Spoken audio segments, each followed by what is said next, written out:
Welcome to the CDL Vocabulary. I'm Dave Patty. I'm Accuracy. I'm Skies. I'm Priestahh. I'm Simp. This is your teacher, Alec, and sit down. Are you ready to invest in your vocab?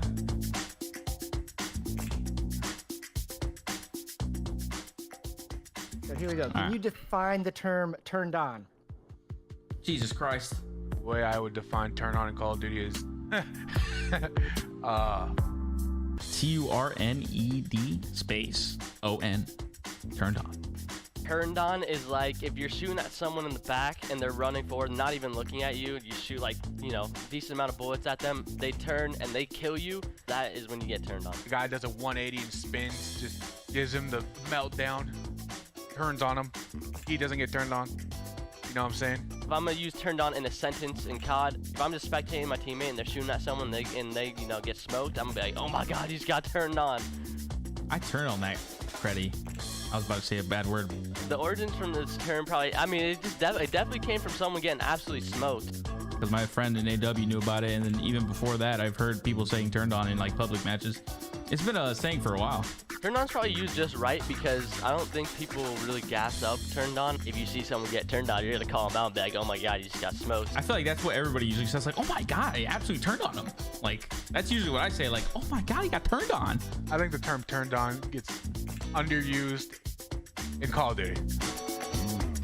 So to define the term tippable, it's kind of like a respect kind of term. Tippable is T-I-P-P-A-B-L-E. Tippable is like a term when somebody makes like a Eugene play or like a Einstein play, like a 5-head.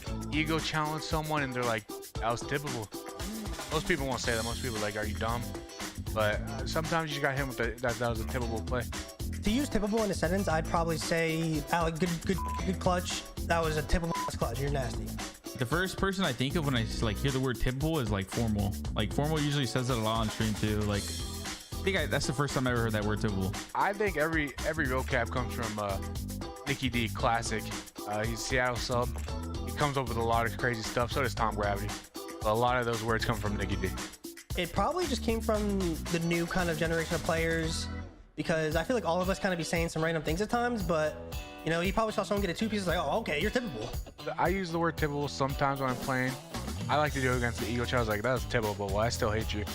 I think the term typical is being overused right now. I think everybody and their grandma is saying it, and I don't know. I think we need some new COD lingo coming in soon.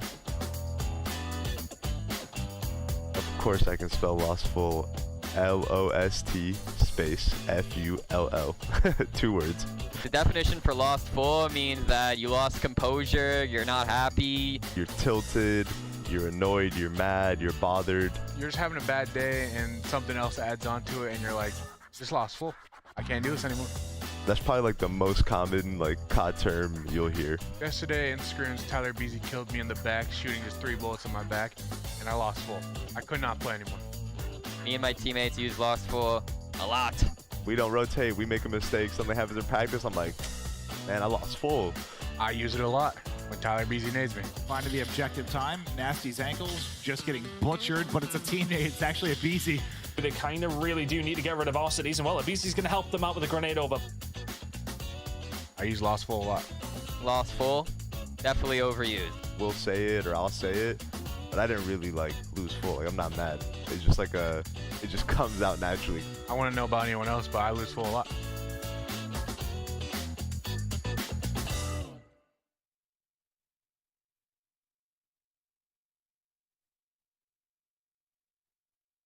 Here we go. This is chaotic. Not slow it down. Give him all 3. Oh no, the shots are good. He finds the first one, finds the second as well.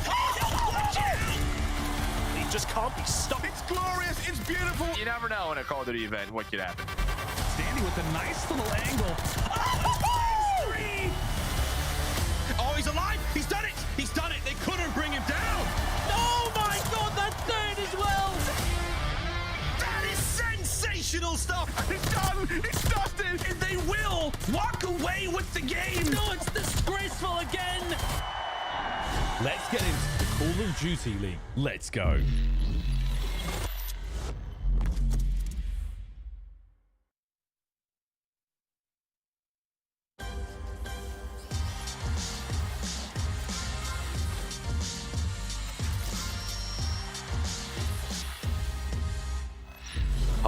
All right, ladies and gentlemen, we made it. The very last play day here for the Stage 3 online qualifiers. Before we head on over to, where are we going, Allie? Toronto. Let's go, baby. My name is Belly. Of course, this is Allie, right? That's nameless right there. And as we jump into the show, I just have a quick question to ask the analysts on the desk to throw them on the hot seat. Allie, what's up? If you were to pick out a finals prediction for the Toronto Major 3, which 2 teams would be there? Oh, that one's really hard. I know you asked me this earlier. I think I'm going to give you the same answer. I think it's going to be Seattle and New York. I respect that. I respect that so much. Yo, Nameless, man, what you got for us? Any hot takes? Yeah, in true Vanguard fashion, I think we're going to see a Paris Legion and Royal Radiance. Yo, chill. No, who do you really think are going to go, honestly? I'm dead serious. Legion and London Royal Ravens. I like it. That's typical, I would say. Tear it up, 5-0. But let's get into the standings and what's been going on so far.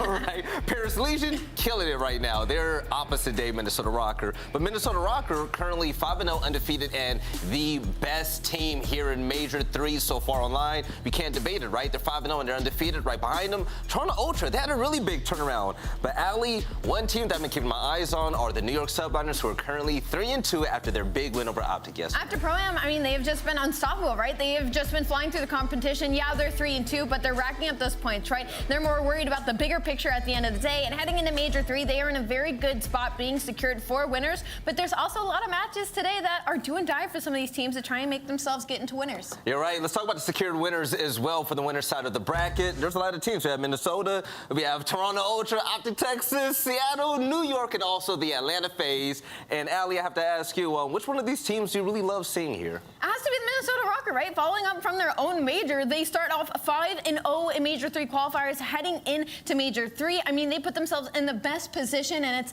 off the back of that one team change. The trials that they ran in the the break in between, and now they're looking better than ever. Right. Nameless, are there any surprises here, or do you really like a team that's up here right now? I really like the Toronto Ultra. We're going to Toronto, first of all, and Toronto is that team, like, even when they were bad throughout the season, they would take these solid teams to a game 5 because of how good they are in Search and Destroy. They're always so prepared. We've seen their hardpoint get better throughout this stage, and when Cammy and Kleenex are frying, these guys are dangerous. So in front of their home crowd, I'm expecting an amazing event, so I want them to make a run. I'm gonna let you guys know right now, for everyone that's showing up to that event, before we bring the teams out on stage, I'm gonna try to get the crowd as hype as possible. You guys better blow the roof off that place. Me personally, I like seeing Seattle Surge there. This team, we've been talking about them all year long and the potential that they had, and they're finally showing us what they're really made of, right? But also, NYSL has showed the entire league what they're made of. They played against OpTic Texas yesterday. I was talking about it just a second ago with Ali, and it wasn't a performance where it was like, oh, New York, they lasted 4 maps, they went 5 maps with OpTic. No, they destroyed them. Nameless, they smoked them. New York looked so good, man, and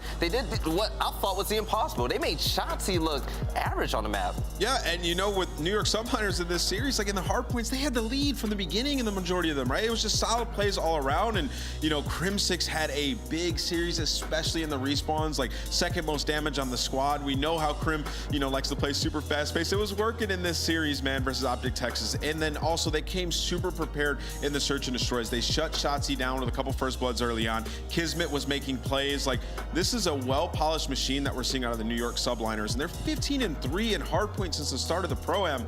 It's the best hardpoint team in the game right now. Say it out loud. Say it one more time. That's the best hardpoint team in the game right now. And they went up against a hot OpTic team that has been frying the competition. Mind you, like, Prolute was coming off of a big series where he was like double positive. They shut them down with all the momentum that OpTic had. That's typical. And listen, I love the energy out of Crimsix, especially when it comes to matches like this. And we talked about how it was on the likes of Kismet and Kismet and Kismet and Crimsix that needed to step up in the slaying when it came to this series, and they absolutely did that. Crimsix in the opening map 1 dropped a 1.56, and then the following Search and Destroy, it was Kismet that dropped a 1.86, going 13-7, shutting down the likes of Shotzzy to win that Berlin S&D. Which is not easy at all. Let's take a look at the schedule to see what's going to be going down today, because OpTic Texas, they're going to have to try to redeem themselves after that loss, like they need to, right? But they're going against Los Angeles Thieves for the Mountain Dew marquee matchup of the day. That's going to be a hot one if LA can keep that composure straight that we saw yesterday. First game of the day, though, we got Seattle Surge facing off against the London Royal Ravens, then the Florida Mutineers going toe-to-toe against Boston Breach. What version of these two teams are we going to get? I do not know at all, but let's talk about Texas versus the Los Angeles Thieves. Nameless, looking at this game, I don't know what to expect, man, because when we saw LA last time, they destroyed Boston. I've never seen LA act this way before. Brother, I think it's going to be a good series. I mean, I think OpTic has the edge, but if you look at the history of these teams, like, OpTic has had a great season thus far, right? Like, they've been dominant, they've been consistent.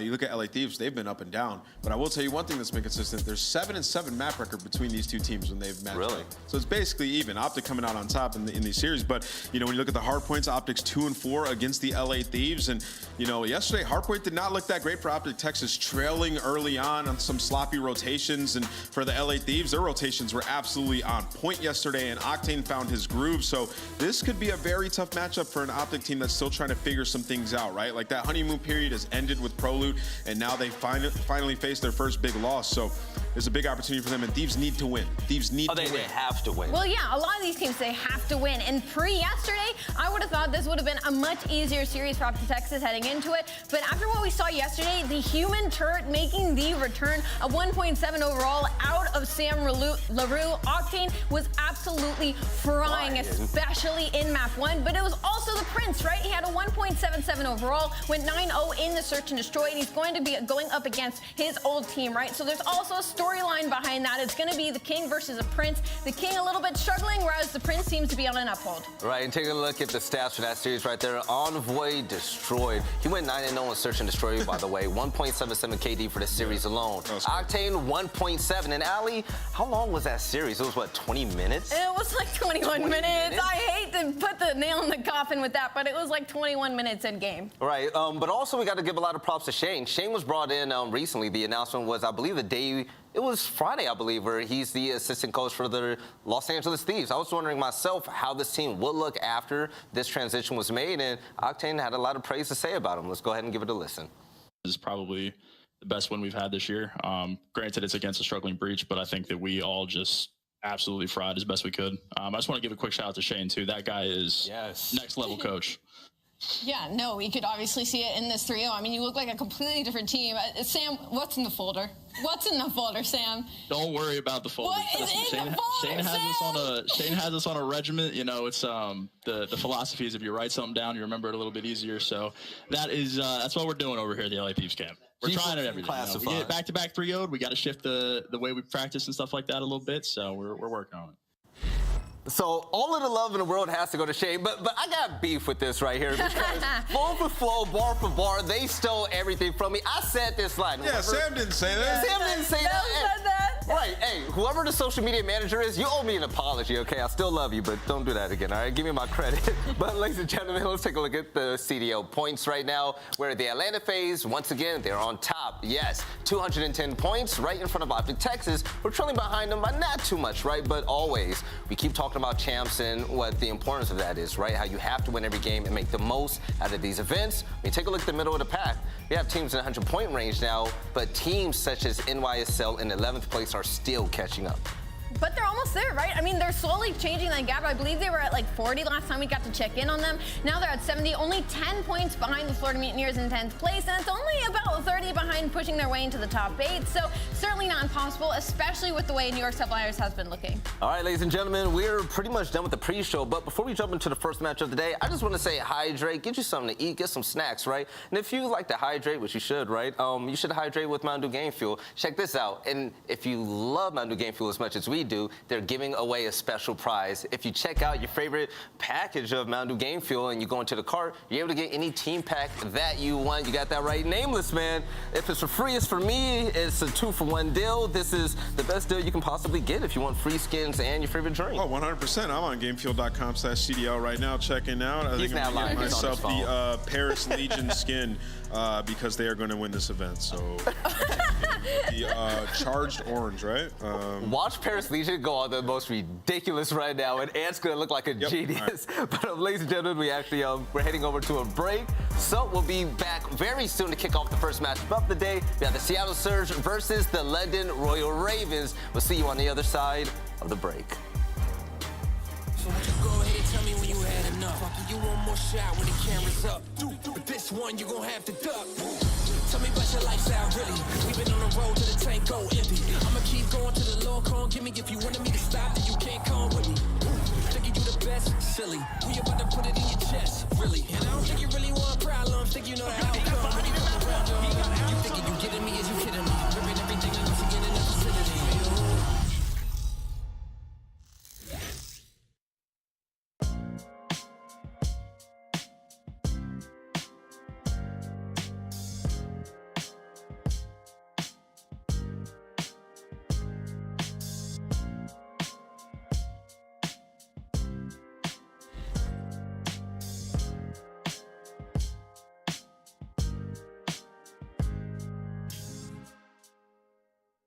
When you compete as long as I have, you learn a thing or two.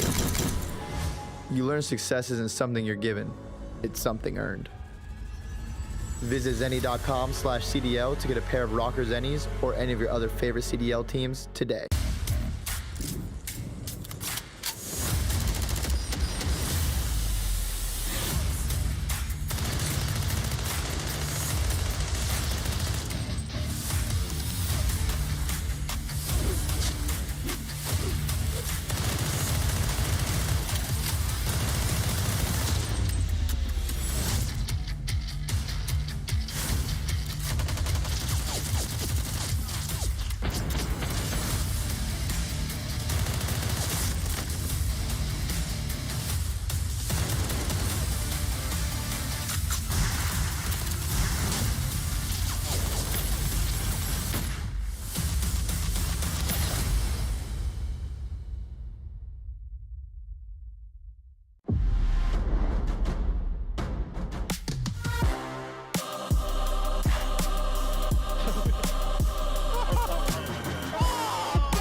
Of players here.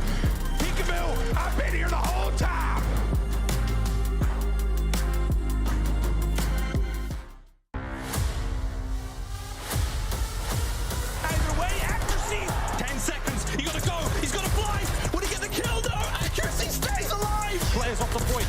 staying alive as long as he can.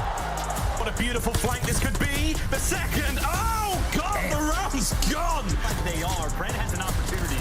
There's the first. There's the second. Turns on. And still, if fire works out, do you get any more? Yeah, he can. It's 5.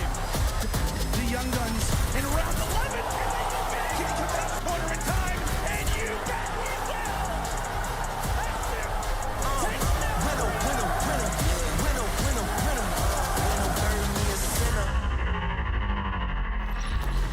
All right, ladies and gentlemen, I missed you guys, so welcome back to the Call of Duty League. Veli, Ali, and Nameless, and we also have the London Royal Ravens and the Seattle Surge about to take place on this broadcast. Now, looking at both of these teams, I'm really feeling good about Seattle Surge's chances, right? For the simple fact that, Ali, when we saw them last time around, Mack was killing it as the objective player in hardpoint. He's getting good kills. Pred is looking way more comfortable, and I'm loving how Sib is controlling the map. And it was solid, right? Like, we couldn't say, like, oh, Mack was having, like, a rough series because he had 2 minutes in that hill time, right? And that was just how the map ended up playing out for them to take that big W. And would they talk about it in the post-match interviews where they're like, we're just finding that consistency. We're finding the system that works. And if it's that system of Mack getting 2+ minutes in hill time and everybody's slaying out, hey, man, I'll take it all day, every day. If that's accuracy going, you know, even across the board or positive, I will take that any day of the week. So shout out Seattle Surge. Hopefully, I feel like this is also going to be another big match, a big test for them overall to see if they can keep up that consistency and that system that they talk about. And when it comes to the game field keys of victory, Nameless, what Seattle got to do for us? Yeah, I mean, I really like what we saw out of Seattle. When you talk about that system, it's really when they were setting up in the hard points where people were pushing out and they were having teams like locked down, getting 60 points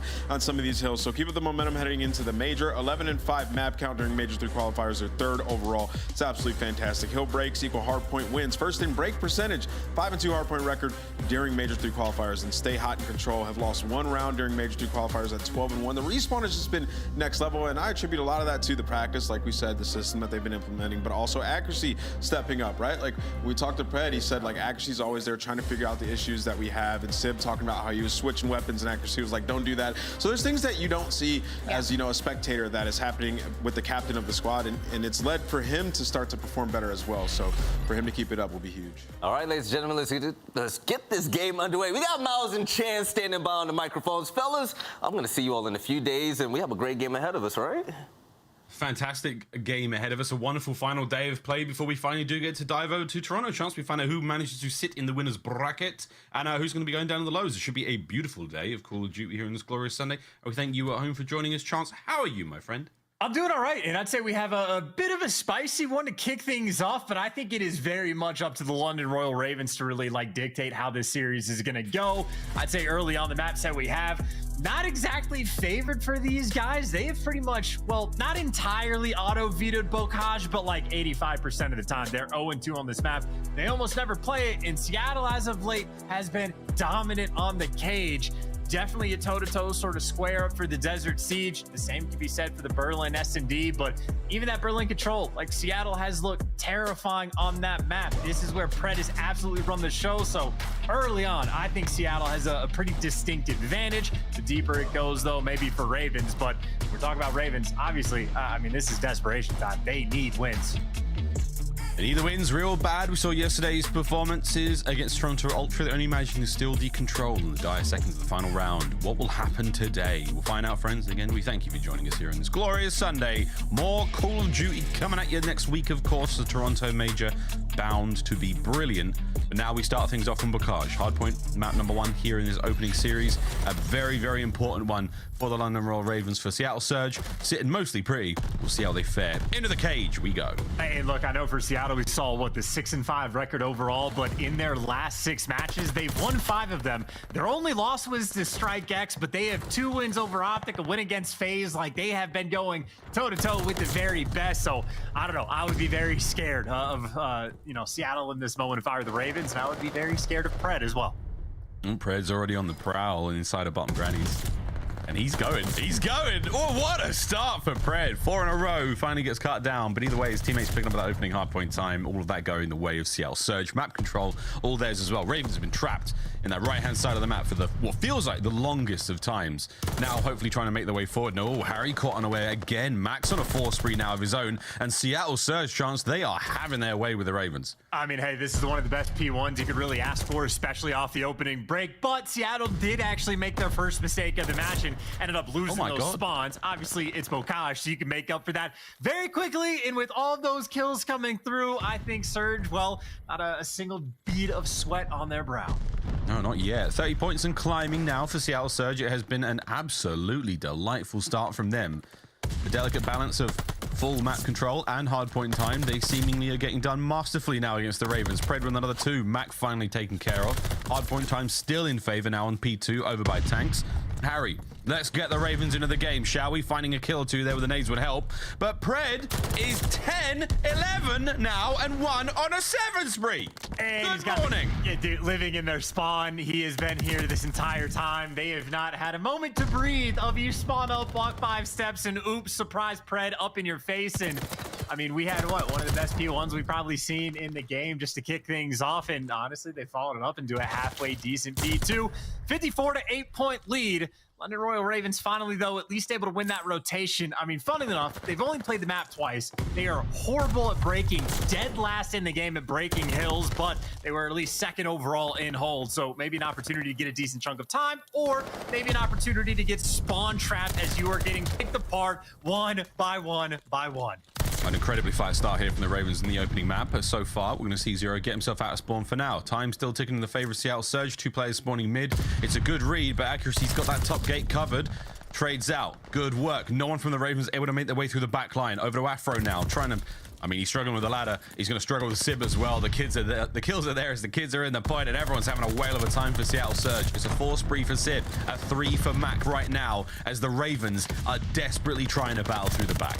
They're desperately trying to breathe just to make room out of your spawn. Hey, there's a couple pieces for Afro. Okay. There's number 3 as well. Granted, that doesn't really get you any time, maybe an extra second on the point, but I mean, finally, you at least have some semblance of map control, a little bit of motion on the map, and hey, 3 in the feed. Maybe Afro's just that guy to get the ball rolling. Yeah, the throw is no joke, man. On a 5 spree now. Ravens get themselves some much-needed hardpoint time. Now, the idea is to look for the enemy off spawn, and they haven't found him yet. Sib with a cut down from the air, and the kills are now good. Seattle Surge making their way forward. Nasty can only get 1. Straight over to Harry now. Automaton in hand, up close and personal though. Mack with a 40 gets the job done. Afro back in off spawn, back into the hard point he goes. The Ravens, they're making a bit of a meal of it here for Seattle Surge. Maybe some indigestion, if you will, here on Barn. And I'd say keep applying this pressure, right? Because Ravens, they're going to have to deal with a Glide Bomb on this rotation, so you want every single second you can possibly get on this Barn Hill, but they're not going to get any of it. Pred walks in and picks up 3 along the way, and obviously he's the man that won't even need the Glide Bomb. You just win the rotation outright. You flip those spawns and you get over towards Røkkr. Already 50-point lead. Pretty sizable on this map. Maybe make it about 60. You don't win any of these gunfights. Things are about to spiral out of control. Yeah, we're over 100 points already for Seattle Surge, and this is looking like one of the bigger blowouts we've seen on Bocage in the Vanguard season so far, and I'm saying something. I tell you what, friends. Mack, low side of the hard point, keeping the kills going for his team. A solid hold for a mode. Now you got a break now.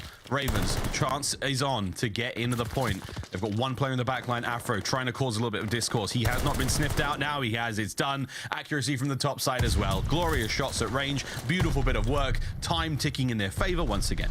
And accuracy, you can tell, really not having to work very hard in this game so far. Just gets to post up, spin in a couple circles, and as long as he has good call-outs, well, he can send Pred into the ball, and whether it's him or whether it's Sib, it does not make a difference.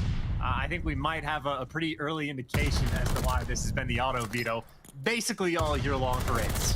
I mean, look, practice is one thing, but accuracy now, man, he doesn't have to work too hard. The comms are absolutely pristine, I'll bet, from Seattle Surge right now, as they are having a fantastic time here on Bocage. But back over towards the center of the map, the second set of rotations are upon us, and it was pretty squeaky clean, ladies and gentlemen. First time round, I would expect nothing less from Seattle, well and truly in the driver's seat. Ravens are in the baby seat in the back. They haven't been given the iPad. They're crying their eyes out right now. It is a horrible road trip so far.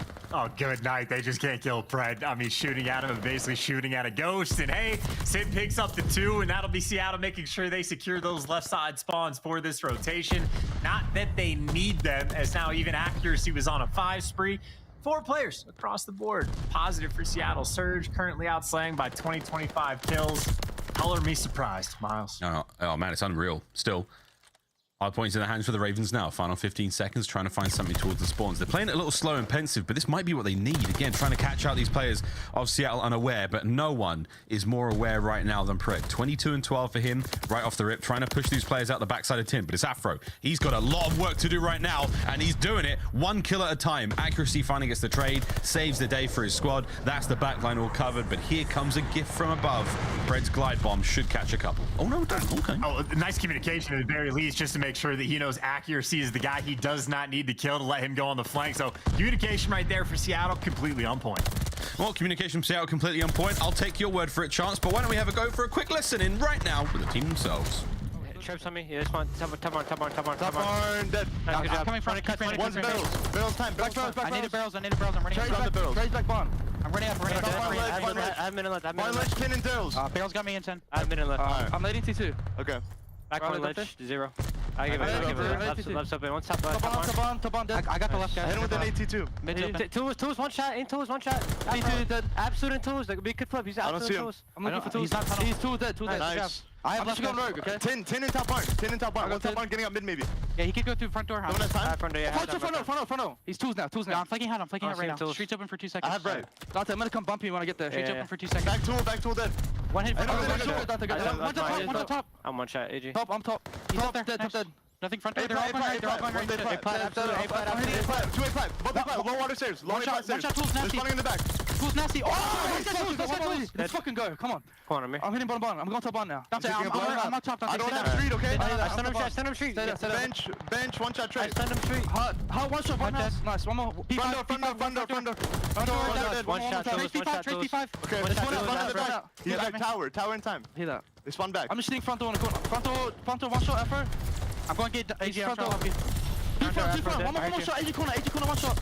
Nice, that shit on, one more. I'm hitting AG corner on me. One more. Dead. Nice, boys. I have back on me. One shot. Dead. He's so. He ran out. Nice, Amir. I'm getting low left. I get time. I have back right. I'll go low left. One more left. You ready? Go through. Well, the Ravens, oh so polite, building the confidence of Seattle Surge, one gunfight at a time. The biggest blowout miles we have seen on Bocage all year long was a 250 to 102 performance. So there hasn't been a 100-point club this year on this map, and maybe we're not going to see it, but certainly we are close. We're very close indeed. Here we go, though, friends. Final 20 seconds now for the win for Seattle Surge. Ravens got to get the break here on the point. They're going to cross the 100-point mark. Indeed, they will. Hey. So they're out of the 100-point club at the very least, but Accuracy finds himself a 5. Perfect team up once again from Seattle Surge. Sib's in there with a killing sprees. He's doing what he can as well on the slip slides. That's a 3 now for him. And look at this, man. The lockdown is on. 10 seconds for the win from Seattle Surge. Ravens got to get going. Trying to find something here. And Lord Almighty, it is not happening. Sib on an absolute tear. Kills going their way, left, right, and center. You name it. The Barons of Bocage, Seattle Surge, have brought the rage in the cage today. Final 5 for the win. Well, I'll tell you what, man, we're going to a Desert Siege for map 2 at Seattle Surge. They're gonna be challenged. Like, they are gonna have all the confidence in the world, and while this is not going to be the biggest blowout of the year, I think it is actually tied for the second worst Bocage performance. And of course, that means for Seattle, the second best. Unbelievable start. And yet, Sib is still about 9 seconds behind everyone. It really is behind. It's getting so funny, man. That's the Sib problem, not an us problem. But wow, a electrifying start in the series here for Seattle Surge. They are really enjoying themselves. For the Ravens, there is much to be desired in that performance from Bocage. But hey, man, been the auto veto all year long. We have not seen them play it too many times, and with good reason so far. That was not a pretty showing at 250 to 109. No, and I mean, you know, in a blowout like that, there's obviously going to be players that, I mean, they're feeling the pressure, struggling to shoot back, and I mean, that is not fun to have to bounce back from, because that is just an endless amount of gunfights where you are constantly, I mean, literally for what, the first 2, almost like 3 full hills, like you're just stuck with Pred in your spawn, roaming around grandma's and just like taking it to you. So not a pleasant experience for Ravens in the slightest. Now, the good news, I mean, we talked about how the front half of the map's definitely in favor of Seattle. Well, maybe not the case for Desert Siege. Certainly a place where Ravens would be happy to be, but I would have to imagine a must-win for a bounce back from map 2, because Berlin Control, if I were to take a guess, I mean, I'm thinking Seattle Surge 3-0. We saw the victory that Ravens got yesterday against Toronto as a final round defensive win on Tuscan, but that was the only way that anyone managed to pick up wins in that matchup again. So a different look on Berlin in a very big way, but this is the highlights again, and it's all Seattle Surge from start to finish. Ladies and gentlemen, Pred went absolutely wild all map long. Great stuff out of Sib, accuracy and Mack as well, but the team just flowing fantastically. Kills after kills, unreal stuff. We saw some real beautiful turn-ons. Again, if you watch the Call of Duty vocabulary words, you know exactly what we're talking about. I'm not just talking about my arousal levels, but man alive, Seattle fans gotta be loving life after this one. And I think, honestly, the most hysterical thing about this entire map is the fact that one of the most dominant performances we've seen on this map out of Seattle, they have wins in the recent matches over Atlanta, over OpTic. The last time they lost this map was to Strike X, of all teams. It was the AMs that took them down, funnily enough, but just a blast from the past in that moment is, well, that is where Sib in real life lives. It took me a moment to get that one chance. I was as slow as Cam was there for a brief second, but wow, that really was the Seattle Surge of old. That was what they looked like at the start of the season. Coming into the Vanguard year, they were something special, and boy, did they take London to town here on Bocage. Map 1, that one is certainly in the books. Seattle Surge, they'll be very, very pleased with that. Over the Desert Siege now we go for the Search and Destroy here in map number 2. And Chance, if you're saying it's a good look for them. Last time I think I saw Seattle Surge play this map a while back, actually Atlanta FaZe 6-0 absolutely took them to task as well. So a great look in the vetoes for Seattle. They did win the toss. They're going to pick Team A. They're going to get the pick of the litter when it comes to these maps, and that Berlin control map number 3 as well. This could be a 3-0, mate. If the stones or the bones on the floor that you've put out of reading that way, who knows, man? This is going to be a tough series either way for the Ravens. Going to see them bounce back here on Search and Destroy. Well, just to make sure I clarify crystal clear, I think the Berlin control is going to be a 3-0 in favor of Seattle Surge for the series. I don't know. It depends on the Desert Siege, right? It is still a map the Ravens are happy to play. This is where Zero has been incredibly high impact with the sniper rifle. But I mean, when we talked about how the Bocage as of late, Seattle has been completely on fire. The exact same thing can be said for Desert Siege. In the month of May, they are 4-0, and with a 4-2 record overall. It's storming, by the way, outside, for what it's worth, if you saw the flicker. But 4-0 in the month of May. This is where Civ has been taken over with a sniper. This is where Surge has been incredibly comfortable, so they're not going to shy away from the Siege either. We'll take a look, though, after the Siege chat there, and I hope your power stays on, brother. The game field keys to victory now for the London Royal Ravens. We're going to wish them the best of luck after that Bocage, but it certainly was not it. But again, man, they've got a lot of love, a lot of good time spent here in the CDL, and they had a fantastic open to the year, set themselves up brilliantly in that road towards champs with a fantastic amount of points garnered at the start of the season. Here are the keys to victory chance now, of course, playing with more pace and hardpoint, easier said than done on the cage. I mean, maybe the fact that they were last in engagements per minute, they're like, hey, let's bump those numbers up. Let's get a Bocage under our belts just for engagement's sake. And certainly not why they were doing that, but it is very much strange, just like the maps that they allowed through, right? You see, even for the control that we have later, London is 1-5 in defensive rounds. Seattle have been perfect. Even on offense for Seattle, when it's not the defensive rounds, they're still nearly perfect. Pred has run the show on Berlin control, at least in stage 3. Seattle seemingly has figured it out. So London are truly playing with fire, and you got to make sure you come out hot on the desert. Well, we'll see what they can do. Desert Siege is going to be a tough one. Eyes on Zero, bringing them snippety snaps. It's been a while since we've got to cast over some magical moments like that, but here we go, though. Van Arcee, Harry, and Afro. Test of the mental game, indeed. Zero's been here many, many times before as the senior on the squad, the veteran. These boys, after you take an absolute hiding like that, we will see how well they can respond. Again, the mental acuity of these players is one of the things we put to the test the most here in the Call of Duty League. You take a loss like that, how well can you come out in the next map, put to task the game plan that you've so well practiced, and still maintain a level of mental composure where, you know what, nothing's going to phase us. We're going deep. Eyes across all those boys in the match as they load in, getting ready to dive into the Desert Siege. And Chance, I tell you what, you have a bad game in ranked play, you start blaming teammates, shouting at them, not a personal dig, just saying in general. It's hard to bounce back. It's really, really difficult to bounce back. I would imagine that the Ravens comms there would have been a little deflated. They wouldn't have sounded great. How do you do it? How do you get yourself back into the swing of things? That's where the veteran leadership, I suppose, comes out in a certain sense, having a memory of a goldfish to bounce back for the map too. But I mean, it's not even just the fact that the map 1 didn't go particularly well for London. It's been a long time since they've gotten a win.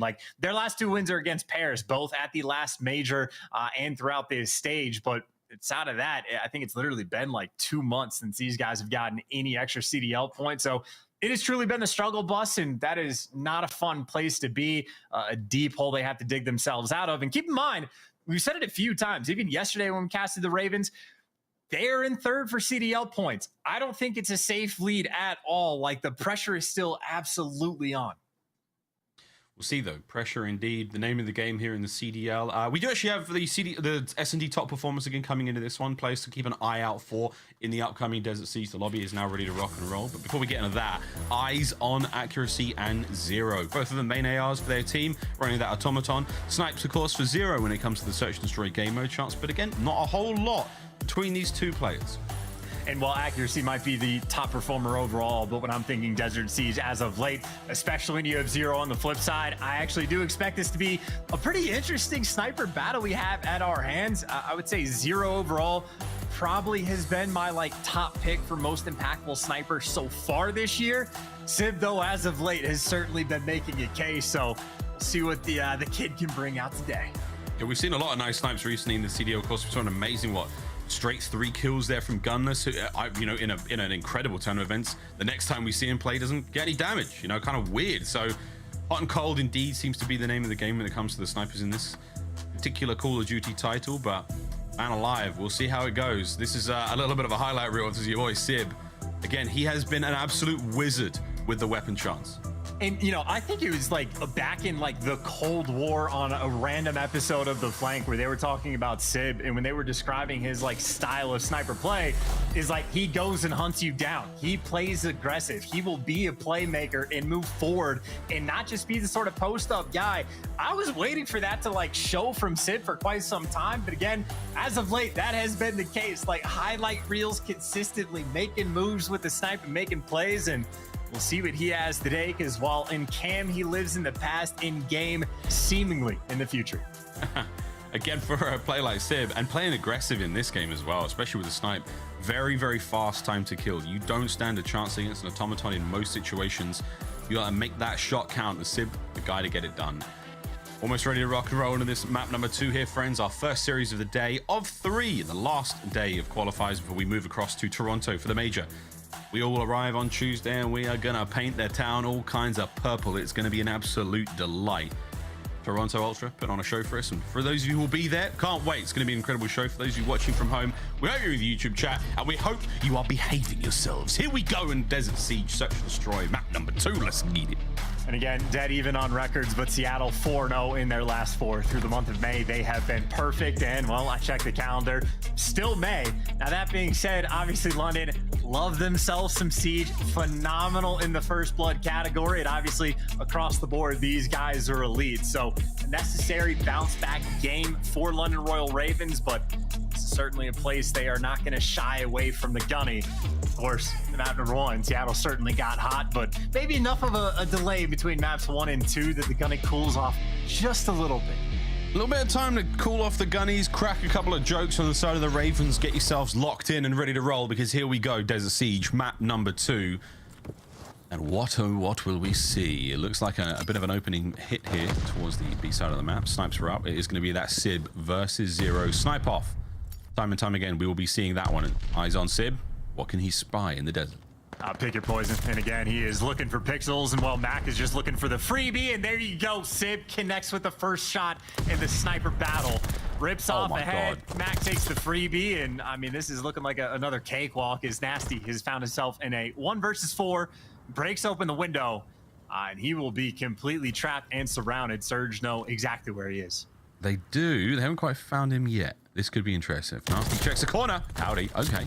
We're still alive and kicking. Tagged up. Damaged, but we're still going. 40 seconds on the clock. And Nasty, the dreams of the ace are still alive. Here it goes. 40 range, though. Yeah, no, not ideal. 20 HP. Trying to get out with the dream. And he's out. The dream is still good. Oh, we didn't check that. He doesn't have eyes on the bomb. Try and recover it. Fast plant. Seattle will be able to react to this, but Nasty, he's making it work. Oh, runs right to Mack. That's very unfortunate. A little too hot on his heels. Mack finds 3 on the round. Nasty's ace dreams won't have to wake up and face the harsh reality of being down 1 round here on the Desert Siege. And just a happy one for Mack. Nice little smile on his face as he able to connect with the third player of the round. And well, there you go. Zero, clears out outer tower, goes to look at the heady, but unfortunate for him, the timing just panned out to that's exactly where Simp was looking in that moment. And I mean, that's strike one. I don't know what rules Zero is going to play by, but it'll just be interesting to see if you start losing the sniper battle. When do you make that switch, or do you commit and just try to fight fire with fire? I mean, look, if you don't hit, you must have quit. Got to put the rifle away, but I wouldn't be too surprised if he does keep it out. It looks like a heavy stack towards A. Yeah, that's it. There Big shot right through the train layer. Takes care of Simp, tags him back. And that's a lot of space to work with now for the Ravens. However, accuracy not deterred by that. Still slowly approaching forward. And Seattle have yet to actually pick up that bomb, too. Just a funny little moment. Hey, there's a funny little angle. Accuracy as slow as can be, creeping up the outskirts of the map and finds the next blood. And hey, sniper down, both sides. Old Iron Boots gets the job done slowly but surely. And now he's moving. Meets one of the fastest players in the league who guns too. Wow. Afro. What a two-piece that was. Mack, sole man up for Seattle Surge. Bomb in hand at the very least, but this is going to be tricky. And we will figure out if he actually is the sole man. I mean, in fairness, Nasty actually made moves in the 1v4, certainly made things at least a little bit interesting. But it looks like Mack has not yet been gifted any freebies, and honestly, yeah, he just gave away the game. As soon as he throws that stun, player turns right around and gets that next kill. Shout out to Afro. I mean, the player that certainly showed the most life in the bocage, and he finds the big two-piece here, and there's a look at the old sniper battle. Civ knew where to look, but again, it is just who gets that pre-aim quicker. Zero that time. 2 for 2 on defense, I suppose. Nice three-piece again from Afro there. The two players on the mid side of train. I did not expect him to get the second, but hey, man, that is where you just have to believe and trust in the gunny, and these boys got the gunny, that's for sure. Nice snipe again out of Zero. Further penetration, no problema. Mack's on the furthest extremes of the map. Three-man slow staggered hit now towards A there for the boys of Seattle Surge, and the opening salvo of shots are going to be coming through. They've slowed the play. That bomb is way over towards A. And Ravens have gotten control of like the middle palace, and well, there's Sid making the impact with the sniper on the outskirts. I was going to say Ravens might have the palace control university, whatever you want to call it, as the bounce back is there. But there are no bombs inside of that room. And now the bomb has been dropped at the deep corner of the map. So it's have to go and retreat just a little bit to pick that up. And that might be the signal for Surge. They should have a decent idea of where that got picked up at. Zero, he got peppered big time there. I think the shots in from Pred dealt so much damage. There was an easy kill for Mack to pick up. Afro, though, he's going to make this one work out for his squad. Keeps it at 2v2. Got a little bit of mid-map control. Deep desert side of the map is all Seattle Surge for now. Accuracy, he's got himself dead silence popped. He's going out there. He's on a bit of a stroll. And Nasty doesn't check it. It's a big old corner, but not an obvious one. Afro now in the 1v2. Yeah, just pushing exactly how far back that map actually goes. The deepest corner pocket. Well, Mack is going to find it. And now you are more or less sort of trapped in, but certainly if you could just turn this into 1v1 gunfights, there is plenty of potential here. Or you slide into the pre-aim of accuracy, instantly get dropped, and no clutches here for the 1v2. Surge, hold strong. Well, defense reigns true again. It's a hard one here, man. Planting a bomb when there's two players in it, or in a 1v2 situation, you're going to get pinched. One of them's going to come from, the attacking spawn. One's going to come from the defending spawn. And you better win that gunfight real fast to even give yourself a chance or a hope in hell, because that is a tough situation to be in. And I would also say just the corner that Mack is playing in, I honestly had no idea the map really went back that far. I play that back tower spot all the time. Anytime I get full flanked in that situation, I'm a free kill every single day of the week. But Mack pushes the distance and turns the free kill in his direction. Doors open. You are fearful to be here, but that is strike one for Zero. Looking for a couple heads, but he gets forced to back down as now accuracy actually trying to make some moves. Oh, what a nade from Mack. He definitely knows there's two players there, so Afro now is going to go on the long late flank and hopefully manage to catch something for the Ravens now. Bomb planted fast there. Seattle have got a man advantage, and now with the bomb down, Afro, oh, he spotted him. Mack dropped.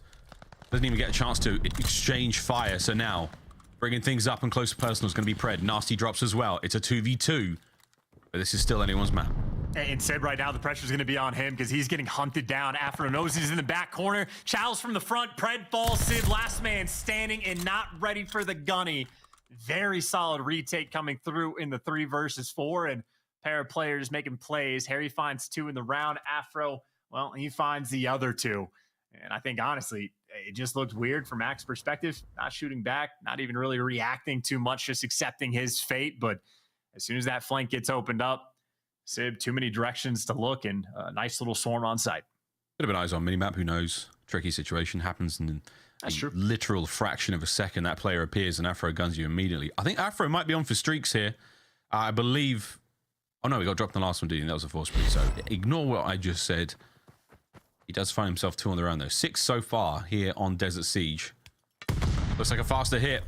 Pred might be able to catch a player or 2 out as they make their way forward, but for the Ravens, the bomb... Ooh, you saw an ankle or 2, son. What's happening here in the middle of the map?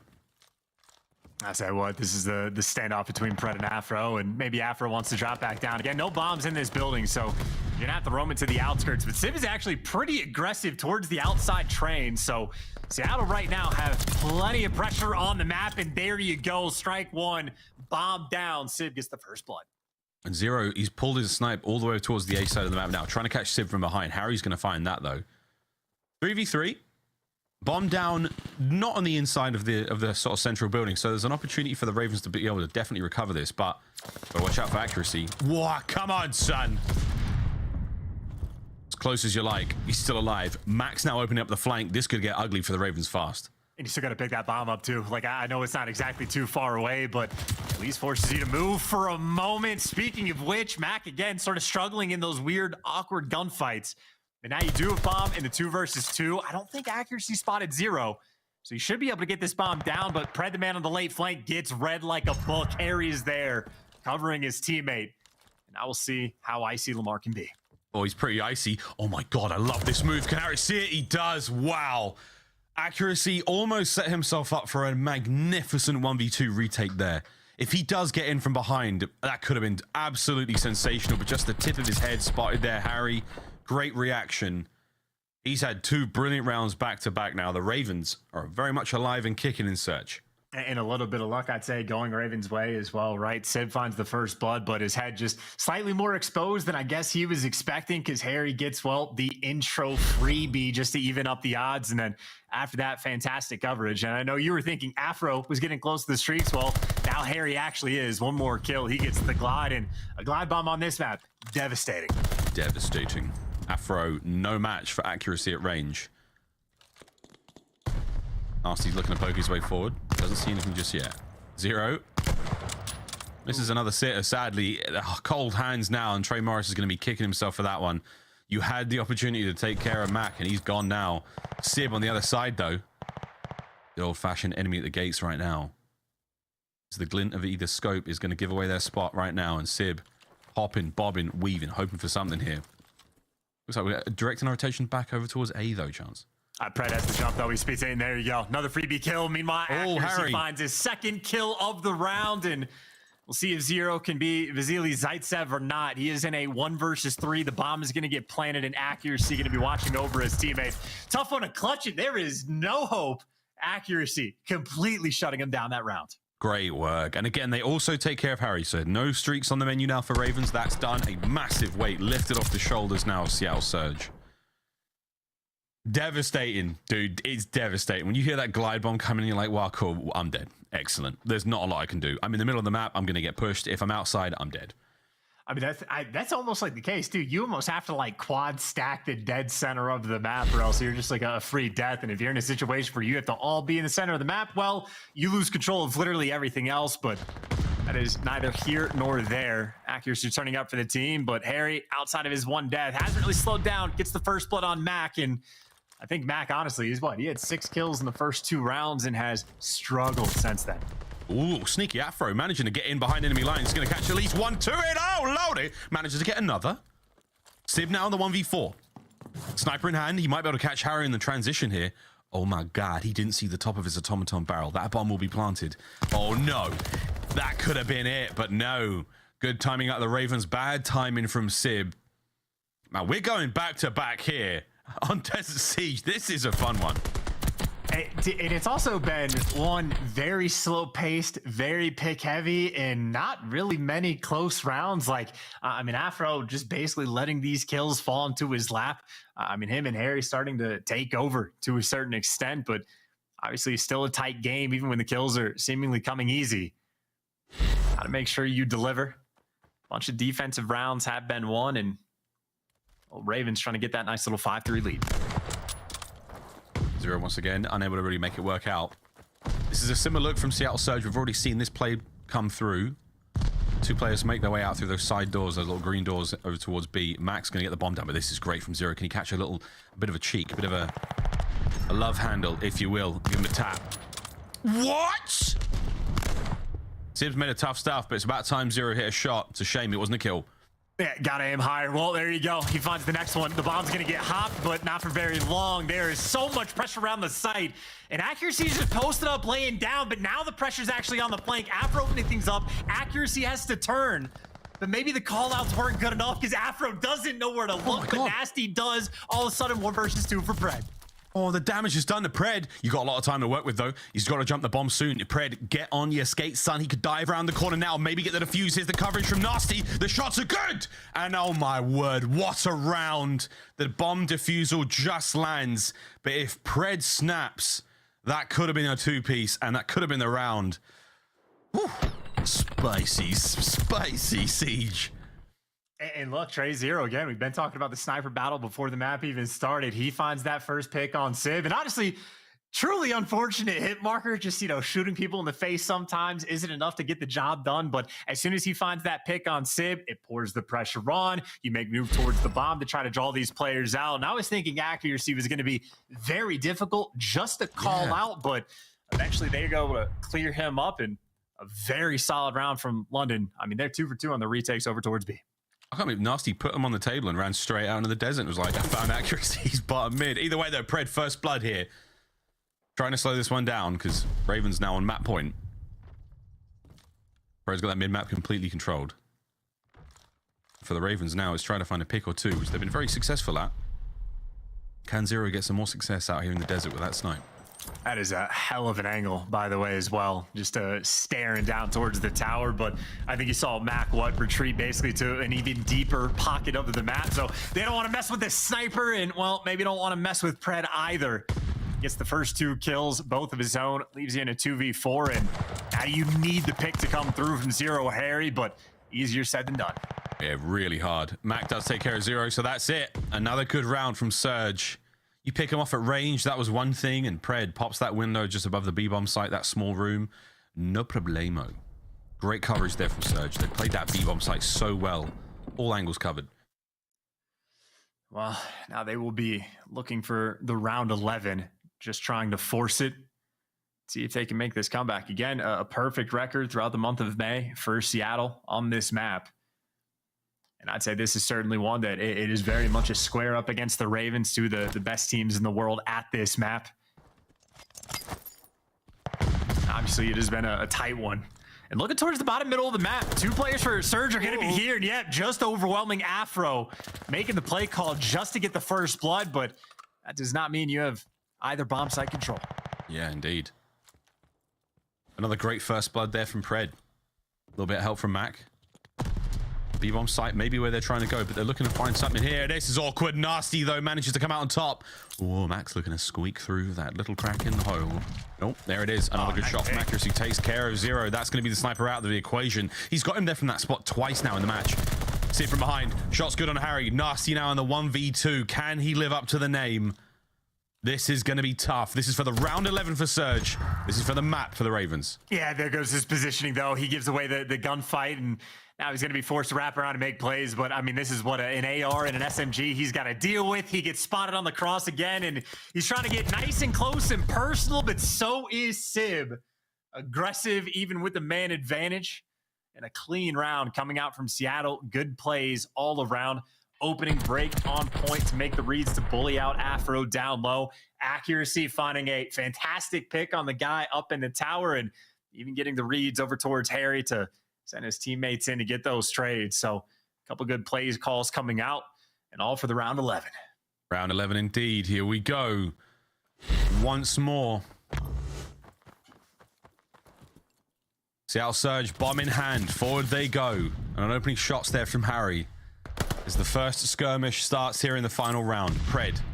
He's made his way forward. Mack's going to get the bomb down here. The Ravens haven't pushed this too fast, chance, so this is going to be a good old-fashioned 4v4 retake. Here we go. And that is so much trust, by the way. That route that Pred just took, he is trusting Simp to hit the shot if he needs to, and maybe that's the shot to come through, or maybe the flank you're concerned about. 3 players right now for the Ravens stacked up towards A. 1 man that's going to be nasty thinking about the flank, but he gets caught. Oh, that's massive. That's 3 now, all on Harry, and he's gone. Damn. Oh my God, it was clinical. Seattle Surge ice up in the round 11. What a comeback it was.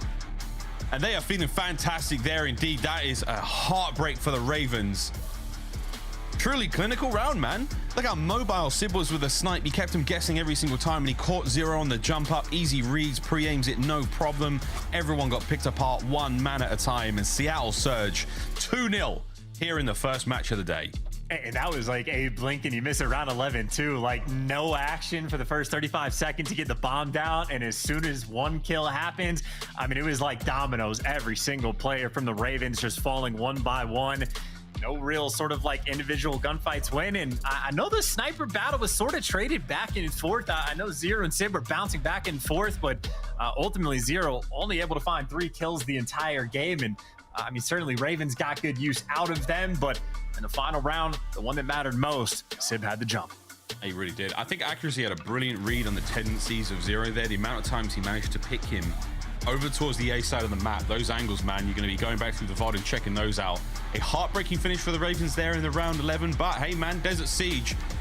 The Barons of Bocage, the Sultans of Siege, Seattle Surge continue to impress. Now, can they get it done from Berlin control and close out the series in a 3-0? Or do we go back-to-back-to-back Berlins and see that reverse sweep? Ladies and gentlemen, who knows? We'll find out, though, after this very quick commercial break. More goodies coming your way here in the Call of Duty League.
Call of Duty League is brought to you by Zenny. Armor your eyes with Block's gaming glasses starting at $24 by visiting zenny.com/CDL. The Call of Duty League is brought to you by Game Fuel. Victory in a can. Game 3, Berlin Control now awaits us. Seattle Surge, London Royal Ravens. If you're just joining us, the Ravens are down 2 maps here in the series. Seattle Surge looking to close it out right here, right now, as we get to the triple dose of Berlin section of this series. Miles and Chance are here, and whether you're having a fantastic Sunday wherever you are in the world, mate, how you doing, big man? Are you all good? Are you fine after watching that Desert Siege round 11? Yeah, the round 11's cool. I know round 11's almost like feel cursed for Ravens at this point. I think we saw like a 3-7 record overall. Now it's going to be 3-8. I will say most of that has come on Berlin. Like their theme with Berlin is they have a 3-9 record overall, which is not great, but they're like 0-5 in round 11s. So like they play the map well, and it's always super tight. They just literally don't have any ice in the round 11s. I don't know what to say, but whatever the case may be, we now go to the Berlin Control where, I mean, they're going to need the ice, right? It's the pressure is on, and we talked about it in the pick and bans. I'm incredibly surprised the Bocage hardpoint got through. I kind of understand the Berlin Control coming through, but that doesn't mean it's going to be any easier. Surge have been on fire. They are 4-0 in Control throughout stage 3. I think they've literally only lost a single round. So, yeah, they've been dominant, and I don't think that's going to change in this moment. Well, Chance is giving them a lot of love, saying they're dominant. We have the stats to back it up as well, ladies and gentlemen. Seattle Surge now looking very strong, looking very confident indeed, going into this final match, potentially, of the series. There you go. Their control stats. Look, it's pretty good, right? Pretty good. Yeah, I mean, 5.83 average ticks. That means they have, that has to be one tick hasn't come through on an offense where honestly, they still might have won it just on kills instead of the actual captures. And you know, 3 of those 4 maps that they've had throughout stage 3 on Control, we're on Berlin. And again, Pred has been terrifying on this map as well as he has been terrifying in this series. I mean, he ran the show on Bocage. This is where it's been like his absolute wheelhouse on Berlin Control. So, I mean, yeah, I already gave my prediction. I'm thinking it'll be a 3-0.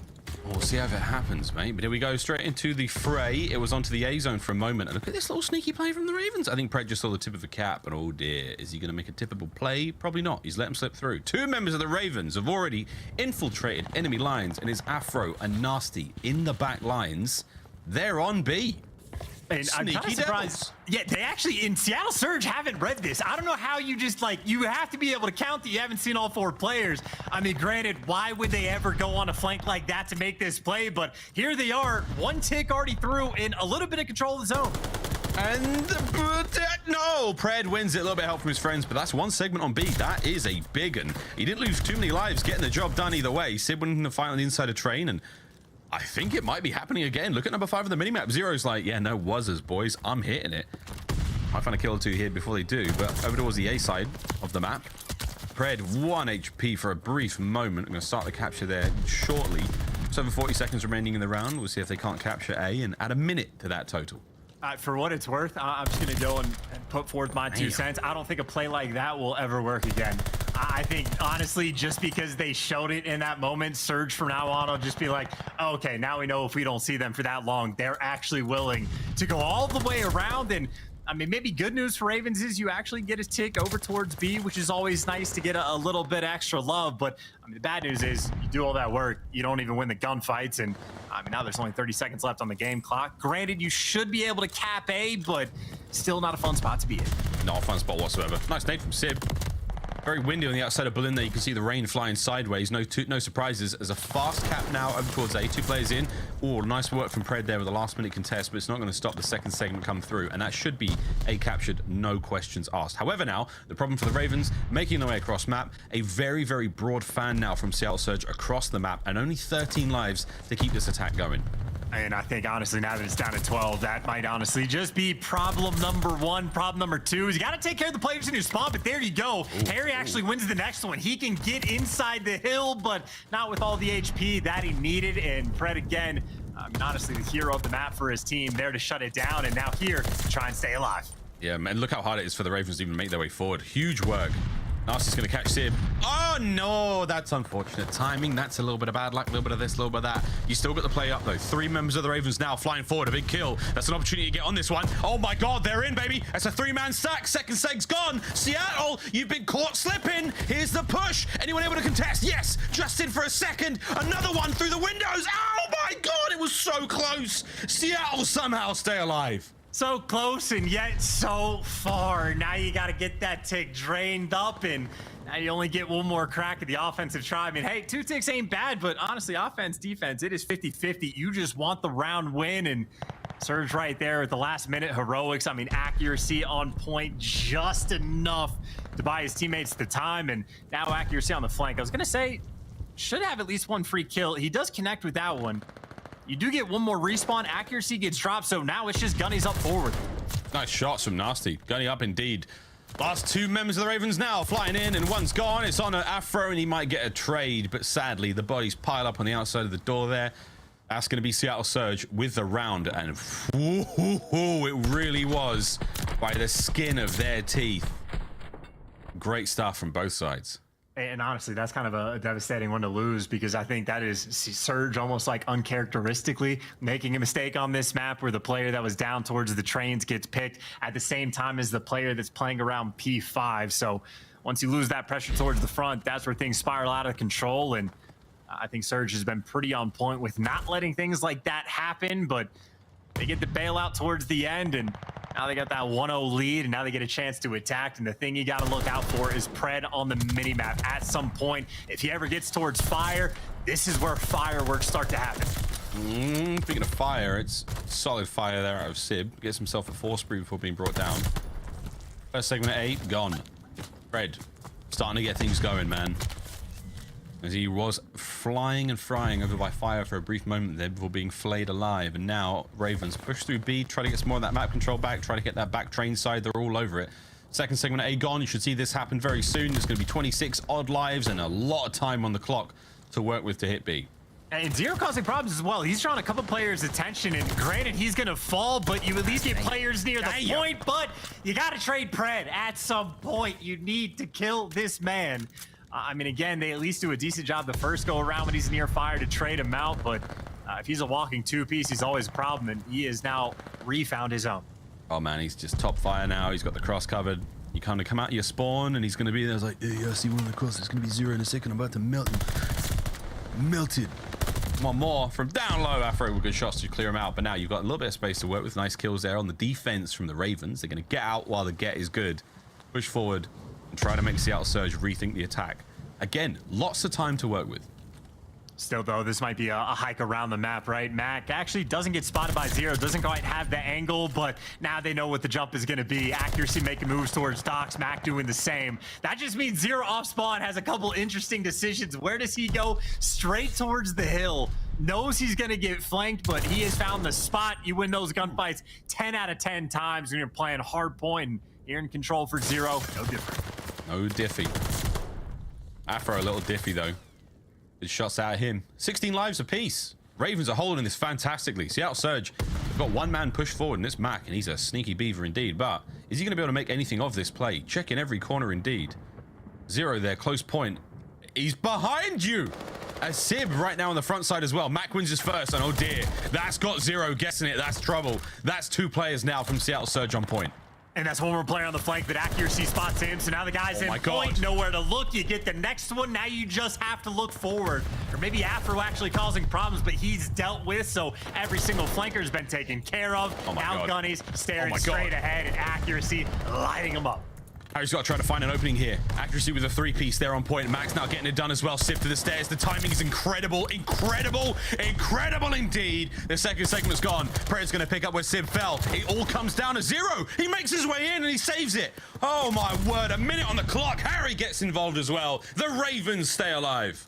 And that is a big win by Harry towards the end as well, because if accuracy gets another one, I mean, the lives are already dwindling, and if you don't get that map pressure, it is a problem. But now for Seattle, I mean, this is what, 3 players over towards the dock side of the map. This might be a spawn kill situation where Nasty on spawn has to post up and be ready.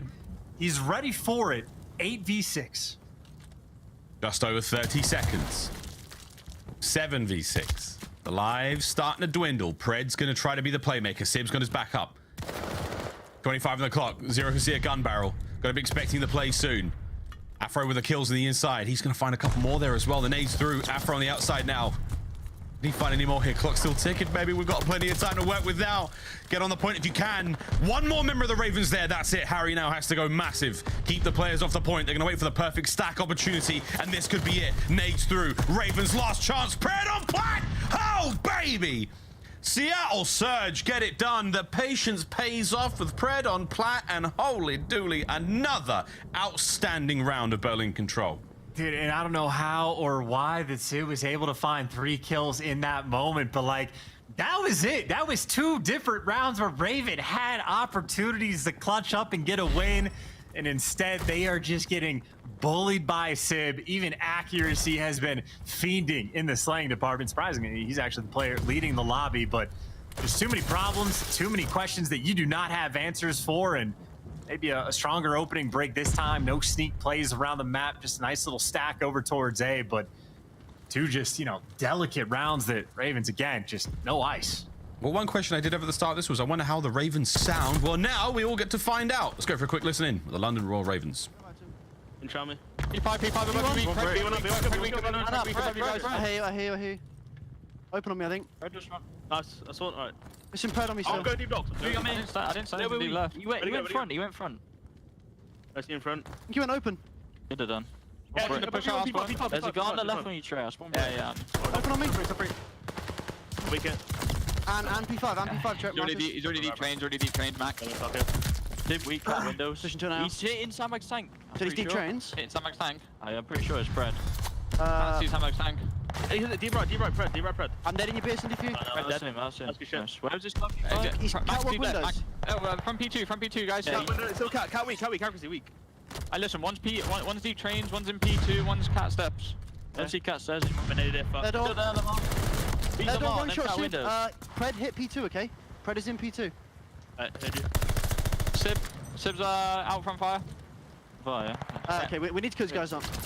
Go low, He's close. Okay. Listen, Pred P2 as well. I'm flanking, I'm going deep. I'm in spawn kill bricks. I got him. Nice. Now, cat window. I'm deep in their base, guys. Yeah, where's he gonna spawn in? Probably in fire, P2 Sib. Sandbags. Yep, Sandbags now. He went towards close. Desk. Jump out dubs. I'm right now. Do you need him? You side windows, boys. I'm up and drag him away from you guys. Yeah, go for it, bro. Last cats. Last ditch attempt now, chance for the Ravens here. This is match point, Seattle Surge. Certainly a little deflated there in the comms. But there's a chance here. And I mean, there it goes, right? Sib just wins the gunfight, stays alive. You already know he's gonna get the second, because Ravens are doing many things, but getting trades is not one of them. 21-9 on lives. I heard a lot of stress. I heard them talking a lot about the fact that they were getting spawn killed, and one thing I did not hear was any sort of game plan. And granted, the first 2 rounds certainly had some close moments. This one not shaping up to be the case, but I mean, it's just looking like, as predicted, a 3 on Berlin control. Quite a devastating performance here. Seattle Surge running away with this one. One player managed to slip through for a Mo Harry. Gun down immediately. 25 seconds now. Final 5 lives for the Ravens. It's going to be an absolute bloodbath here on the point if they can get themselves in there, but there's no way. Wait a minute. Nasty Zero there. Are we going to stop the clock? Zero's found another kill somehow. It's all falling to pieces. Seattle Surge, can you get a kill? They can. Oh, nope. Simp gets both of them. Lordy, that is the map. Throw in the towel. Throw it in. They're dying in there. As Nasty's the last man up, and it is a swift and deft 3-0 in the series, 3-0 in control, and Chance's crystal ball correct as ever. And just the brightest of smiles on Pred's face is, I mean, he was fiending the entire series, same as Sib, who, I mean, again, it might take him an extra couple seconds to let the emotion set in, but at the very least, that is the final cap, the finishing touch on a pretty solid overall performance throughout stage 3 qualifiers for Seattle Surge. They have bought themselves a pretty decent seed going into the major. And of course, on the flip side, that will be confirmed losers bracket start for London Royal Ravens, who, I mean, clear cut on the struggle bus. Not really an ounce of game plan, at the very least, not in that final round. I mean, it was so tight, and it came to the first 2 rounds. They were so close to either getting the win. And again, that round 11 as well. So it's a couple of mistakes here or there from the Ravens, a couple of decisions, a little bit of bad luck. But man, a tough series all in all, outside of the Bacage, which was just an absolute smacking. Hey, even looking at the assist, by the way, on that like final scoreboard, that is some of the lowest I've seen from the side of the Ravens. No one even remotely close to like double digits at all. And like, I don't know. I mean, the teamwork just not really present. I mean, obviously the stats are going to look bad when that third and final round was on the devastating side of things, but not a lot of love there on Berlin Control, where I think the Ravens record now falls to 1-4. And if their Tuscan isn't looking too much better, I don't know, might spell a little bit of doom and gloom, at least for the third game mode for Ravens, who, I mean, we're certainly struggling in almost all 3. They're struggling a lot indeed. The highlights again, friends, saw a lot of great kills.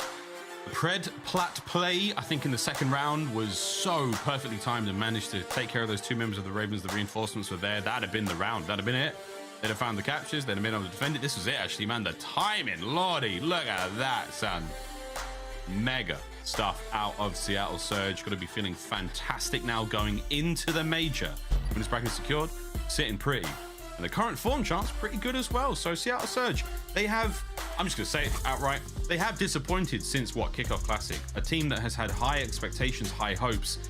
I hope that this is it. This is the major where they finally turn things around. God only knows, though, if that will be the case. That's the series. It's in the books now, ladies and gentlemen. And it was a fun one. That was a spicy one indeed. Starting the day off right. You know, it was a great search and destroy, right? Pick heavy from both of the teams, going back and forth. But no, outside of that, a 3-0 Berlin Control, the second biggest blowout we've seen on Bocage Hardpoint. And honestly, just thinking back to the map set we had, some wild vetoes that were coming through for the Ravens. Sheesh! All right, Desk, take it away. We need to go compose ourselves for the rest of the games today. If you thought that was a lot, check this out. With that one right there, Seattle winning, the Los Angeles Thieves locked in top 8 for Major 3. So, hey, shout out to them. There we go. But, hey, big shout out to Seattle Surge as well. 28 kills for Simp to close out the map.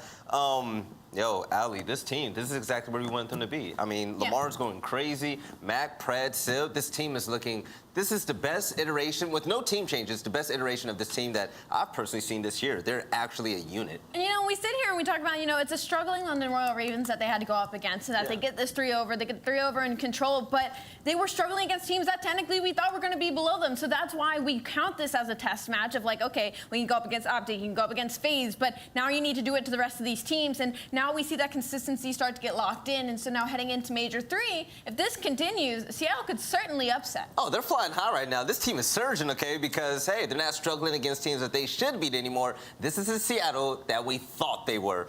Nameless, man, any thoughts about that series at all? And what is your opinion on the London Royal Ravens heading into this event? I mean, I'm just frustrated. Like, that is an abysmal performance. I mean, this is a team that's top 4 in the standings that can't win a respawn. Like, their last 10 controls have just absolutely been terrible. And Hardpoint, I believe that puts them at 1-10 in their last 11 hardpoints. The teamwork is not there. I mean, you even saw Chance say it at the very end. Like, he saw the assists, and he's like, it's some of the lowest he's ever seen. I mean, that just indicates the teamwork simply isn't there. In terms of engagements, it was no different in this series. Their 3 players are in the bottom 7 in engagements. That definitely did not change. They need to make a roster change like ASAP. I mean, they're in a good spot in terms of standings. They blow it up, make a roster change. They can make a good run towards the next couple of these tournaments. We've seen what one change can make to some. But they're sitting comfortable right now. Like, the urgency has to. Yeah, the points, because how strong they were early in the season. Yeah. It's just tough to watch a team like this have no chemistry. And after having a couple weeks of practice now, we can't make excuses for them. And it's not even that any specific player is playing bad, right? They just don't mesh well together. The pacing has slowed down tremendously for this team. I feel like the aggression out of Afro has been yanked back tremendously, and they're just not gelling. They're not making pushes together. They're solo flying out. They're getting picked off. They're getting first blooded when it comes to that Desert Siege. They were up 5-3. I mean, it's a 5-3 curse, but like, play slow. Wait for somebody to give up a pick or something. But they just didn't. They were making individual plays on the map. We heard it in the comms when Chance was brought up there. There was no play call being made, right? Everybody was just kind of doing stuff on the map, and the team cam just isn't there, and that's why they're struggling. It just seems like Afro's constantly trying to flank, right? Yeah. And it's because they're in bad situations. He has to be the playmaker. They have no pressure. Yeah, he feels like he has to be that playmaker. And then on that map 1, like, Nasty has a terrible performance there. There's just no teamwork. It's not gelling. No, not at all. With the tempo slowing down at all, I mean, with the tempo slowing down just outright with the London Royal Ravens, we don't really see that killer instinct anymore like they had in stage 1. But you know who definitely had it? It was Simp with the Scump play of the game where he got the 3K. And Simp of stage 1 is back, baby, consistently, and I love it. Oh, I love this play out of Simp. When he was outer steps right here, he finds 3 to literally win the round. He has the easy read on Afro from the previous information. He gets the kill on Hill, and then he also kills the guy Office. This is the break for Seattle Surge to go up 2-0 in this control. They make the push inside, and there's just nobody in London Royal Ravens that can make this contest. 5-2 in lives as well. I mean, that was completely a game-winning play. Yeah, and it was a big blunder on the side of the Ravens, like right prior to that clip as well. Like they had a setup within the point. Zero was sitting in point, watching the flank, trying to pick up a kill, and then Harry was pushed all the way out train, and he just dies. Like he tried to camp a corner and wait, and didn't look towards train side and gets shot in the side. And it was like, man, you guys got to have either tighter setups or try to get some information for each other, right? Like communication isn't there, so blunders back and forth in that series. And the thing is, we want London to do well, but heading into Major 3, there's really not a lot to look forward to on the side of that team, but we hope that they get themselves together and show up to that event and have the event of a lifetime, right? But also we have a Mountain Dew Game Fuel Victory Spotlight with the one and only Accuracy, a guy that has turned everything around here in stage 3, and he's been frying. Accuracy, I've got to say, incredible series out of you guys. I'm so happy to finally, it looks like that system, that consistency has started to gel. And obviously, before that, it was a little bit falling onto you with this team's woes. I mean, I'll say it myself. I also thought the same thing. But when we interviewed, you know, Pred and them was talking about, you know, and Sib as well, it was like Accuracy's telling us, you know, we need to keep the system unlocked. We need to do consistent things on the map so that, you know, we're not stuck in these situations that we're not used to. And I wanted to know, what was your approach to practice like when it came to that? Because obviously, that's a lot of pressure on the team leader to be like, hey guys, listen, like this is a whole team problem and we need to fix this issue. For me, the biggest thing was like I just told them like, yo, we gotta stick to the GP on GD. You guys stick to the game plan on game day to make the game consistent. And we made that little acronym, you know, and ever since then we just be saying it every day and it's stuck in our head. So now we know how to replicate practice into matches.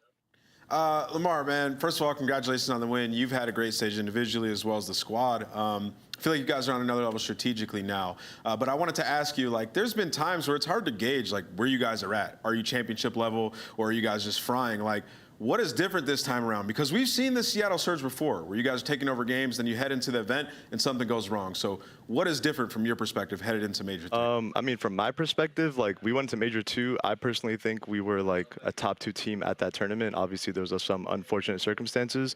And then we had that like month-long break. Maybe the intensity dropped off, maybe something happened or whatever. We played terribly at the Pro-Am. And then we just came back like, yo, we got to lock back in, do what we were doing before Major 2 and, you know, deliver. We know what we're capable of. We know when we play at our high level that we can be champions. So we just want to prove that and, you know, take care of business. You've been playing like champions lately, man. Accuracy, listen, we both know it, man. I've been critical as well. And I do have to say, I do appreciate you shutting me up. Much respect for you for doing that. But also, I want to leave this spot open for you to talk to the fans. Get them a little, you know, hyped and make them feel special with this major coming up because you guys are looking like you're in championship form right now. Yeah, I just want to tell the fans, like, yo, we're working hard every day. We're trying to do something that you guys will be proud of and, you know, make sure the Surge is taken seriously. And that's what we want too. You know, we want to be taken seriously. So we're in here putting in the work every day and we're trying to get that chip. Keep killing it. Stay humble, man. It's working for you guys so well. And I'll catch you in Toronto, man. Safe flight, safe travels. Later, guys. Later. Hey, so we do have to say this. So on the desk, we do have a thing where we do jump on people's heads when we see people not performing and not having the best performances, right? But the thing is, when a player like Accuracy really goes up there and shuts everyone up, Octane, I love it. There's nothing better than that. Well, when we bring up things like that, all we want is for those players to get better, right? It's like we're bringing up and we know you can do better than this and we want to see you do better than this. And that is exactly what Seattle Surge did. They were struggling against bottom teams that we expected them to beat, but they were beating top teams. They want to get in championship form. Yeah. Well, they did what we were talking about. They put in the work. They went back to lab. Accuracy as a leader stepped up. They now have a new saying heading into games. They're translating scrims to matches, and it's looking incredible for them heading into Major 3. Well, heading into Major 3, hopefully they keep it up, because if any of these people lose again, we still gonna clown you, okay? It's what we do. Also, buy your tickets. The event is coming up real soon. It's coming up next weekend. We're going to catch you all in Toronto. We have sold out passes already, but make sure you get your general admission bowl 4-day passes, plus your single day bowl pass if you just want to check out, let's say, Championship Sunday. But nameless also, man, we have challengers. Yes, and you were talking about it yesterday, man. You've been watching Clayster's team heavily. Oh, man, I've been watching all these matches. The Challengers Cup have been lit. I mean, we had Clayster versus Doug yesterday, which was epic. Clay ended up winning that series, and then today there's some big matches as well. They're all playing for, you know, for that first place spot in this cup. The last one here before we get to the event, man. The Passion Pit is always super fun. We've had some dope storylines with them coming from Challenge this year, winning events, making crazy plays from the Pro-Am till now. Can't wait. I want to see Clay just run crazy in that bracket. But, ladies and gentlemen, no, for real. That is it for the first series of the day. Coming up next, though, we have the Boston Breeze, who had a really bad time on stream last time we saw them around, facing off against the Florida Mutineers, a team that has been just inconsistent, but we just know, well, I know at least, that the potential is there. Let's see if they can turn up against Boston. Coming up on the other side of this break. We'll see you soon.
The Call of Duty League is brought to you by Mountain Dew. The Call of Duty League is brought to you by Zenny. Armor your eyes with Block's gaming glasses starting at $24 by visiting zenny.com/CDL.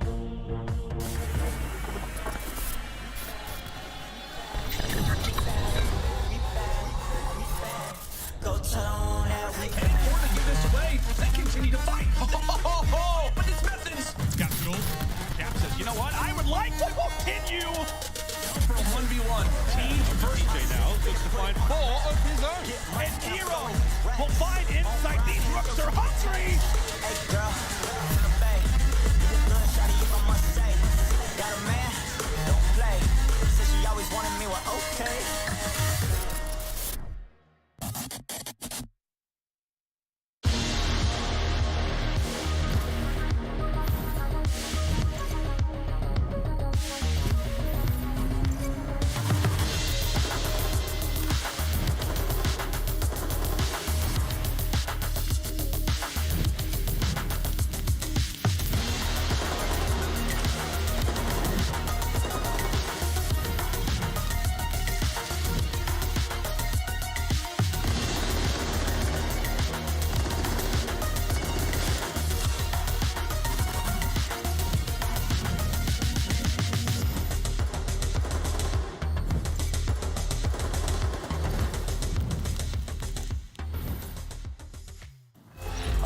Ladies and gentlemen, welcome back to the Call of Duty League. By the way, if you guys have time, make sure you just rewatch that Florida Mutineers hype package again. It's the funniest thing I've ever seen. I love it, man. Skies cracks me up. But yeah, Florida's gonna face off against Boston Breach, and both of these teams copped a big L last time they were on broadcast. But when it comes to Florida, and I have to say it, Nameless Man, there's something about this roster that just makes me believe. Even though, Ali, don't look at me like that. Even though they're frustrating to watch at times, okay, I still think that the pure talent on this team is good. They just need to just play it together, man. Please. Yeah, very consistent. I mean, honestly, the biggest problem with this team has been their search and destroy. It has been great. 9-18, I believe they're been winning. They're like bottom 2 in the entire league when it comes to search and destroy. So they have to get better at search. And then in particular in this matchup, there's a lot of matches these guys have had against each other. A lot of game 5s, and what has happened is Florida's 0-5 in search and destroy against the Boston Breach. So that definitely has to be better in this one.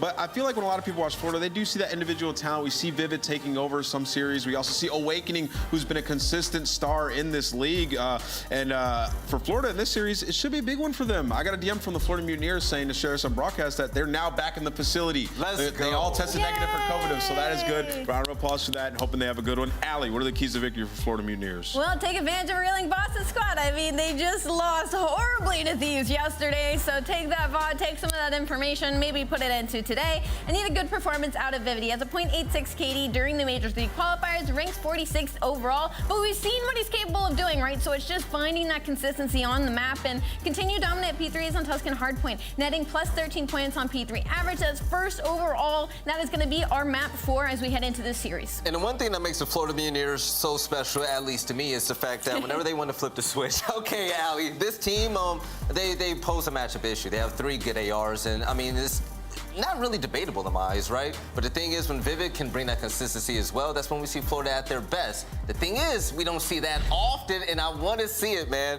But Boston Breach as well. Oh, Ali, last game was rough. They got cooked, they got smoked, they got fried, they got destroyed. I don't even know if I should talk about that series when we start going into this pre-match setup, because it's like there wasn't a whole lot to say, right? It was just like, oh my gosh, that was probably one of the quickest, if not the quickest we've seen this year. It was a hot 3 on the likes of LA Thieves. Heading into this matchup, the search and destroys are going to be a big telltale, right? Boston Breach were one of the best search and destroy teams in the game, whereas Florida Mutineers are 2-8 right now. But I will say in their last series, it was the search and destroy was the only game mode they were able to take off the Seattle Surge. So if they can capitalize on getting those search and destroys, they have 3 opportunities to take a respawn, which they're 3-7 in the last 10 hard points. So it's looking like it might be that game 3. All right, let's get into the game field keys to victory. I'm gonna add one here, and it's turn your monitor on, man. Damn, they got cooked yesterday. That was a terrible performance on the side of the Boston Breach, starting from that first map, and they're going right back at it. It's Gavutu map 1 once again, a map that they are traditionally good at. So play together and get trades. Yeah, I mean, point blank period. 65% non-traded kills ranks last during Major III Qualifiers. They have not been great in hardpoint, 3-7 in their last 10. Then have to win the rotation battle on Gavutu versus Mutineers. Florida on a 5-game Gav win streak, first in rotation win percentage last and break percentage. So technically, they're a better Gav team than the LA Thieves, so we saw yesterday, at least in this qualifying stage. Then rebound on the map 5 Berlin S&E. They're 9-3 this season on Berlin, lost 0-6 yesterday. So hopefully they went back, they changed some of the strategies. It worked for the first 11 times they played it. They were bound to get cooked on in one time, and that's what happened yesterday. So need to see some new looks out of the Boston Breach in today's match. Hopefully so, right? For the simple fact that I have to double check my notes on this, but correct me if I'm wrong, the winner of this could end up in the winner's side of the bracket, right? I'm pretty sure this is a do or die matchup. I'm pretty sure most of us saw Awakening's tweet where he was like, I'm on demon time in this really important matchup. So yeah, I got Florida, bro. I don't know about that one, bro. With a tweet like that, big wake, you guys better win. If not, there's I think demon time wake is triple positive with 4 seconds in OBJ, to be honest. But we'll see. Just caught a stray. Awakening's a beast. Right. Hey, yo, Lando, Standy, it's time for Demon Joe to jump in the lobby. Good luck, fellas. I appreciate that. Ali spitting some fire on the desk. We love to see it, man. But like you guys said, I got official confirmation. This is really the final match, Jay, for the final winner spot when it comes down to the Toronto Major. So everything is on the line. You win and you're in. As the desk touched on, this is the 4th matchup between these teams, Boston versus Florida. And Jay, here are the maps and modes. One that I'm sure not a whole lot of people saw yesterday, Boston play on Gavutu. Why? Because it was incredibly short. Yeah, Boston did not show up to the arena yesterday. They did not come to play in that match. They, like Nameless said, didn't even turn their monitors on. But they have to completely forget about that because they're going up against a Florida Mutineers team who have been struggling in the last couple of matches. That one versus Seattle losing every single respawn. But now they're all feeling a lot better. These guys just got over COVID. Everyone is going to be sitting in the facility. So it's a totally different Florida Mutineers roster that we're going to see today. Okay, nice little 360 spin for the nade. Yeah, okay, interesting stuff. Off the rip here for Boston. But yeah, Jay, like we said, Breach off the loss on Gavutu yesterday when they were getting destroyed by the human turret, by the way. Just got to point that out. We'll see if the Florida Mutineers can maybe try and be that same formidable force as they're starting things off quite nicely inside of the OBJ. And recently it has been bright skies here on Gavutu. No pun intended for the Florida Mutineers. They've won this one a decent amount of times in a row. And so far, they have been uncontested over at P1 while Vivid's thinking about those spawns for next. Yeah, they just got a clean 4-dead. Boston now flip those spawns, spawning toward that cliff side. They're still going to send a couple players, though. Try to attack towards that P1, but Awakening and DavePatty doing a great job of cutting them down and holding this first hard point for a good 45 seconds. It should be a full 60, but at least off the rip, you have to waste some time to get there. So that's been a flawless hold to start this game for Florida. Now off the rotation towards P2, they are going to have the numbers advantage, but Capsidal and Methodz answer with 2 of their own to at least win the rotation for now for Boston. Yeah, and like we said, man, I mean, this is the 2 teams who just instantly are always on top of that rotation battle. I think it's number 1 and number 2 in the CDL this season. So you saw Vivid make the play for it. Well, Boston now have got that one to think about for P3. However, it could be time for Nero to try and slay around it. It's been a slow qualifier, but maybe it could be time for the Roman Emperor to start things off nicely. There we go. He goes on a streak, and just like that, well, Boston, they've got their first points on the board, buddy. Yeah, and Nero's not slowing down on a 5 spree.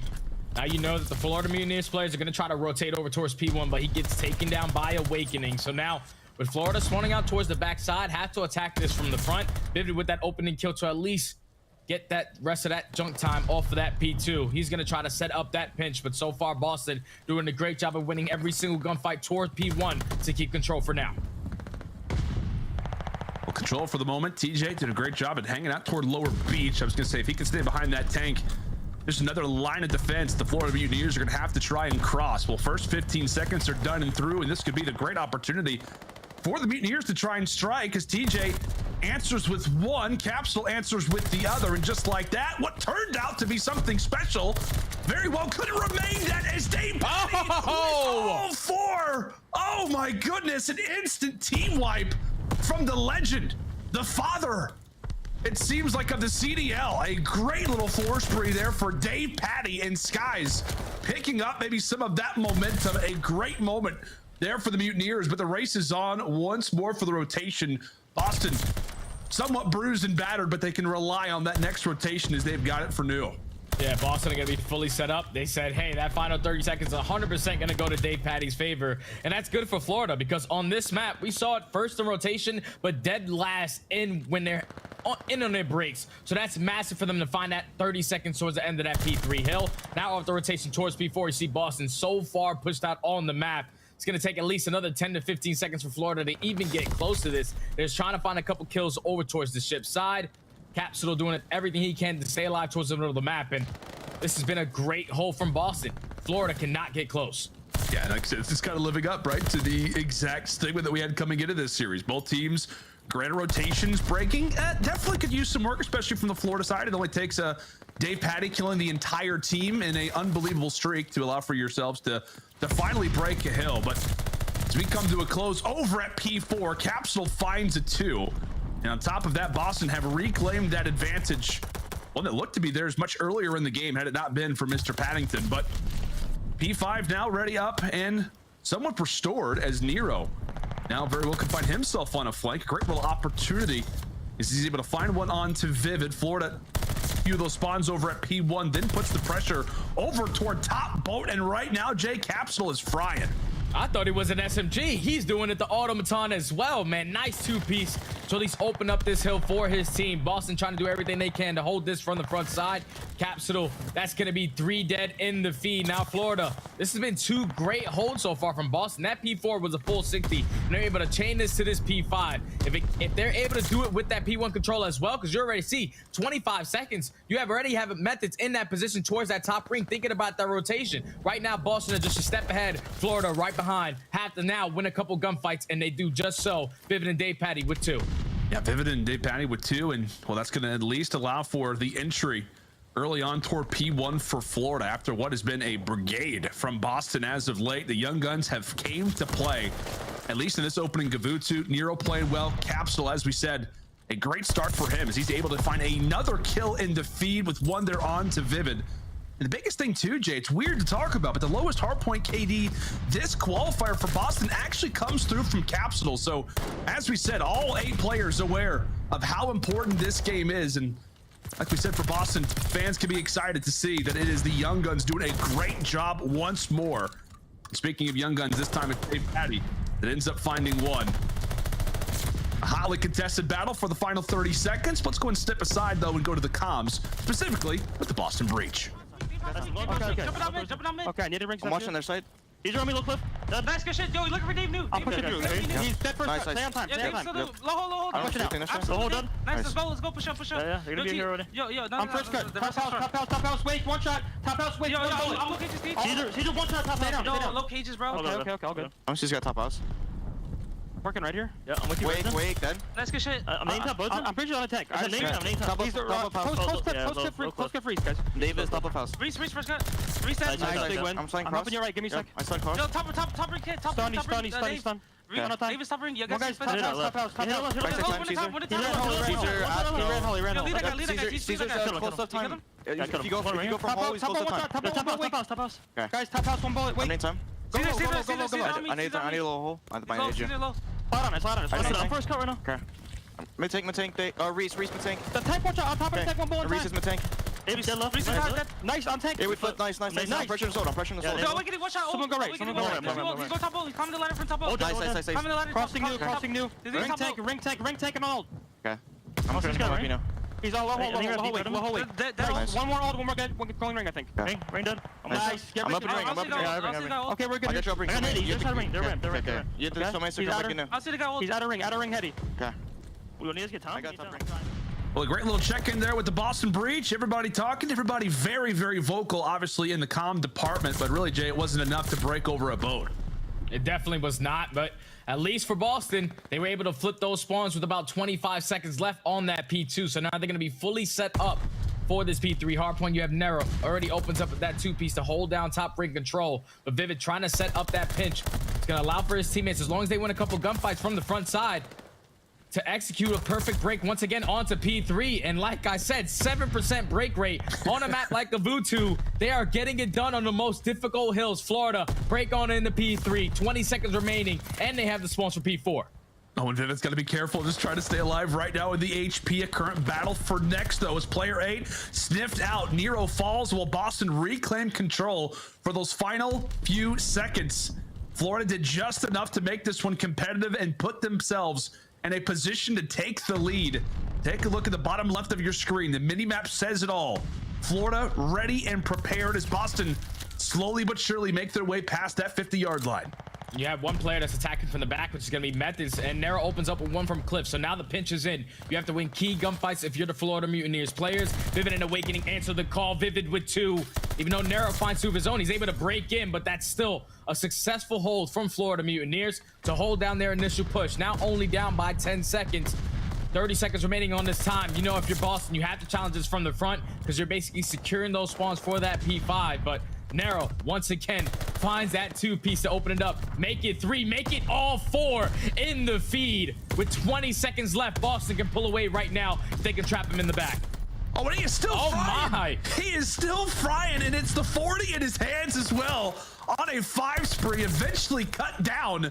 We thought how Florida could very easily take the lead on this hard point, and it turned in to an abyss in the backside of the spawns, 230 to 200.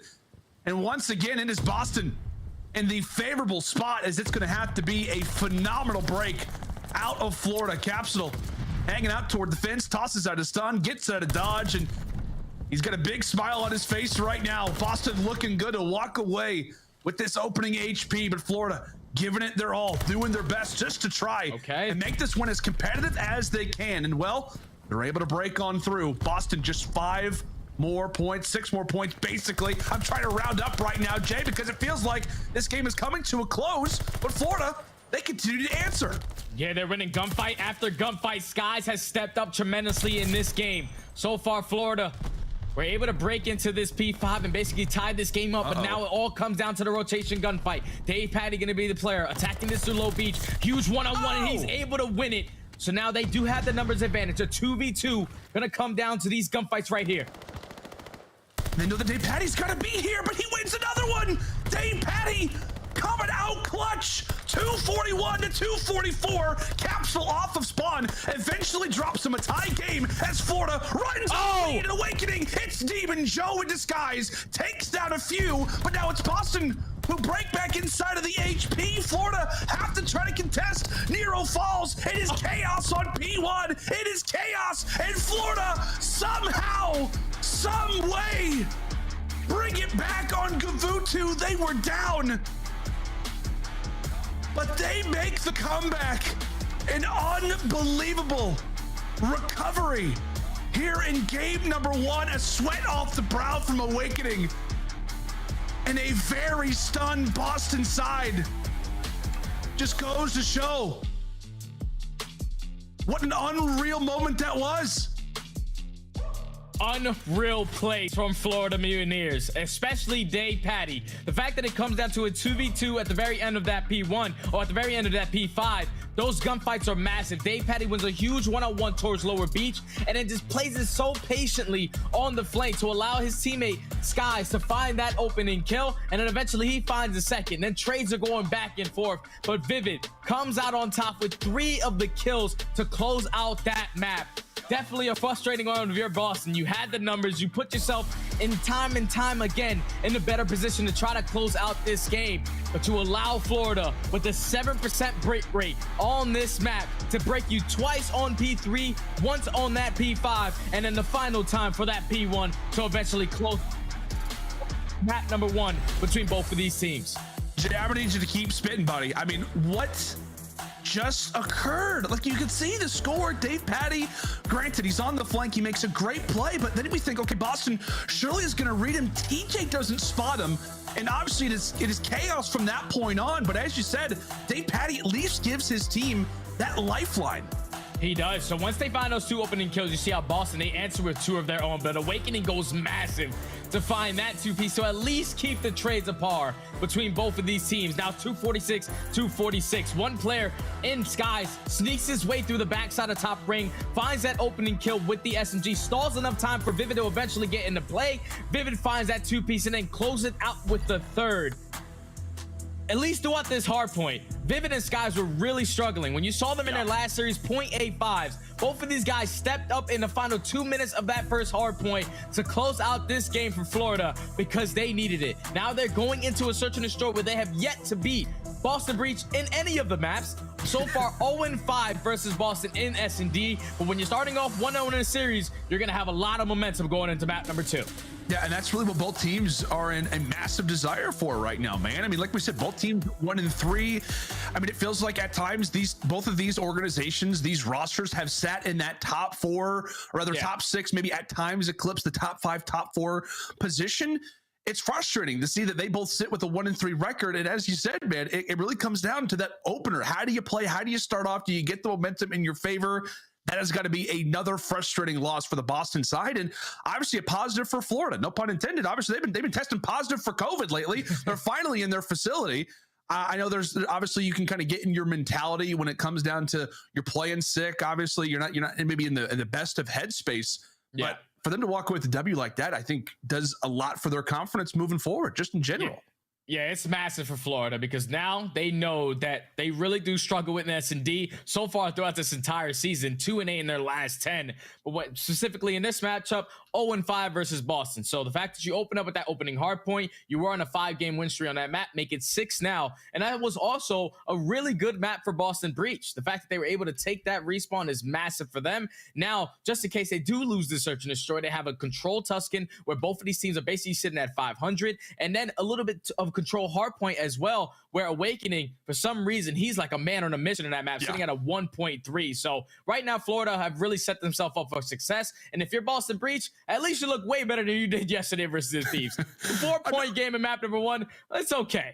I was going to say, I think from our perspective, we're looking at it that way. I think from the players' perspective, they just look at it as another loss. But as you said, they got to get focused. They have got to get focused coming into this next Search Destroy, which obviously has been their best mode. Respawns have not been there. That now marks 1-5 in the Major 3 qualifiers for Boston Breach, without a doubt, regardless of how they come into the Toronto Major, whether it's in the winners or the elimination side. That HP has got to be cleaned up. But as we head into Bocage, obviously Boston, who has dominated Florida a majority of the time, I want to say this is also after they played not long ago. Yeah, Florida have not played Bocage Search Destroy since March, Jay. And the last time they lost it was to the Boston Breach, and it went to a round 11. So maybe there's a reason why they haven't played it in a while. Well, saying that 0-2 on the season, obviously you want to try to expand your map pool as we get towards the later half of the year. But Florida Mutineers, going into this map, if you're Boston Breach, you're probably thinking, they've only played this map twice. This should be an easy one to cover. But there's not a lot of VOD sessions or a lot of VOD review where you can watch on Florida Mutineers. So I'm really curious to see how they play this. Awakening attacks aggressively through that lower tanks to find that first blood. But Nero evens it up, makes it a 3v3. Yeah, as you said, not a whole lot of notes to take. Maybe moving forward. Okay, Vivid, he just likes to become Spider-Man. It would appear on Bocage. Maybe in the LA Thieves type of note taking, that could be one for Florida moving on. But Boston able to get that plant down. Unfortunately, they do sit in a 2 versus 3. Methodz found out and taken down as Awakening. A hat trick to start off this bad boy. Nearly finds the ace, but it will have to be the ace on the other side for Nero, trying to check the bomb, and he gets dropped as well. Sky's there to beam him, and also on the defuse, and a retake out of Florida Mutineers, despite dropping in that first blood. Yeah, that's massive for Florida, especially in Awakening, because on this map specifically, Awakening loves himself some Bocage S&D. A 1.3 and answers early into that round number 1 with that early first blood, and it eventually finds a 2-piece after that to give him 3 kills on the round. So Florida finding some early success on their defensive side. They're 50% on their defenses, 36% on their offenses. So this is going to be massive for them, because for Boston, it's completely opposite. Boston are 50% on their defenses, but a little bit slower on their offenses with an 80% win rate on neutral takes. So when they spread map, that's when they see a lot of success, but Awakening just shut it all down there. Well, Florida says, hey, you know, we're not great on attack on Bocage, so how about we just forget about the bomb? How about we just leave that in the back of the spawn? Maybe that could be a strategy. Okay, maybe not. Awakening's like, all right, I'll do it. Regular, maybe Big Wick could be frustrated about it, but this is Demon Joe. He's happy to do everything for the team possible, but okay. Both teammates drop. Vivid and Dave Patty hit the deck instantly. And now that brings it to the good old duo, Awakening and Skies, now left to bring it back in a 2v4. Thankfully, though, Jay, they do have the bomb. Yeah, 2v4 situation. See the way that Boston are playing this, just stand right by each other, the buddy system, so you can try to execute at least on this trade. Awakening is going to get spotted, but TJ runs right into the pre-aim of Sky. So now in a 2v3, still a lot of time to work with. Sky's trying to finesse his way through that lower B bomb. I think he might have just got great timing on Methodz as well. It's going to force it to a 2v2. Oh, Awakening. He spotted Nero. He spots Nero through mid. Nero tries to dip on out, and unfortunately for Skies, he gets dropped. So Awakening now in a 1 versus 2, at least had an idea of where Nero descended. And now looks to plant down the bomb. Can he get this one off in time? He will, but going to be instantly challenged. Is the reaction going to be fast enough? Not going to be there. Nero takes him down. What looked like A very comfy 4v2 for Boston, then turns it into where the rookies have to go big, and thankfully they do.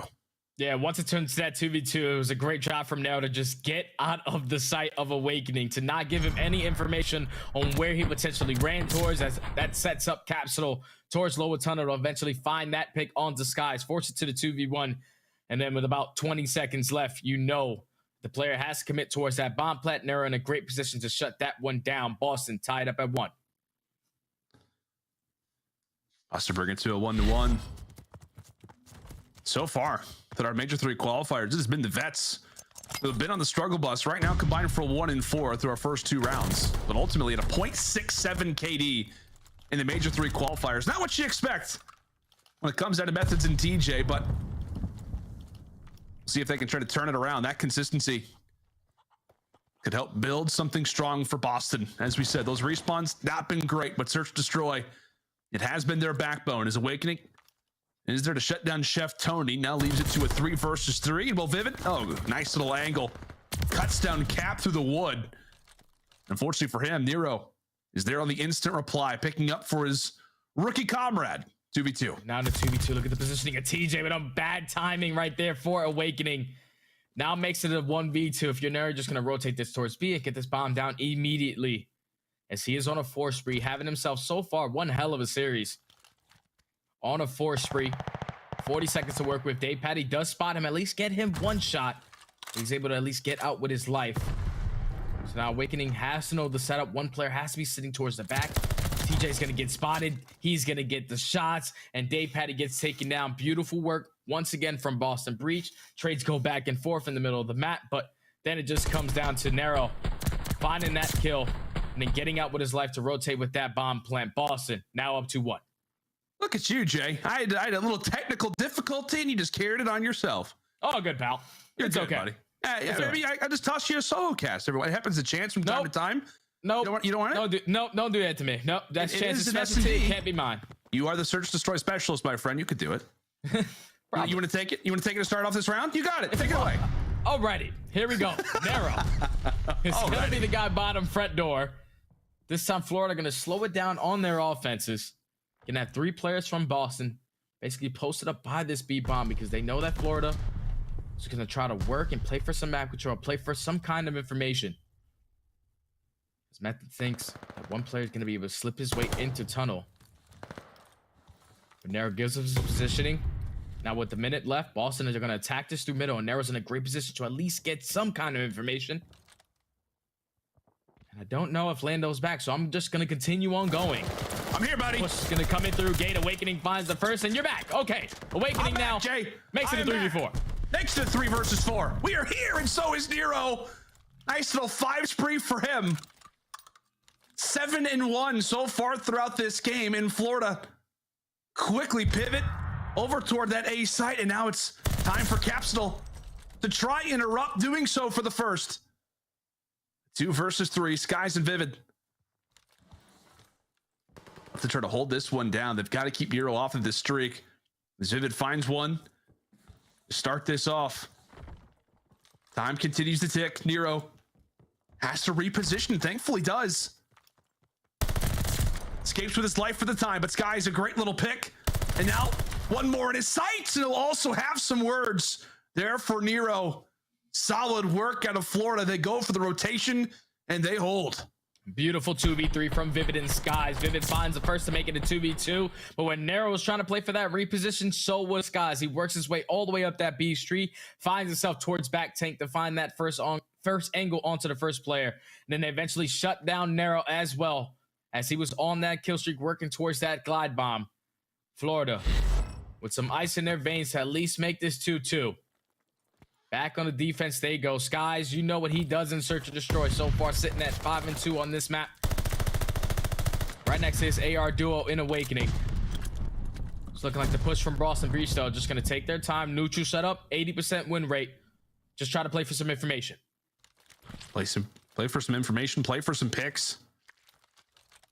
Really, for Florida, they got to be careful. Make sure they don't give too much away as they stay very firm. Really inside of it. You got 3 guys just hanging out in the marketplace. Meanwhile, it is Methodz, the sole man, over toward Waterside. Well, he sees an early death, and with that, Boston, now without their captain, are going to have to do it in a 3 versus 4.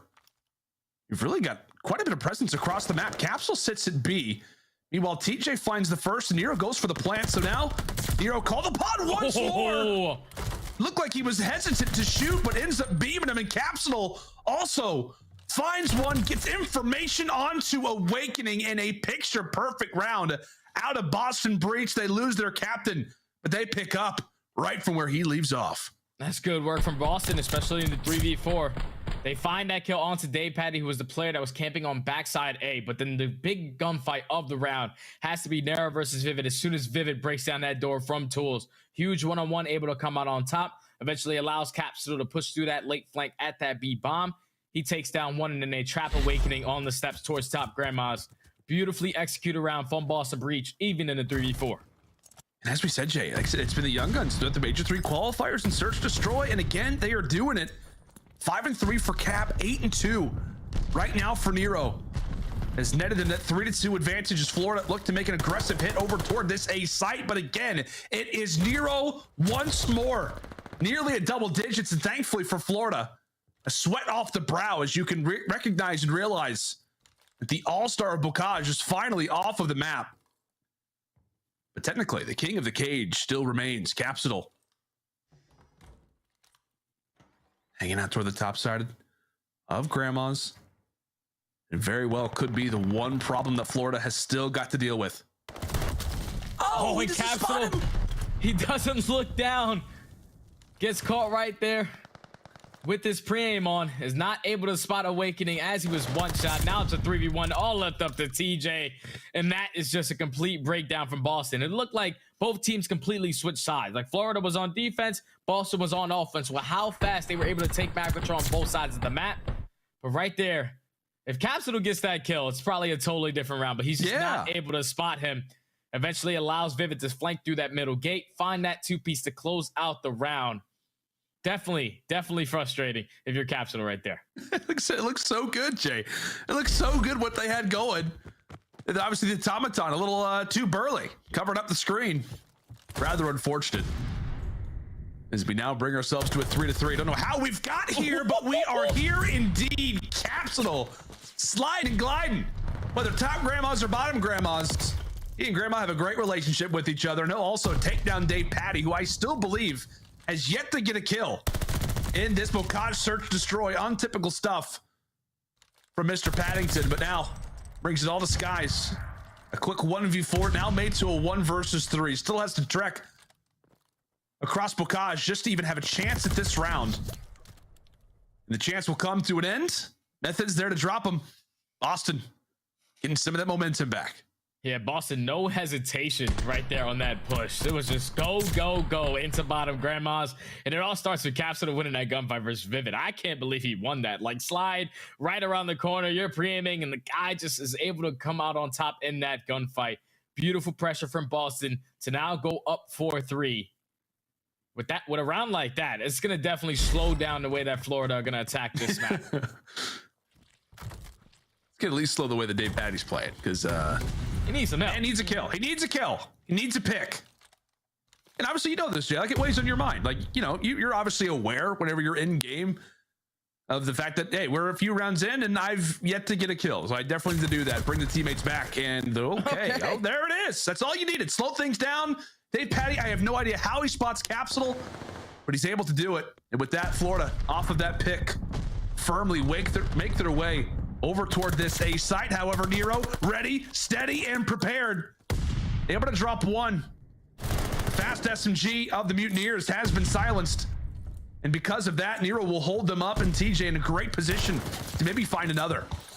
Yeah, right there, Florida. They said, we do not want to turn in this corner and potentially run into a team fire, but Nero not slowing down. Goes from that A bomb all the way to B and finds so far 2 kills in this round. Now with 30 seconds left, Florida have to try to take care of him. They do just so. So now in the 2v2. Gonna wrap this bomb all the way back to A. And I don't know if TJ was able to spot him, but DavePatty's just gonna work his way right into bottom Grandma's. TJ should be ready for it. Big one-on-one from TJ to come out on top. Now with 12 seconds left, the bomb is gonna be down, but Awakening at least forces to a 1v1. He's going to go for the plant, but right when he gets here, hello! Oh my gosh, Jay. That was terrifying for Methodz, especially. Like, Methodz is like, cool, I'm going to get out of the way. Awakening's surely going to look for me. And then it's like, okay, quick challenge. And Awakening nearly with the rat. We know how terrifying that weapon can be in close quarters. Nearly drops him, but thankfully for Boston, if you are a fan of the Breach, they escaped with that round, but it was not easy. We keep saying Awakening. It is Demon Joe who is clearly on the map right now. Oh, it's got to be Demon Nero even more because he's taking over every single round, 2-piece after 2-piece. Now 1 round away for Boston Breach to close out this map. Capsidal, unfortunately, is going to get blooded, but who else? Who none other than Nero to at least even up the numbers. Forces it to a 3-3. Skies finds 1, but he knows the positioning of Awakening. It should be a 2v2 if he picks up this kill. Yes, he does. So now with a minute left, bomb down at mid gate. Methodz and Nero versus DavePaty and Skies. I feel like if you're Methodz, it's just like, all right, Nero, just go out. Do what you need to do, what do you want to do, buddy? Yeah, what do you want to do, and how can I help you? How can help me help you helping us? Boston, 1 round away from making it a quick 1v1, or rather a 1-1 in the series. Trying to get that Gavutsu out of their minds. That close loss, the continuous struggles in the respawns. Can search, destroy, make it all better. Nero with 1. Skies eventually trades. Skies versus Methodz. It looks like Zinni is eyeing up that B site. Makes his way through bottom grandma. Skies still holds the angle through middle. I don't know if he spotted him, Jay. So the bomb is going to get planted towards B. Methodz is just going to try to take lower trenches side. It's going to be a complete flop where both of these players were at the beginning of this round. Huge one-on-one for Methodz to try to secure this map win for his team. Skies just trying to check out every corner, every single angle where he could potentially be, but Methodz with the beams, able to clutch up the 1v1 for Boston. Now tie the series up at 1 apiece. And a massive turnaround. Obviously, if you're Boston Breach, as we said, they continue their spree versus Florida. As that's now what, Jay, 6-0 in S&D versus this team on the year. And I know we talked about a lot, you know, when you are in the game, you know, when you are winless, right, DavePaty, you have to get a kill for a little while, it weighs on your mind. It's got to weigh in the minds of the Mutineers. They have yet to see a W next to their name versus Boston in this very game mode. DavePaty did have that 1 round where he turned things up a little bit, but ultimately finishes off 2-8. But this game has Nero's name written all over it. A 14-5 performance. And the one thing too, Joe, that we talked about, right? Obviously, Demon Joe Awakening, he said that he was coming out to fry today. When you see Nero starting off, and regardless, he plays well in that Gavutsu, plays well in the Bocage Search Destroy. It is not a good sign for any roster that exists in the CDL when Nero is playing this confident. It definitely isn't, man. When he is hot, he is on point. He's just nonstop aggression, running around with the 40 in his hands, popping 2 or 3 pieces like it's absolutely nothing. Like right there, you seen Florida. They were probably getting a majority of those flush brothers in that S&D, but Nero was always there to at least even up the numbers and then eventually find 2. Closes out that map 14-5. Like you said, had a great map number 1, followed by a great map number 2. So far, he's answering the call for this Boston Breach team to try to secure the winner's bracket at Toronto. Yeah, man, he's been the answer. As you said, buddy, this is the finals spot on the line. If you get through this match, if you walk away with this W, you're going to be in the winner spot, and you get the very last one possible going into the Toronto Major. You win, and you're in. Boston versus Florida has only just begun, folks. When we come back after the break, it is time for Control on Tuscan.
Call of Duty League is brought to you by Zenny.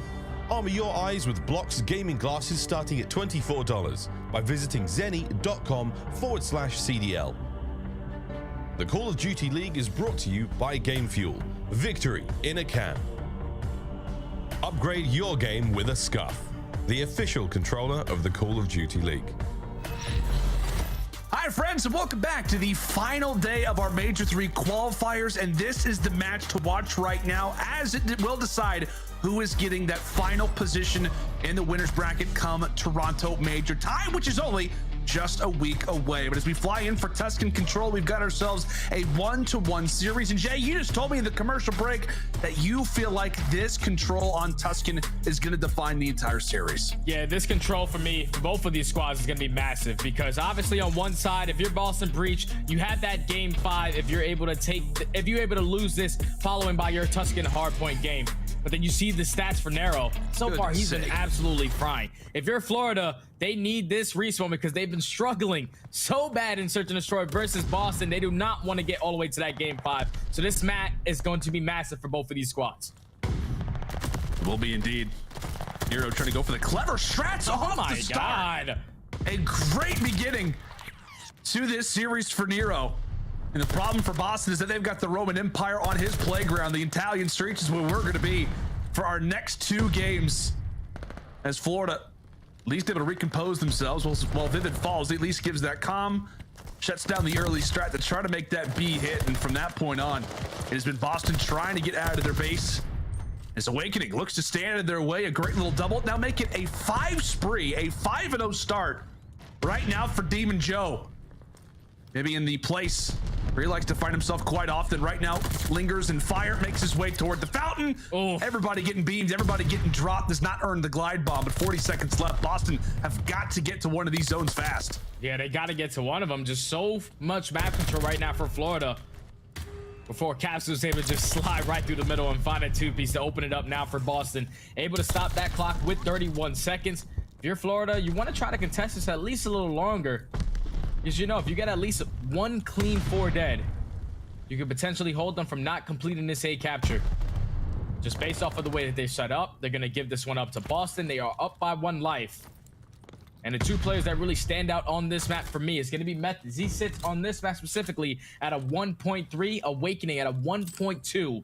Oh, gosh. Both of these guys having a hot start to this map. Just speaks to the level of talent that we've got in the CDL nowadays, Jay. It's like every time that we talk about a certain, player here or there, we hear like these 1.3, 1.4 type of KDs. Impressive stuff. Some absolute sluggers on either side of the stage. Just now Nero trying to apply some pressure in the back of the base. Eventually dropped, eventually thwarted, but it couldn't leave an opening. It could leave an opening now for Vivid as he runs his way right on through, but Capsidal again with the automaton. The beams from Gavutu have found their way now to Tuscan. I don't know how that's possible, but hey. Maybe the climate's somewhat similar, maybe in distance, not as far away as we like to think, but a minute off the clock.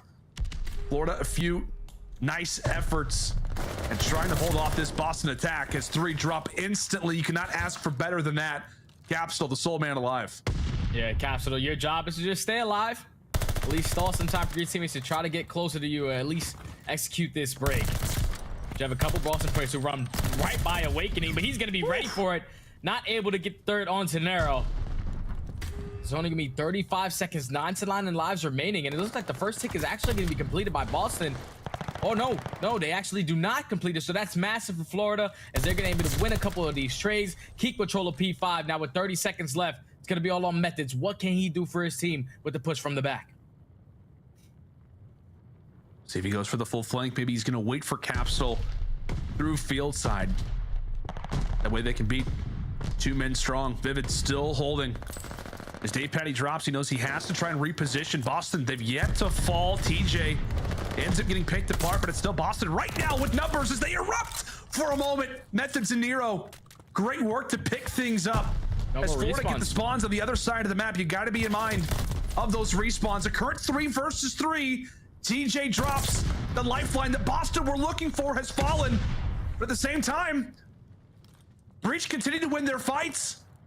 Current 2 versus 2. It's Search Destroy right now on Tuscan, and really every single one of these ticks is a benefit right now for Breach. Skies is able to find one onto Nero, eventually takes down Methodz as well. But despite that, Jay, Boston Breach, I mean, of course, you're looking for the round victory, but the amount of ticks that they got toward the end, that was massive. Yeah, that's massive for Boston to complete those 2 segments. So now that puts them up 5 ticks. Makes it a little bit more difficult for Florida to work on their offensive side. This comes down to a 2v2 to close out that round number 1. Now, if you're Boston, just gotta keep up that same pace. Not give up this A capture so easy and allow Florida to have like 2 minutes to work with. It's gonna be all out battle, at least through the middle of the map. Trying to at least find this opening kill. Both teams are playing really patient, but Capsidal, he attacks first with the first one. Great little poke of aggression there out of Capsidal.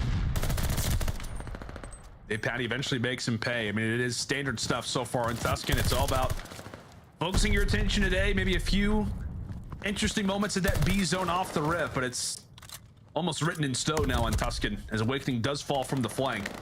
It's going to be that A capture at some point. I don't know what the exact rate is on how many teams have got the full capture, but it's got to be at least at 90% in the CDL this particular qualifier, as Florida eventually able to stabilize. Unfortunately, though, Methodz still hiding out behind one of these many statues that you could rely upon if you are the defensive side. Florida finally able to get that tick and more specifically stop the clock, but again, Boston not slowing down the pressure. Yeah, but Sky's in a great position from top. Church at least able to cut down both of those players. Trying to attack this through the middle of the map. He gets the 3rd as well. So now this is going to set up the rotation for Florida to try to chain this over, at least for some map control at that B point. You do have one player. It's all the way pushed out towards the roof, but aBeZy takes care of him. So now they're fully set up for the pinch. Nero has to try to go massive from top plat. He's patiently waiting in that corner for aBeZy, but he's setting up his teammate in Vivid to at least tack this from the back. He gets shut down, and Boston, they hold the first push. They hold the first push. Awakening still here, and thankfully he also has Skies to rely upon. So, like I said, it is that kind of chain effect when you are the defense. Have one player at least pushed up in a church and basically usher them into that enemy spawn. Great job from Awakening to find one. Skies tries to slide down the stairs, but he eventually gets dropped. And again, it's Awakening, the sole player who's been at this B zone for quite some time, Jay. Can he get some real help as he has to back on up? Florida doing a great job, or rather, excuse me, Boston doing a great job at staggering these pushes. Awakening eventually falls, and Florida, it's back to the drawing board as they now sit all around that P5 position. I say back to the drawing board, okay. Drawing board tossed out the window. They are here. They're ready. They're prepared. Guns, nades, fists flying inside of the feed right now, but Florida really yet to get anything in terms of these players on Breach who just continue to sneak on through. Yeah, with 30 seconds left, even though Boston are down by 3 lives, the biggest thing for them is that they're not giving up any segments. So far, been a great hold on defense, but this is going to be the last push from Florida. Going to attack this straight from P5. One player down TJHaly. Awakening and Skies are able to find 2. So this could potentially be the opening, but with TJ finding that second kill. With 12 seconds left, all you have to do is just make sure you keep on trading every single gunfight. Only 2 players that are close enough to at least touch this point for Florida. They all get taken down by Methodz as he finds a 3-piece in the feed to close out this defensive round for Boston. And now they tied up at 1 apiece. You're tied up at 1 apiece. Big stuff out of Boston. Obviously, they'll have that advantage moving forward in terms of the ticks, but recently in the Major III Qualifiers for Breach, I mean, really control throughout the season, Jay, has been a struggle for them. We always remember the constant round 5s that they went to when it was based off of kills instead of ticks. The amount of round 5 losses that they had on Gavutu were pretty staggering, but 1-3 so far throughout our Major III Qualifiers in this very game mode. Obviously an expected round, but a good start. Consider they are up 2 right now in the overall ticks. In the overall segments, Capsidal trying to keep that slaying frenzy afloat, trying to overwhelm the side of Mutineers and get this A zone done and dusted. And right now it looks to be exactly the case. Only what, 11 seconds have ticked off the clock, and that's about to be the A zone already in the hands of, in the hands of Boston. Yeah, Florida completely shocked. They said, no, we didn't win our first initial gunfights. We just went 3 down right off the rip. We're just going to give it up and set up properly around P5. Force all of Boston to try to attack this from field. So far, they're doing a great job of doing so as they're able to find 2 kills. But the two players dropping on the opposite side of the map. See number 2 that's all the way pushed out, which is going to be DavePatty. He's influencing these spawns for Boston to continuously try to overextend through that field side. They're doing a great job of it. They find a couple kills. They're going to eventually take that church control. But they still just have to focus on the positioning of DavePatty. He's going to be set up for that flank whenever he wants. It's like the third gunfight that Methodz has had where he's basically just headbutting an enemy. I don't know if anybody else has noticed that. It's something that I have picked up on. See if he and Vivid look to get extra close. Nope. Methodz prefers the range, especially with the automaton. It works out quite nicely. This guy's receiving the effects of that as he eventually gets dropped by the nade. So board cleared for the moment. And Boston are hot on this attack. Awakening looks for the reposition, and Methodz is like, yeah, Capsidal, you're not going to go too much farther. Or maybe having a little bit of a better game than me, at least maybe so far in this series. Time to cut down the stats as now it's Awakening again, put in a position to go on off, and he will do exactly that, the turn and burn for the double. A 3-streak right now for Big Wake as the time continues to tick away. Boston looking for an answer. And Boston are just completely, every single time off offense, overextending. They don't have a single player that's wrapping back towards P5 to try to set up this pinch. They're trying to win their gunfights in towards Church. And so far, they have every single player in this position now up a man. With 40 seconds left, Methodz finds a second. So now if all falls onto DavePatty and Vivid, who are farthest pushed up towards that top plat, Boston able to stop that clock with 32 seconds left. Stop the clock for the moment, but here comes Methodz. Here comes Methodz. What a pinch. The lovely flank. The pinch is in Florida. Hot on the reply. All 4 players come sprinting out of spawn, but right into the weapon of Methodz again, who cuts down his third. Eventually does get taken down, but his presence is felt. 1 tick already grabbed for Boston. You can be happy about that, but while they do get wiped across the board, 20 seconds left. Can they get a second tick and continue to be a problem for the Mutineers? The exact same situation happened in the prior attack for Boston. Little moments where they've been able to secure what looks like it could be a round 5 defense. There goes the wipe again. Nero tries to turn, but Vivid goes massive with a double. Capsidal falls as well, and Florida thankfully do not allow for much more of that B zone to flow. 1 tick, they give it away. And as we said, a more conscious effort this time around on defense for the Mutineers. And I'm pretty sure with Boston picking up that 1 segment right there, puts them now up by 6. So as long as they are not getting outslayed in this game, as long as they don't completely get world start in this round, they should have secured themselves the defense going into that round number 5. So this is like a back-to-back offensive thing from Florida. You need to try to win this, or at least win an offense in 2 rounds that you have. As they're going to put early pressure on towards A. We saw the first round, Boston at least caused them a lot of problems trying to complete this A capture early. But this time they're gonna at least win that initial gunfight onto TJ towards field. Vivid finds a second. Capsidal should be able to get taken care of through middle. But he actually stays alive and gets a kill before he does not drop. It's gonna be Florida. Second tick about to be done. Boston are gonna try now to set up around that P5 area to not allow them to get that control. Oh my goodness, Vivid. He has come out with a point to prove. They will leave that A zone vacant and instantly go for the attack out of that B zone. A current 4 versus 3 advantage, and they are hot and heavy in the spawns. Are Boston going to be able to read this? As Skies finds 2, Vivid finds the 3rd, and Florida, they have opened up the spigot, and they're receiving all the benefits. That B zone is flowing for the moment. And Breach have got to be careful. Breach have got to be careful. 3 fall. Methodz off the spawn. Is just trying to stay alive, trying to reposition, and as he does, he sees that that B zone has gone the opposite way. Enjoy your double kill as Florida have come to play. They've got that B zone and now only have 1 more at A and 2 minutes on the clock to work with. 2 minutes to work with, up by 7 lives. So if you're Florida, you can basically play TDM. Try to get some kills, or at least get a 2 to 3 dead to complete that 1 segment. Awakening and the rest of the Florida boys are going to commit towards the flank, towards back church. Capsidal has to try to go big. He at least takes down 2 before he drops. That eventually sets up Methodz and Nero to find the last 2. Now all of Florida coming off the spawn. And you have Vivid, who actually makes his way into his U. So he's going to be the player at least to stop the clock, but he gets taken down. And Boston, they hold. This is not going to be easy, as we said. Like, when it comes down to that A zone, it is almost free segments for the attacking team. It just feels like a matter of time. But can that Boston defense be perfect? Can they hold the line and guarantee that round 5, the more favorable spot of the two? As TJ, look through his perspective right now, a lot of visuals, a lot to think about. Holding cut, holding mid, holding a lot of power positions as Awakening and Skies both combined for a double.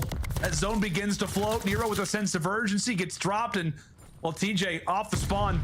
He and Methodz are gonna be the first players here, but it does not look as if that is going to matter. Florida have to win the attack, and they do exactly that. Incredible stuff out of the Mutineers as they came prepared in that round. That was such a beautiful attacking round for Florida to complete those 2 segments at A, but then they were not going to try to complete A. They know that we're basically going to have back-to-back offenses to close out this map if we get to that round number 5. They completely transition over towards B. They find every single kill in the feed, and then when they had the 2 people on point, the 2 people that were coming off of spawn, Awakening sets himself up top plat to cut off TJHaly. He finds 2. The player that comes off spawn cuts off top radio. He finds another kill. And then the last player up, which was Methodz, who attacks top radio later throughout that round, he finds that 2-piece. But Florida at that point already close at that B point. Now they have 1 segment to complete at B. That was a beautifully executed round from Florida to now take a 2-1 lead in this series. They're in the driver's seat now. They are indeed. And you saw Awakening not just with the most kills on the team, the greatest KD, but also with the most tiers captured as well for the Mutineers. The man really did it all in this Tuscan. And the scary thing too, Jay, is that he's not just great on Tuscan control, he's also fantastic on this upcoming Tuscan HP, which I'm sure is going to put some fear in the back of the minds for the Boston boys. But still, I mean, what? It just comes down to that final round, man. The way that Florida were able to just be composed, right? They recognize we got 2 ticks a day. Screw it. Let's just instantly make the play for that B zone. And perfectly coordinated were Florida in that very, very important moment. And now Florida find themselves up 2-1. If you're Florida, you need to close it out in this next hard point. Yeah. So far, you were 2-0 in the respawns. Vivid has not gone positive, and like, the crazy stat from the keys to victory, even for me, like 19-4 when Vivid goes positive. So if this guy can put up some better numbers, they will be able to close out these respawns a lot easier. But Florida have some well-talented assault rifle players. Awakening really going massive in that map. Like I said before, map started at 1.2 on Tuscan control, and it only gets a little better. Like you said, going into this Tuscan hardpoint, a 1.26. Oh my goodness. For Awakening. Demon Joe so far answered in that map number 3 to now put his team up 2-1. Yeah, and like I said, it really comes down to that control. And yeah, the big thing too, Jay, that we always talk about with the Florida Mutineers is that they're either getting 3-0'd or they're 3-0ing another team, which basically means that they're either obviously dominant or they are getting dominated. Obviously, you could really, I think when we look at the KDs, obviously the control is going to favor the Mutineers for the moment, but ultimately throughout this series, I feel like it's been somewhat back and forth. Like we talked about the opening Gavutu, et cetera, et cetera. I mean, obviously Florida steals away that game, so this very well should be Boston up 2-1. But I feel like going into this next Tuscan HP, this is also a very scary territory for the Mutineers because Jay, they don't go to game 5s often. Like the stat, I think it was like game 5s. I think they're like the second, like they had the second fewest game 5s in the entire CDL. They have like an unbelievably poor performance in round 11s. Like you do not want to see this game 5 if you're Mutineers, because as we said, it's either they are frying or they're getting destroyed. They do not see that 5th game very often. And what on Berlin, that's also a strong win for Boston too, man. Like, I feel like this is a must win if you're the Mutineers. You win this game, cool, great, you're through. You lose it, and I don't know what the percentages drop to, but I'm sure it's not great for them either. Well, if I'm Florida, right off the rip, if we end up in this game 5, I'm going back to yesterday when the Thieves were able to play Boston on this map and 6-0 them. Like, put Vivid in the situation where Envoy was, because to have a flawless search and destroy game versus Boston Breach, who are one of the top 3 search and destroy teams that we have in this game, that was beautiful from them. You just have to take that page, basically print it on your side of the game plan, because that is the way you want to see success. Obviously, you don't want to get there. You want to try to close this out because you've just been struggling versus Boston and S&D. 0-6 now. Like you said, game 5s, they're 0-5. Round 11s, 0-4. Have no ice in their veins. You need to try to close it out right here if you're Florida. Yeah, I didn't know what the stats were. Thankfully, you got him, but yeah, that's pretty terrifying. As you said, basically a must-win. If you are the Mutineers, you do not want to see that game 5. But when it comes down to Tuscan HP, I mean, who do you look out for from the Boston side? I mean, I feel like it's almost basic to call out. I don't know, maybe like a player like Nero at this moment, just because I feel like he's always the X factor. But is he that guy for you who has to step up, or is it somebody else for the Breach team? I don't think he has to step up. I just think he has to continue playing at the level that he's playing at, man. The aggression, the pacing, nonstop 2 pieces left and right. He was 12 kills. I mean, he had 14 kills in that search and destroy, and 12 of them were non-traded kills. Like, the guy's putting himself in one-on-one engagement and coming in on top every single time. So I'm looking at him to continue on with the great series that he's already having. And then on the opposite side, we know that Awakening is great on this map. But the player for me that has to step in to at least relieve the pressure from Nero has to be Vivid. He is the only SMG, but on a map like Tuscan, this is where Vivid can really take over for his team and try to close this series out. Yeah, I know that you mentioned the stat like just after that last control that we had, but it's true, man. 19-4. Florida are 19-4 in respawns when Vivid is positive. Like, that is insane. An unbelievable stat line, and that just goes to show the firepower that the Mutineers team have. If they can get that extra piece, that extra, SMG talent, where obviously he's one of the faster players in the game, but if he's winning a majority of his engagements, that is where this Mutineers team more specifically strikes gold. Because like we said, folks, we've got that Tuscan HP ready to go here in just a few moments. Mutineers, I'm sure, barking out orders, just trying to remain composed, stay calm coming into this next one.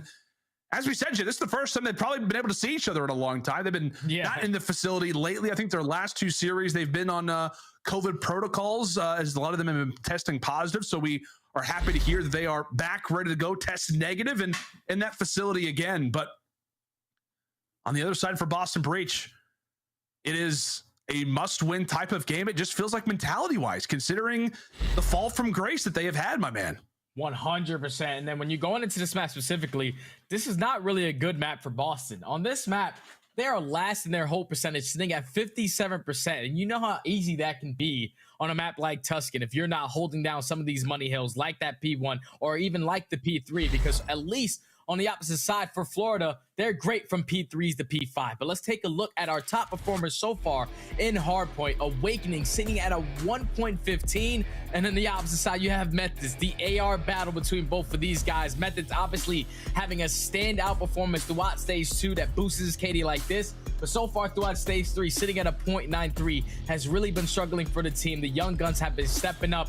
And Awakening, you saw his tweet today. Everybody watches on the Bluebird. When Awakening tweets he's on Demon Time, he's always going to put on a show. He did it in that map number 3. Now going into this map number 4, like I said, if Boston do not answer with great holds on some of these hard points, Florida will be able to break on in and then also close out this map in 4. Yeah, as you said, man.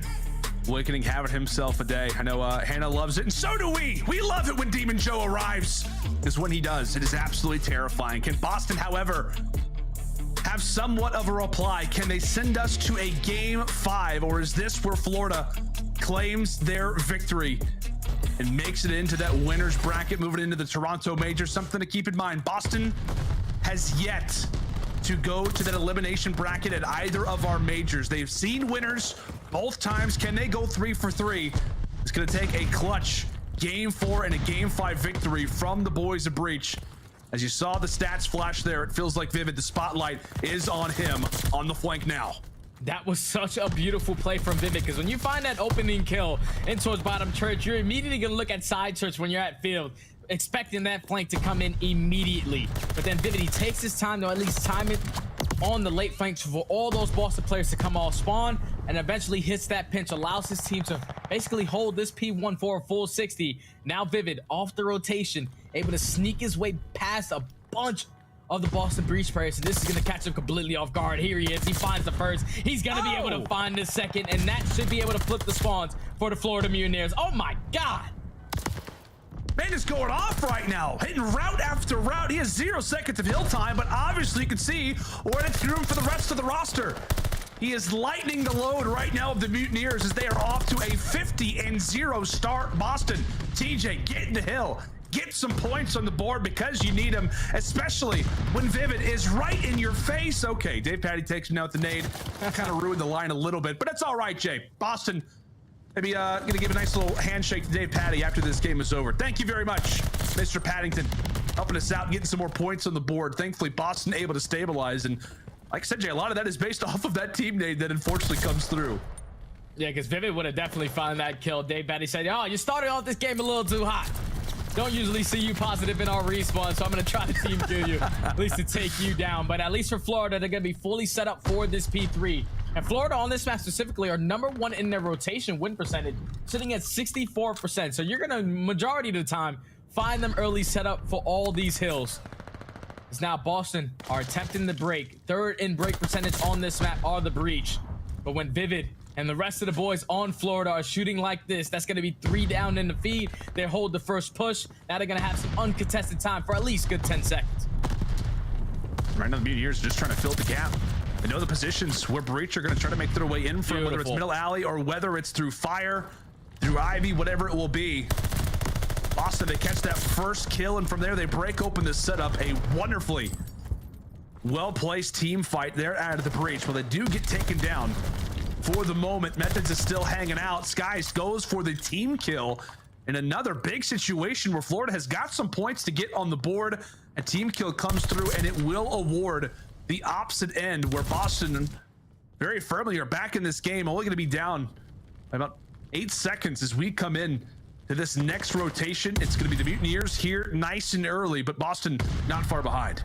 Capsidal, big kill. Nero follows with the second, so that's going to be 3 dead. What would look like Florida fully set up off the rotation.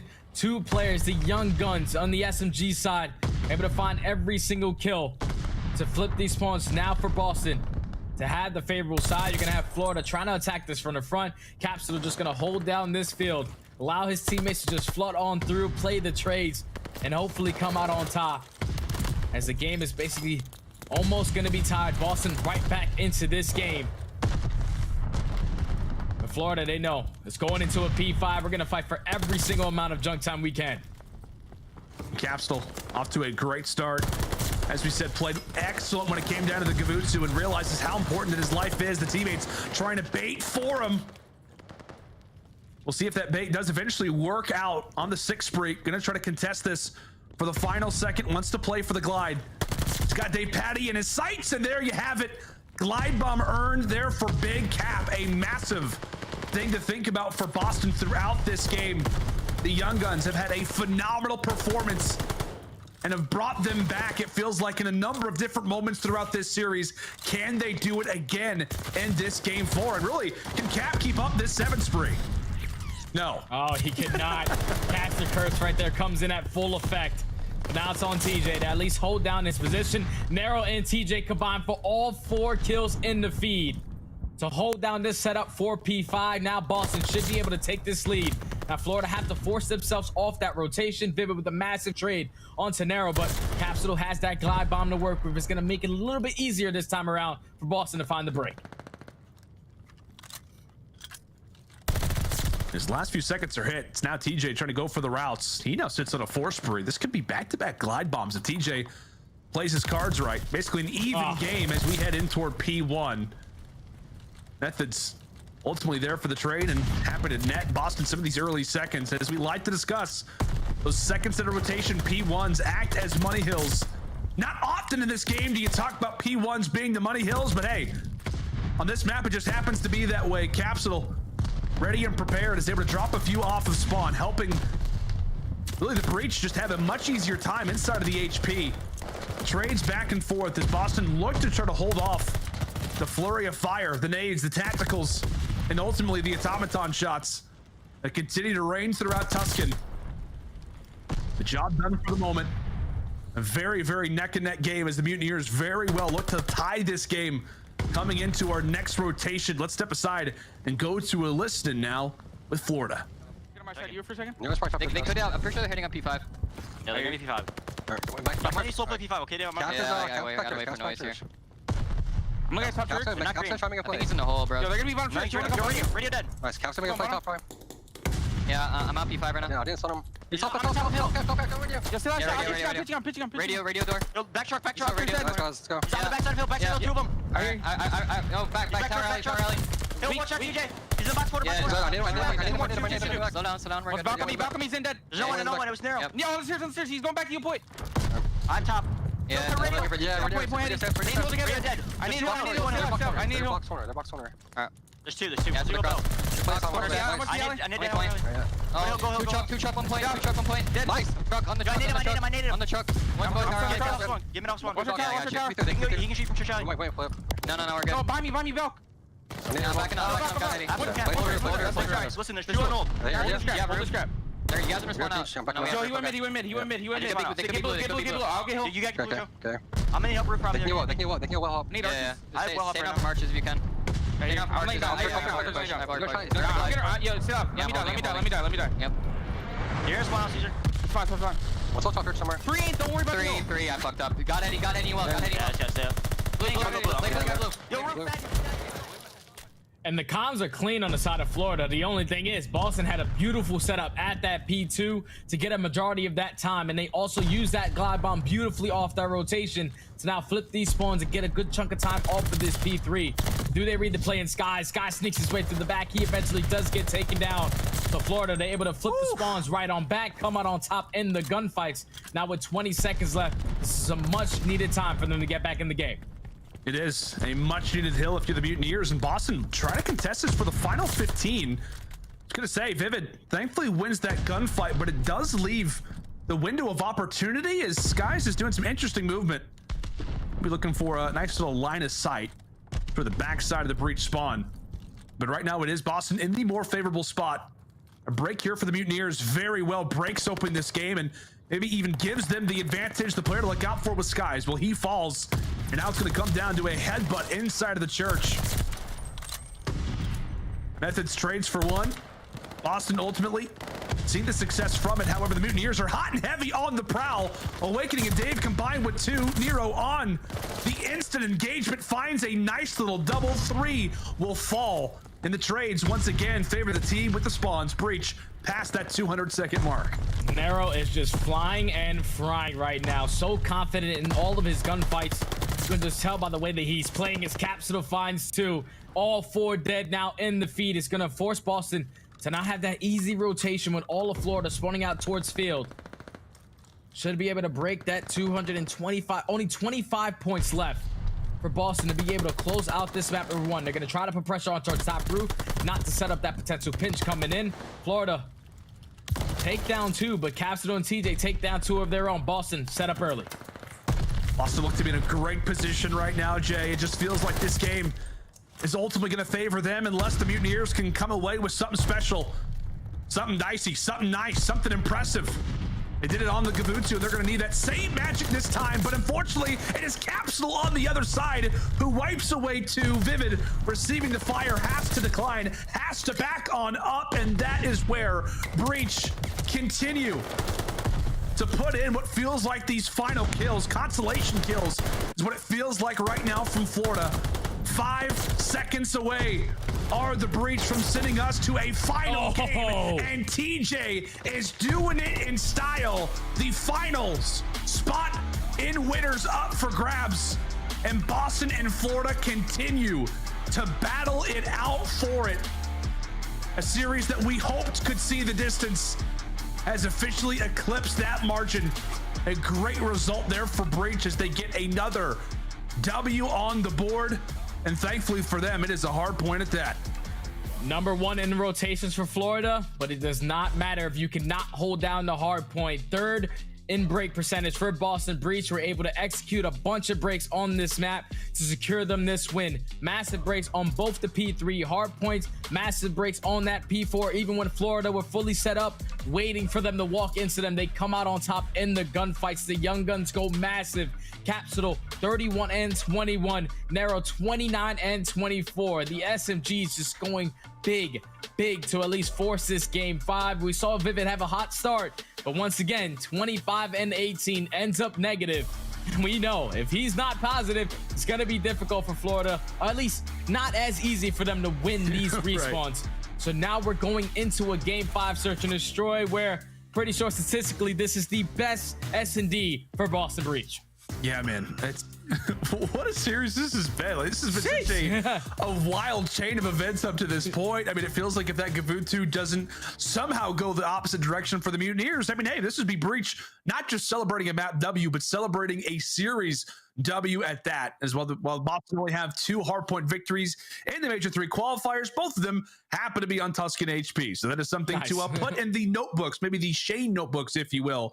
Ban Tuscan HP versus Boston. There you have it. I'm gonna put my notes away, and so should you, because hey, we've got ourselves a great game 5. As we said, folks, everything is on the line right now. Winners versus elimination bracket. Double lives versus 1. When it comes down to that Toronto Major, who is going to see the positives of it and who will see themselves in the very big gauntlet that is the elimination side? Florida versus Boston continues on Berlin Search Destroy after this.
The Call of Duty League is brought to you by Mountain Dew. Howdy, friends, and it is Game 5 time. Florida Mutineers facing off against the Boston Breach, their 4th encounter against each other in this season, and there are some big stakes on the line. You win, and you are into that winner's bracket. You lose, and you fall into that elimination side. And so far, Jay, it has been Boston walking away with this series every single time. And this is the 3rd time that these teams have gone against each other in a Game 5. And well, search destroy records, unfortunately for Florida, have not been great. Yeah, potential to go James Bond right now versus the Boston Breach at 0-7. Let you see the stats there. 1-6 in round 11s, 0-4 in Game 5s. These guys just don't have any ice in their veins, but they do have their one attacking round, in which is their go-to. Simply attack towards A. They win it 90% of the time. So you see right off the rip, Awakening finds that first spud. They sent a lot of pressure there, and Vivid, I thought he found the opening through the middle of the map, but he gets taken down by Nero. They don't find his player, at least in the corner. Capsidal makes it a 2v2. So now with a minute to work with, you have one player in DavePatty who's watching that late flank, but he's going to be completely out of the play. Awakening in a 1v2, basically. Yeah, I mean, DavePatty has no visuals on what could be a flank through train station, whether that's through the back alley, whatever it may be. Patty somewhat out of the play. Now he's got to do this one solo, a 1v2 versus Methodz and Nero, and ultimately no real information of where these guys could be hiding, where they could be lingering, and ultimately that will be what causes this round to go the opposite direction, Jay. Yeah, I would have liked to see right there Florida commit towards that A push. Once you find that opening first blood, you already know that you have the man advantage at the site. If they can execute that trade onto Capsidal, like if Vivid doesn't cut through the middle of the map, they find that kill, they can probably get the bomb down in a 3v2, and then DavePatty's flank position actually can be impactful. But once it turns into a 2v2, the slow push towards A gets shut down. Awakening gets taken down, and DavePatty left in the 1v2, just too far away from the play, as Metz is able to clutch it up for his team. Boston up 1-0. Boston up 1-0. They'll take their first look at attack. That's a great opener there for Nero. Capsidal fast to lay down the objective, and what, he just checks out through docks, realizes things are clear, gets that bomb down, and now sets his team up quite handsomely. Florida, they've got to get this pedal to the metal. Yeah, Florida got to go 4v4 retake. You don't have a player committing towards the flank. Time is just starting to tick down. Vivid does find that opening kill, though. Now it's on Capsidal. What can he do? He eventually gets taken down, so now it's going to be a 4v2. Methodz at least answers with the nades. So now put themselves in a 3v2 with 20 seconds left, but just look at Vivid on the flank. Vivid on the flank makes the play. Now it's all on Nero. They know that he's trapped in Boathouse. He gets taken down in Florida. Beautiful retake on towards that B site. 4v4 does not matter. They close out the round, now tied at 1 apiece.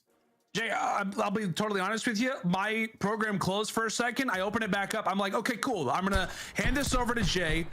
Florida looks to be in a horrible spot, right? They have to retake this. Boston get the bomb down for free. Cool. They're out of the gates. And then the Mutineers, I opened it back up, and they've just retaken it. That was wild. You don't see stuff like that very often, do you? No, especially without a player committing towards that late flank right off the rip. Right? Like Vivid worked it nice and slow around that warehouse to make that play possible for Florida. So now going on the attack. Florida going to switch it up this time around. Be aggressive at least towards that B site. 2-2 split for Boston Breach. What kind of information can TJ get? He cannot get any, as all the attacks are going to come in. Player's going to be able to move onto site. So now does Vivid try to rush his bomb plant? No, he's going to be able to spot Nero, but the nade comes in, does not get a hit marker. It's just a difficult situation to be in if you're Nero. He's going to hit some great shots onto Skies, not able to pick up the kill. Oh, but he instantly challenges. Oh my gosh, Awakening composed as ever. Thankfully is there on the reply. Well, could have been an instant 2 versus 4. To say brings it to a 3 versus 3, but Awakening has once more answered the call. Capsidal has his eyes set on Big Wake. He's going to try to tame the beast. And right as he does, DavePatty, as stationary as ever, there to cut down Cap. Methodz down to 1 versus 3.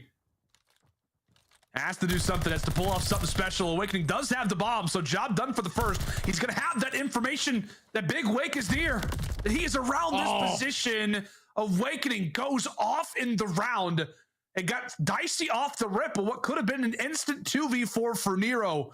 A big wake from start to finish. Brings the Mutineers to another. Such a massive gunfight from Awakening as well, because DavePatty once again was all the way across the map. So if Awakening drops there, it's a 1v1 with the bomb down. A lot easier for Methodz to try to clutch up that situation, as the trade was not going to be there. For Florida, they clutch up. Awakening taking over in this game. Number 5, he said, we don't got ice, don't worry. I'm going to try to change that story today. As Boston going to put all out attack on towards A. Vivid in a great position to at least find one. Takes down Nero, tries to take down Capsidal, but now it's a 3v3. Vivid just happy to sacrifice himself for the team. Throws himself right into the jaws of the opposition. Look at Skies. Skies could be in a great position. Very well, looks to catch Methodz off guard. And he could run right past him. I mean, we're looking at a fight on the screen. We're also taking a look at a fight that is going on in the bottom left of your screen. Skies does not spot Methodz. He will get out of dodge for the moment, and as DavePatty falls, Skies is like, okay, where is this guy? Is this Houdini? Who am I dealing with here? This round is done. Well played by Boston. Well played by Methodz to reposition himself in towards top B5. You can see Skies. He's like, all right, I definitely saw a guy top tower. I'm going to commit towards this gunfight. There has to be someone on this side of the map. But when both of his teammates drop, now in a 1v3, you're still looking for that player. He's already in the middle of the map. Methodz closes out that round to find that final kill. And Boston catches him completely off guard. What's hilarious, Jay, is that Methodz has no idea. Like, he had no clue. He's like, that was a pretty easy round, guys. I didn't see a single thing. And he just moved forward in this round, having no idea that literally Skies focused the entire round on him. Great stuff. They're out of Methodz as we are right into this round, and so is Nero. That aggression has worked for him so well throughout this series, and doing so in the game 5, trying to pick up the pace. Good night to DavePatty as Vivid in a 1v4, a beautiful round there out of Breach. And Nero, my goodness, he needs a breather after what was a sprint off the rip. Yeah, that looked like the exact same round that we saw in game number 2, round 7, where they just full on aggression, did not slow down, no hesitation on the push. Nero breaks right through the door, catches Skies throwing a stun out, finds that first blood, and then just pounce on everyone at that B site. I would like to see DavePatty for Florida play a little bit closer to the team, because these are multiple rounds now where he's just like the odd man out of the situation. They know the positioning of him. As long as they just dominate that site, they should be able to close at these rounds. Capsidal finds the first blood this go around. That's going to be another bomb planted at B, but now Florida have to try to retake it 4v3. And really, Florida Search and Destroy Superstar has been taken out. Skies has been their guy all season. It's going to come down to some clutch plays from DavePatty, who has not had a great performance in Search Destroy throughout game 2 and really half of this game 5. Bomb planted in Florida have got to get a move on. Somehow they did it just a few rounds prior, but now a man down. And as we said, really the MVP of this team in this game mode is out of the picture. We say goodbye to Awakening, and now it is all on to DavePatty. Caught, captured, and killed. Another clean round out of Boston Breach. This is why this is their best map statistically wise, sitting at 9-3 overall. They're just making their offenses look easy. A 61% offensive win rate on this map. And they are showing why. There's no hesitation once again towards that B plant. They said, we're not going to allow the 4v4 retake, make it 4v3 to happen again. They had 2 players this time around holding that flank.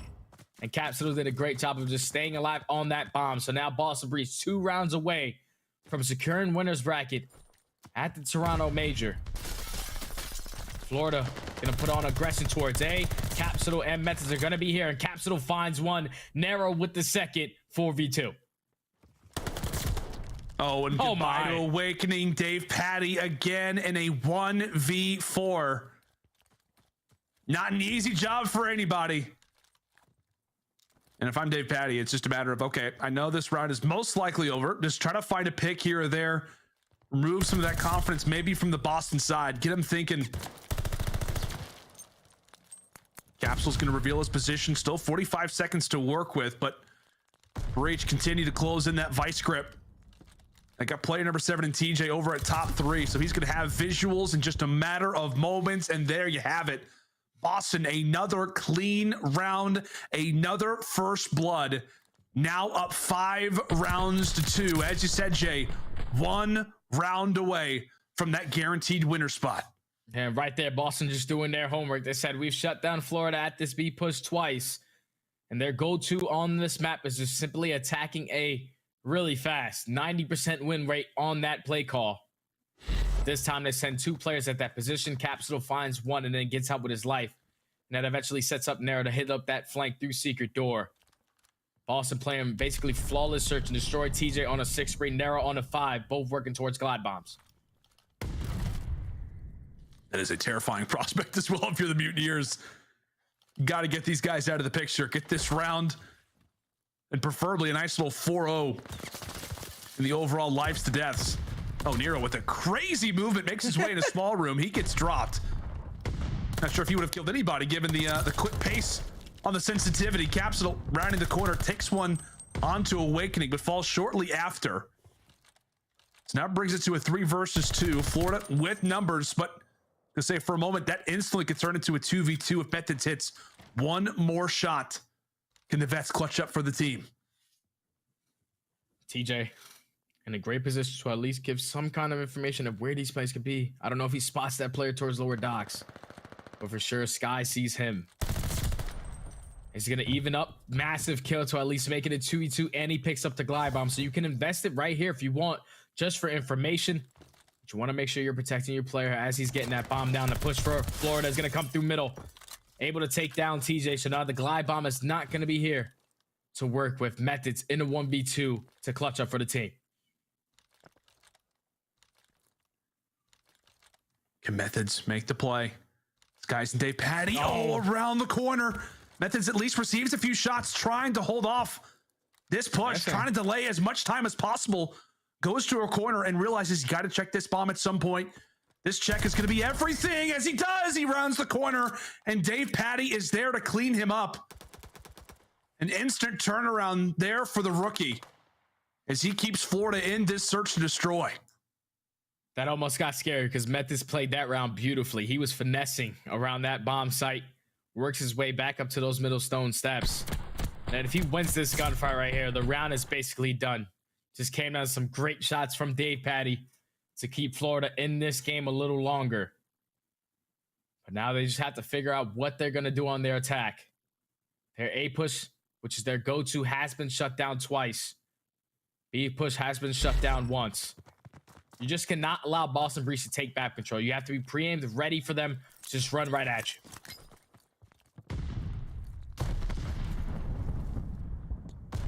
It's tossed early into this round. TJ very well could be in the one spot that grabs this first blood. He's got to be accurate, but instead it's going to be Nero trying to be aggressive inside a library, but he's in fact the one that gets red. A lovely pick there for Skies. Is now going to give the Mutineers numbers as Vivid lays down the OBJ. It puts the Mutineers in a lovely spot, all things considered. Awakening and Vivid with 2 Mutineers. Okay. They're not going away. They are not going off into the night. We'll get to watch the way that this round closes out again. Great shots there out of Vivid. And right there, if I'm Nero, I want to just slow down. My teammate has a glide bomb. If they're attacking towards me, we can use that to open up with that first blood and then try to take it or try to retake it in a 3v4 situation. But when you're giving up your life that easy, TJ's just definitely not going to invest that glide bomb. For Florida, 2 rounds in a row.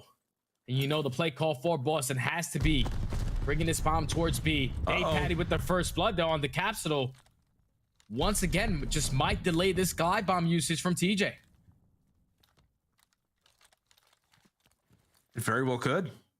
Especially if Florida finds another pick. Boston with a lot of decisions to make. Again, that glide bomb usage, which site we want to go to. We've got no visuals at A. Well, they don't have numbers. They at least have some presence over at this B site as TJ. Over at top 3, hunting for any little ounce, any pixel that he can possibly spot to bring it to a 3 versus 3 in a more level heading. But take a look at Florida. Not wanting to move. Not even an inch, not a muscle right now being flexed for the Mutineers. There's 28 seconds left, Boston. Now is the time. A move's got to be made. They're just not peeking. TJ has been trying to gain some information of where these players can be through the middle of the map.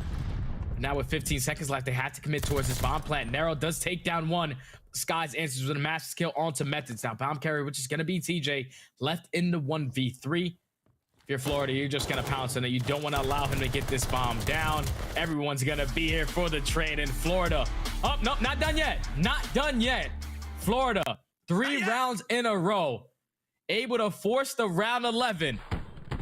Round 11s for them have not been their best friend so far at 1-6 in round 11s, 0-4 in game 5s. Can they get over that hump here? Can they get over the hump? That's the question. And as we said, they have yet to win a search destroy versus this Boston team.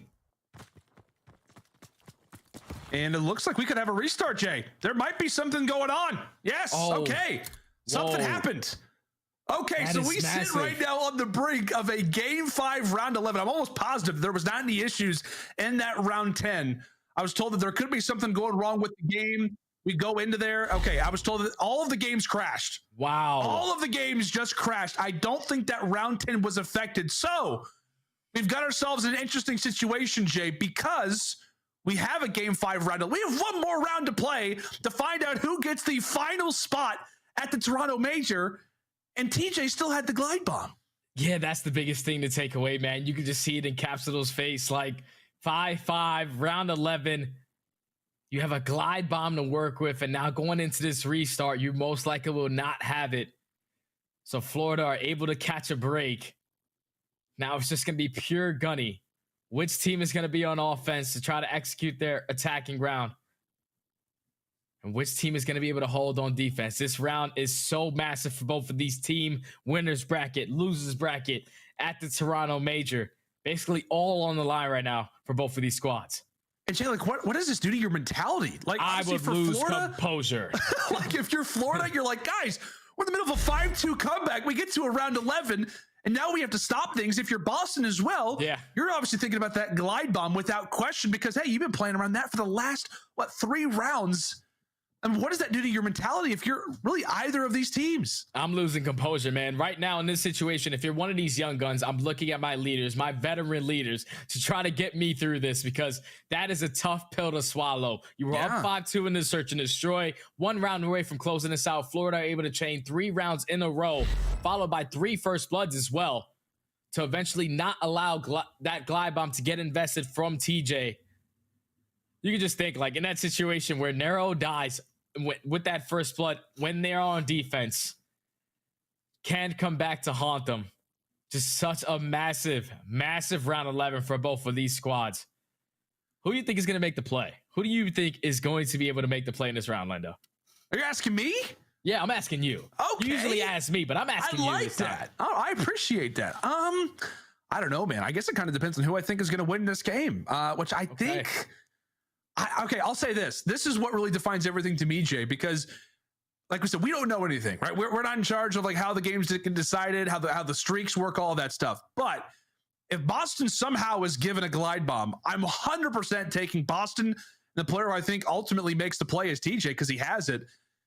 I think if we don't have the glide bomb in play, I still like Florida at this moment. And I feel like the guy who ultimately could make the ultimate difference is Awakening. That's the guy who I would pick, I think, in this situation. I mean, it's such an interesting situation that we find ourselves in because we don't really know what's going to happen. And honestly, it's so crazy that this happens in the final round ahead. We have one more round to play. Could the games not have just lasted a minute and 30 seconds longer? This is wild. I've never seen anything like this. Like for it to be in the final round. And when you're looking at the Boston Breach player's face, like Nero looks like he's just lost full. Like this map should be done. Boston should be able to walk away with this series if they did not choke those last couple of rounds. But this is just all mental fortitude. Who's going to be able to make the play call in this round 11?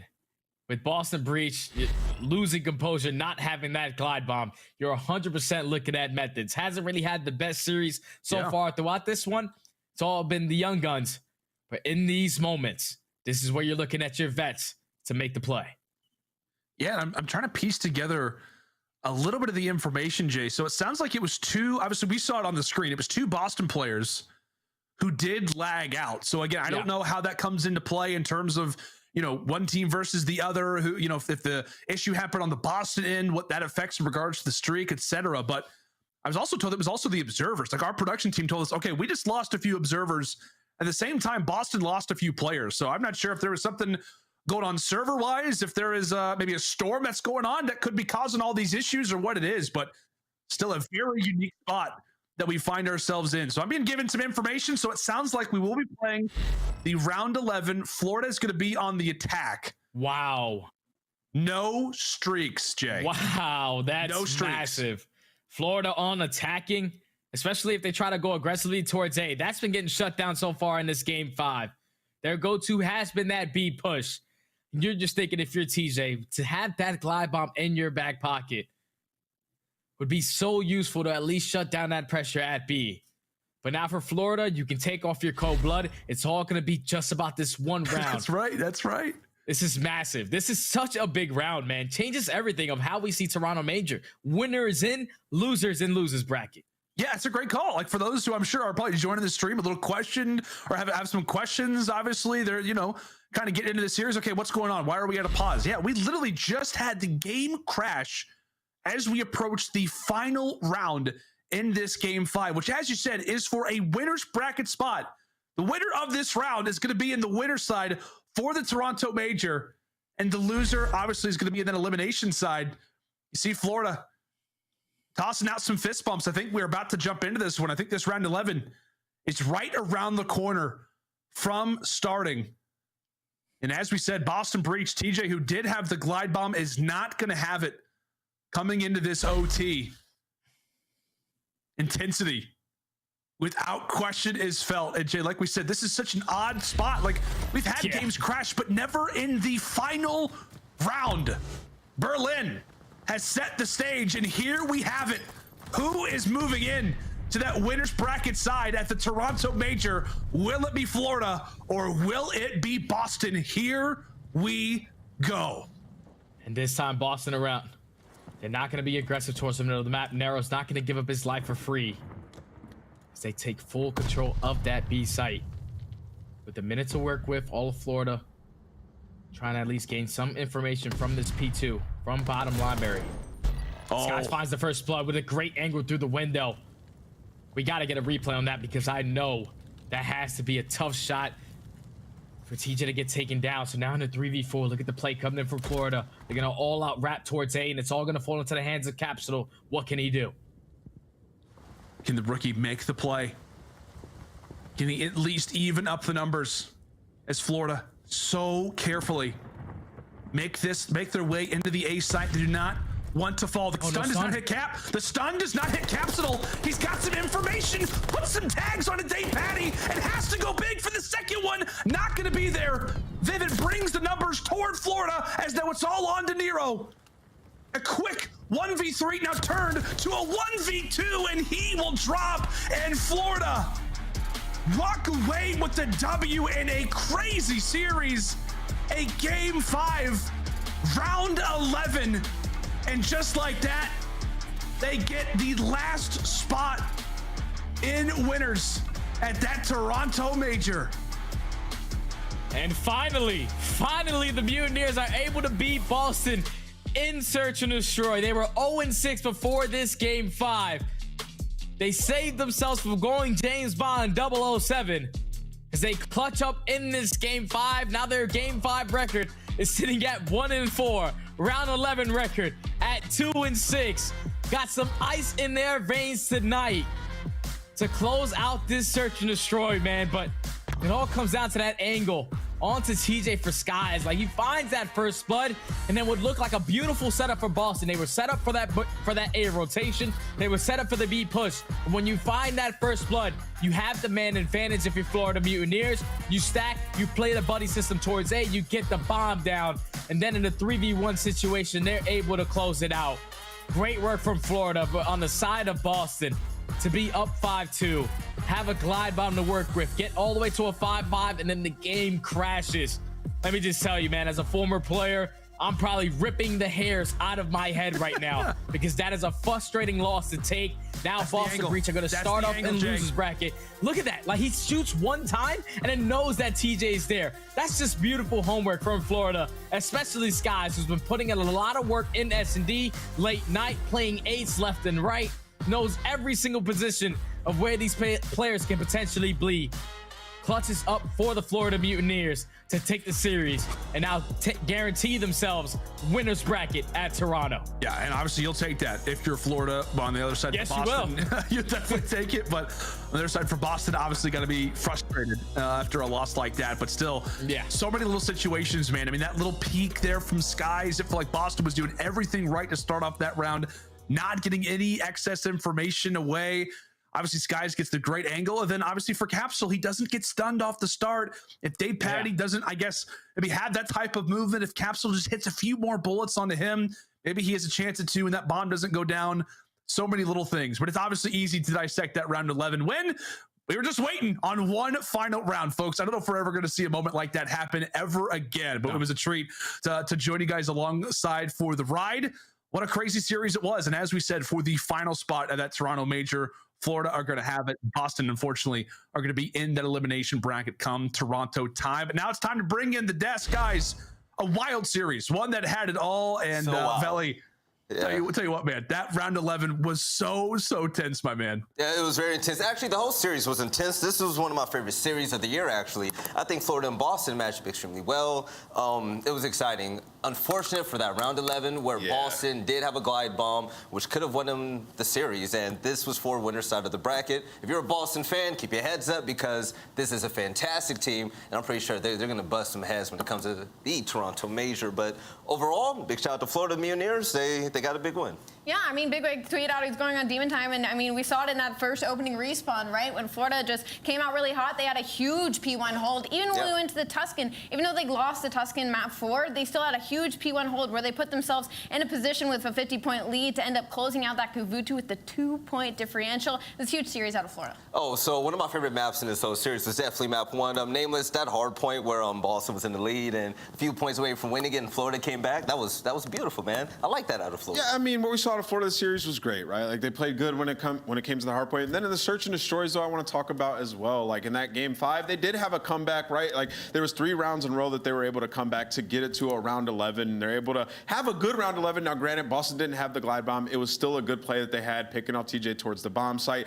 and then hitting the wrap all the way over towards A, getting that bomb down and trading out. Efficiently, they win the game. It just sucks for Boston, and I gotta say it. It sucks that they weren't able to execute and close that game out earlier with the glide.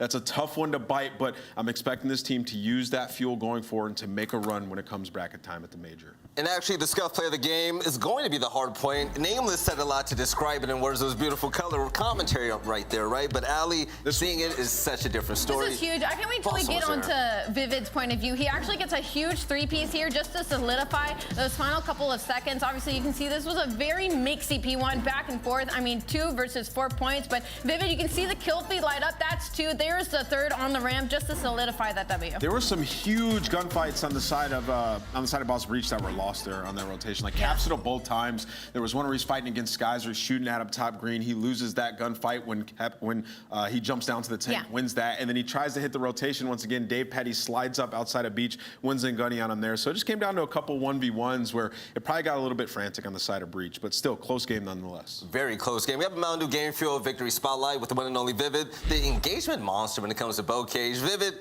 congrats on your big win. You're going to be on the winner side of the bracket. I have to ask you, what can I expect differently? And I know you've heard me on the desk. What can I expect differently from this Florida team in Toronto than what I've seen before? I mean, as a team, we just got to keep getting consistent, and breaking hills, I think, is our main weak point. And then obviously individually, I didn't really have a good stage this in the group stage. Like in scrims, I feel like this is the best I've been in this game. So I just got to take it over to matches because I feel like it's been the best I've been. And then we just got to fix our S&D. Our S&Ds, we won one today, but we got to get better.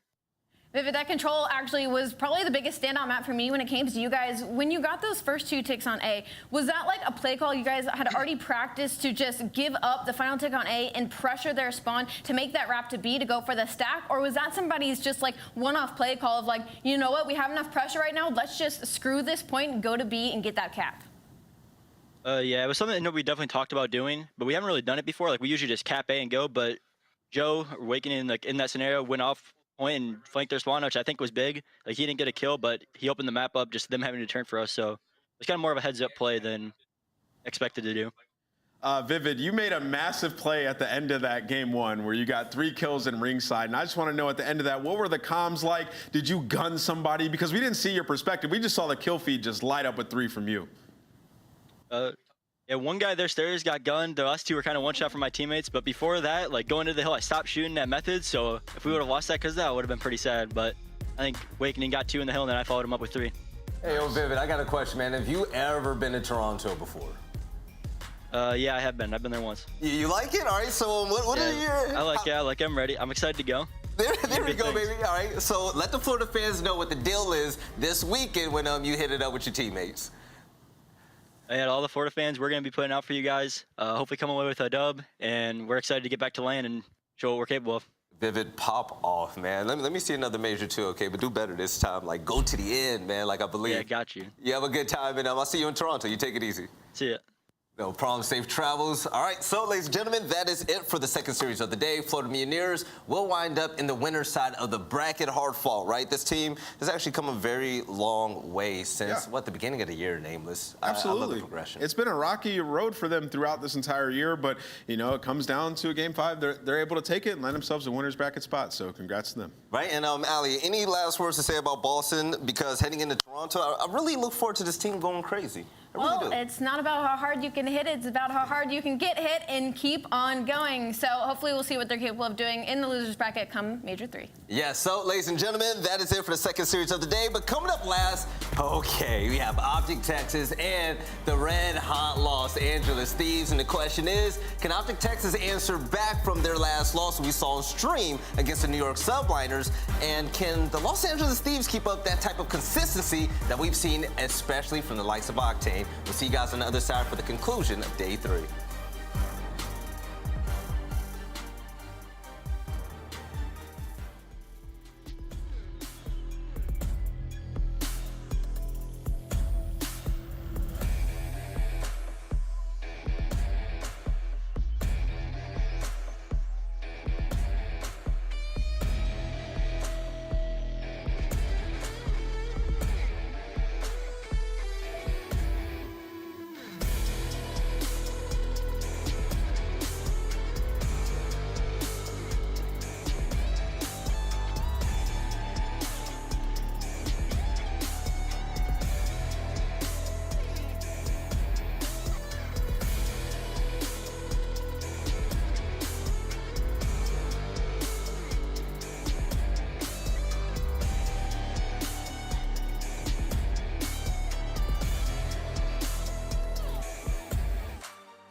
AimLab, official first-person training partner of the Call of Duty League. Unleash your potential. The Call of Duty League is brought to you by TeamSpeak, the official broadcast communication partner of the Call of Duty League. The Call of Duty League is brought to you by Game Fuel. Victory in a can.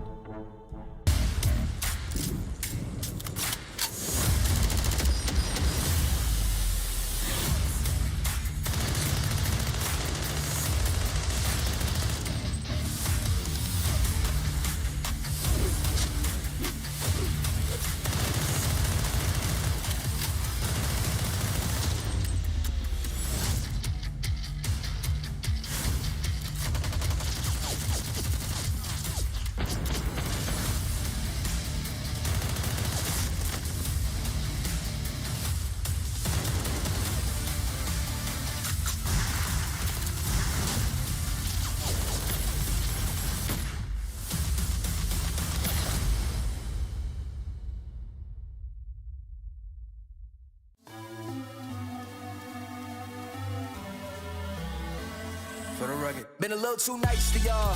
Now I gotta up price on y'all. Snake eyes on dice for y'all. Shoulders on ice for y'all. A6 all the hay. I won't get involved today. Got lost in the ball and eggs. I'm flipping the bars. I'm flipping the Octane. That's what we wanted. That's what I'm talking about. He don't miss. All record deals. Tell him talk to Colin for the quote. All record, off record eyes. Still want to act, not the ghost. For the record, I'm done trying to make y'all comfortable.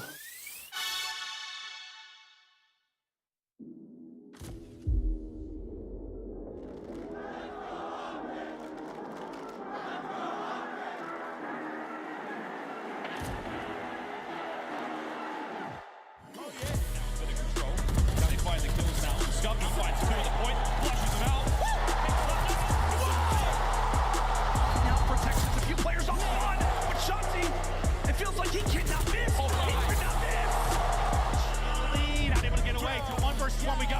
Dashy coming through with the pistol. That's going to be nearly the first. Pulls out the pistol and gets it done after a while.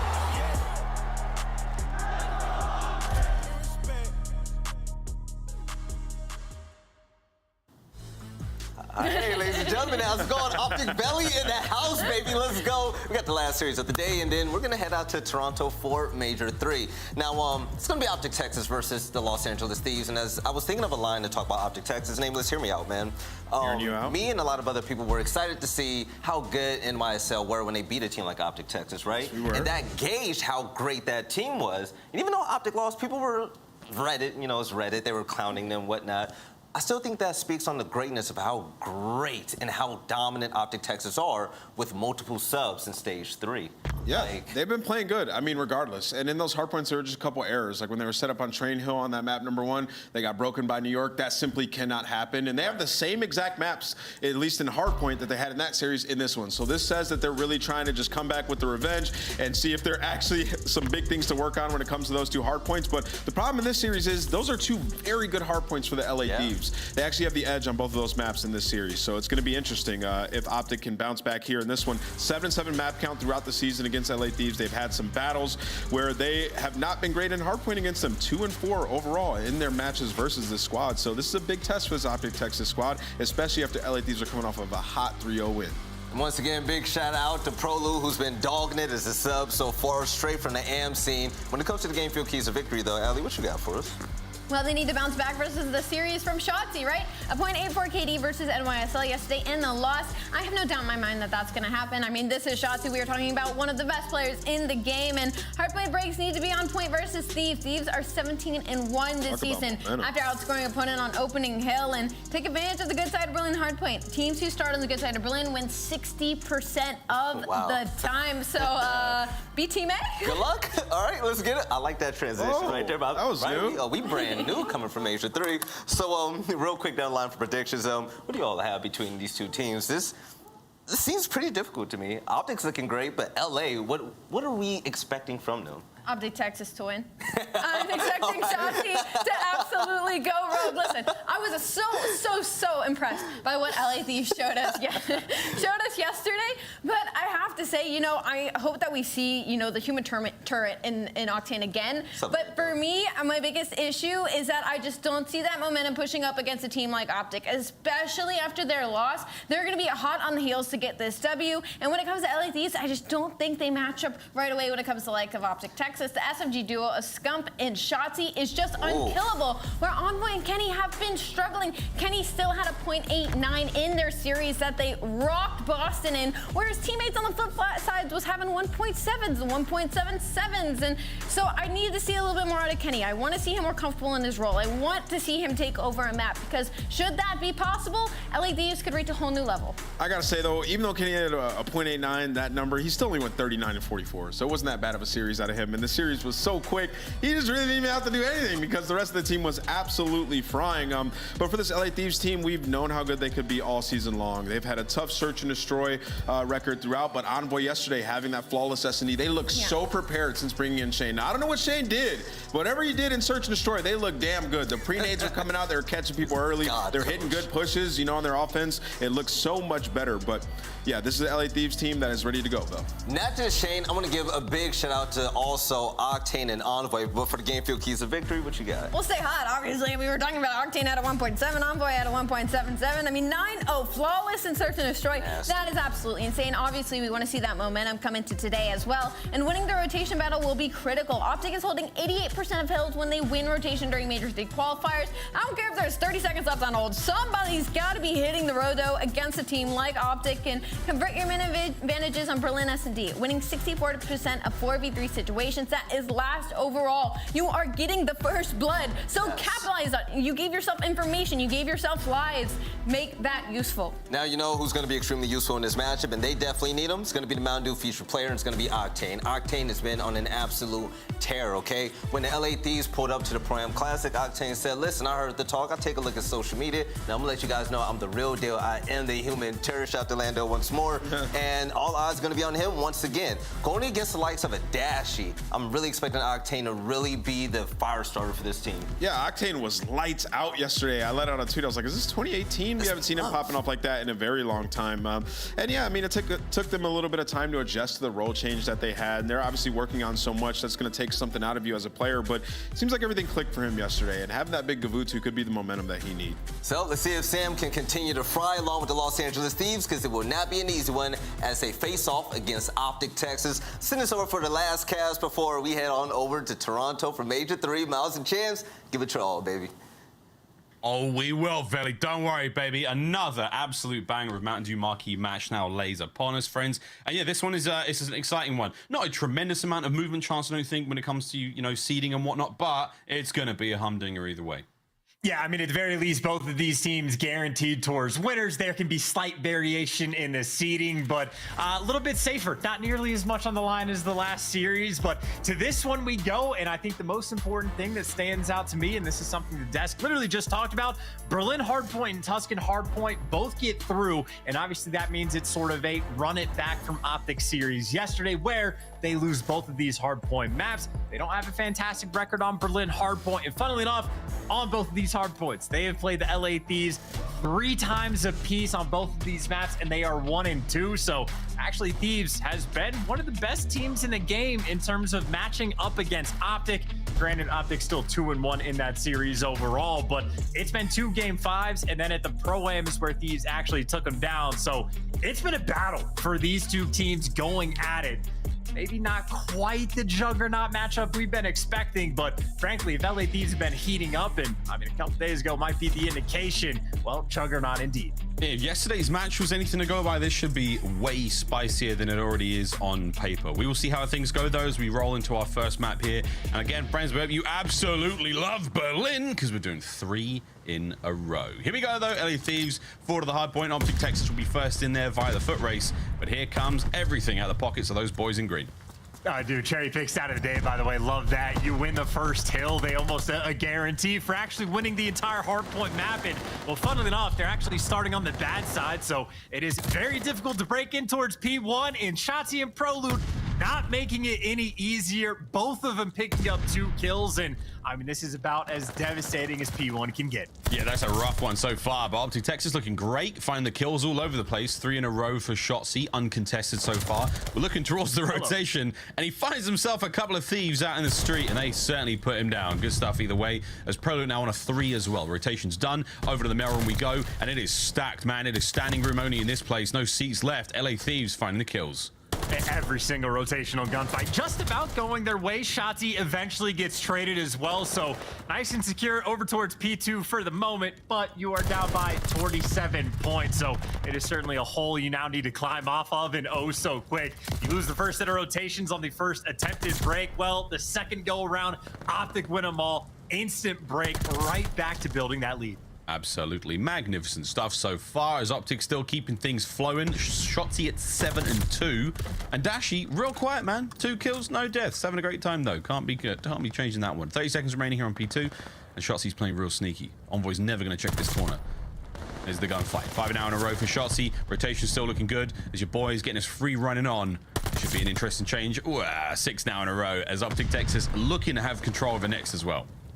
He's been taking almost the exact same route. Pick a different corner and fire, get a kill, run to a different corner, get a kill, jump in a window, and now slide in and get the help from Prolute. And look at those spawns. Oh, so pretty as OpTic. Flip it instantly. Glide bomb for Shotzzy. Massive lead taken. And I mean, hell, you were just calling him out over towards fire. Now he's actually made his way towards P2. The most annoying player in the game. He's quite frankly everywhere, and he's about to find 1, maybe 2 more. Brilliant stuff again. It's a 9 spree for Shotzzy here in map 1.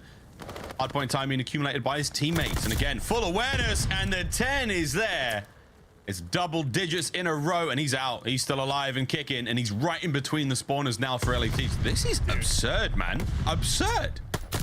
Come on! How many times have they called out? He's shot every single player in the back multiple times. They've called him out, and then they have to ignore him because they're losing the hardpoint time. They are getting demolished. And talk about the tilt carrying over from the last series. My God. Right now, Thieves are going through it.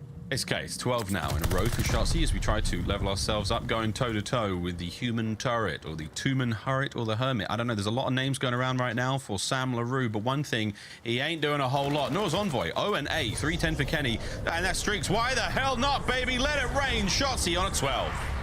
I mean, look, you know, he dropped, what, a .46, I think it was, on this map yesterday. I think he wants to pad those stats a little bit and just make sure he takes over on the day. He has chosen violence, he has chosen the kills, and he gets to choose to do literally whatever he wants. He has been everywhere. The longest streak, I think, of the entire year. And it's lucky number 13 before he falls, but, I mean, truly, 17 and 3. That's all you need to say. I mean, he had a rough day yesterday, and so far, he looks great. Let's now see how he sounds. See how he sounds? Quick listening now with OpTic Texas. Let's your time. Let's your time. Let's your time. Dylan, you're ready. I already have tree. He's laying down for I have tree. I have the back. Yo, we'll get shots. Yo, I have tree. You're good. I have all the tree right now. Yo, Furry, Draz. Absolute Furry. Make sure we ready if you want. Draz dead. I got him. I P1. I P2. I have I have right side. Alright, yo, go in front door. Actually, I get right. Good job, 4 dead. Yo, bump him into P, right? There's a P5. I can work this. P5 draws. There's a P5, absolutely. Let's see about work this. Just work your right, watch your right. One guy's there's a P4. I'm going right here. Go right. Who's here, right? There's one more. Yo, there's a P5. There's a P5. Nice, shit up. I'm absolute. I can't get time. P2 me one shot, right side. Yeah, I'm already good box. J-time, start show. I don't know there's got P2 it. Use one shot. Yo, Kenny dead. What is P2 in the rest of P3? I'm on a 5. Dubstep dead. Yo, only one to do Draz. Try Otter maybe? I don't know what you want. Or Secret, maybe. Yo, yeah, responding. I'm gonna try to soak this last time. We hit Otter. Where do you go? I went out. Get this out. No, Freno, Kenny dead. Remember dubstep. He's in new. One's in new, boys. Go left. Yeah, use that glass. Alright, last one. He's really weak. Can do. I'll get that score. Yeah, we're good. Yeah, I was my bad. You're good. Yeah, one's in time, Envoy. Yo, they're playing a fake setup. Wow, okie dokie, Chance. It's all good in the OpTic Texas camp. Everyone's having a fantastic time, and we're going to keep harping on about that Shotzzy performance. 26 and 6 now, and he ain't slowing down.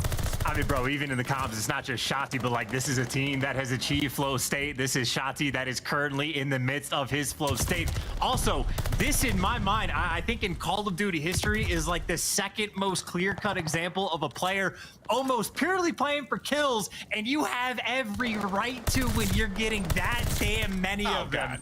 Finally, he's the one that gets shot in the back as Octane gets a kill, because of Shotzzy's 26, it certainly seems like at least 20 of them have just been kills where he's shooting a player on the flank. Yeah, good luck trying to get him, though. I mean, this has been such a wild moment. I took the opportunity to live tweet during that listening. Although, our Mountain Dew featured player, Octane, he's on a 4.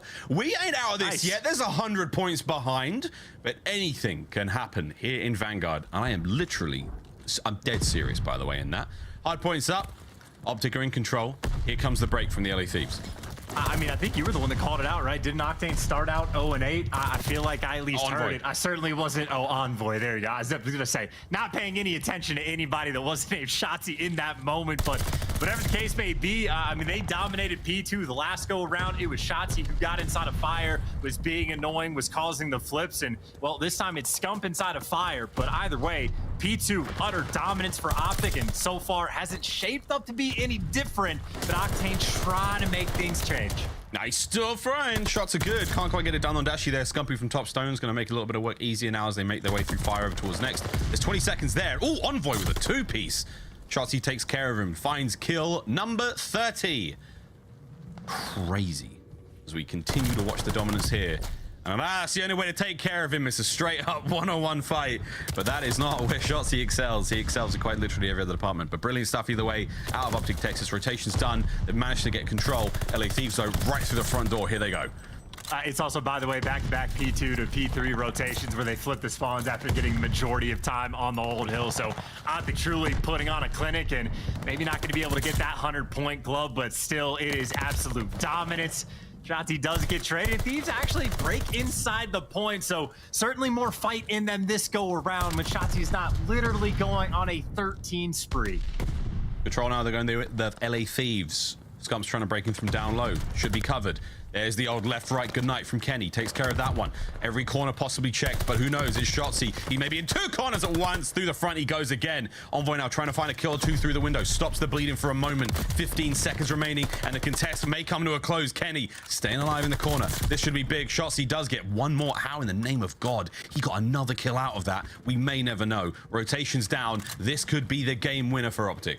And that's just for the extra setback, right? That's just buying you an extra couple seconds for that player to come off spawn and have to take a hike because they are so far away from getting over towards P4. And Prolute already posted the back, stuns connecting. He knows where the pressure is going to be coming from, and whether or not he wins the gunfight, well, didn't take one because he got beaten down. Still, that was 15 seconds for OpTic in the new hill. Drazah trying to flip those spawns and make things mixy. But either way, OpTic again, 24 points away, and this game is theirs. That should be it. That may have been the last few kills coming through. Envoy, time to go big. He has a frag to work with in this moment. Trying to get these players off the point is one thing. Trying to flip the spawns is even harder. Shots are in. Dashy will be dropped. Here comes a hit, though, from the outside of train. Octane and Drazah making their way forward. Kills are good. You've kept them off the time. 20 seconds here to be had. Scumpy with a cook. Up over the top. It should land good. And it does indeed. Dashy cleans up. The final 10 seconds here. We won't be seeing the win, but we're going to get close at P5. Yeah, and Dashy with the ever so casual 11 and 15 stat line where they have a 125-point victory. Whoa. Big chilling on the map because Shotzzy just put on one of the best performances of the year. We should get the 40 as well. Into the time we go, though, for LA Thieves. Game's not quite over yet. It's 2 seconds for the win now for OpTic. Octane's going to win the fight. Over by points. Scumpy can't get it done either as the human turret keeps on spinning. Kenny to the side now. Prolute can make his way forward. The only member of his team close up for now, trying to get a pick or 2. That'd be great. Softening up the hard point. Here we go. Pistols out. No. And back into the hard point goes Envoy. Chance, this is it, surely. Shotzzy's in. Of all the people to finish it, my word, ladies and gentlemen. Anthony Cuevas Castro with one of the most impressive individual performances we have seen in Vanguard so far. God damn! I mean, dude, I think that is the single best performance we have seen on Berlin Hardpoint specifically. That is certainly, you know, top 3 in the conversation for the year. The 13 spree he goes on might honestly have just broken the record for this game as well. I don't know. That is just shaping up to add to the ridiculousness of the day. He went on a 13 spree in one life. Envoy and Kenny barely got past 13 kills across the entire game. A shocking and, quite frankly, arousing. Dude, 35 non-traded. Oh my God. He shot everyone in the back. What do you expect, man? No one can find him. He was a ghost in Berlin, a phantom, a specter, a nightmare. No one could deal with him. LA Thieves. Hey, look, let's have a look at the highlights. Or, as I like to call it, let's just watch the Shotzzy montage. Get Prolute out of him, man. We just want to watch Shotzzy. Come on, get the fans what they want. There he is. Unreal. Didn't even call the glide. I don't think he called the glide in. No, he definitely did. He called in the glide on oh, there it is. My bad. Yeah, there it is. Yeah. Okay. Either way, that is one of the most unbelievable performances we've seen. The most kills on a Berlin hardpoint this season. We have had it confirmed. Sweet child of mine, that was something. As OpTic Texas, they come out swinging. They may have lost that series yesterday to the New York Subliners, and frankly, Shotzzy, he was underperforming. He had a couple of real bad maps. You can forget all about that right now. Unbelievable stuff. Yeah, I mean, for anyone that was checked in any way, shape, or form, Shotzzy certainly on the far opposite side of that spectrum, as locked in gets. I mean, truly has the green light to do whatever he wants. And I mean, obviously just the victory lap again on Berlin hardpoint yesterday. I think it was a 0.46. That might have been the first two maps combined, because on the Berlin S&D, he went 1-10. But funnily enough, the next map we have is Berlin S&D. So if he went from dropping a 0.5 to going 42 and 17, dropping 13 spree, God only knows what he has cooked up for map 2. Yeah, that really was something crazy. Let's see how the Search and Destroy plays out now, though, as the series rolls on. Stay on Berlin, all the way through to Control as well. Should we have to get to a Tuscan hardpoint? And I really hope so, because this Mountain Dew marquee match is already exceptionally spicy so far. But OpTic Texas, current form, looking good. Let's see how we go, though, for the LA Thieves. This is a very important bounce back. And I think for them as well, I mean, we talked about it a bit earlier, Chance, today. It's the mental game. It's the fortitude. It's the acuity to not let something like that get away from you. You go, damn, Shotzzy was frying. Whatever. Let's get another Search and Destroy. Not an easy thing to do. Really hard. Yeah, definitely try to bounce back. Not fun, but I mean, sort of funnily enough, like all that momentum that Thieves are trying to build, they have like one of the quickest series in like CDL and Call of Duty history with a 21-minute series against Boston Breach. You think they're feeling great, and then you get smacked around like that.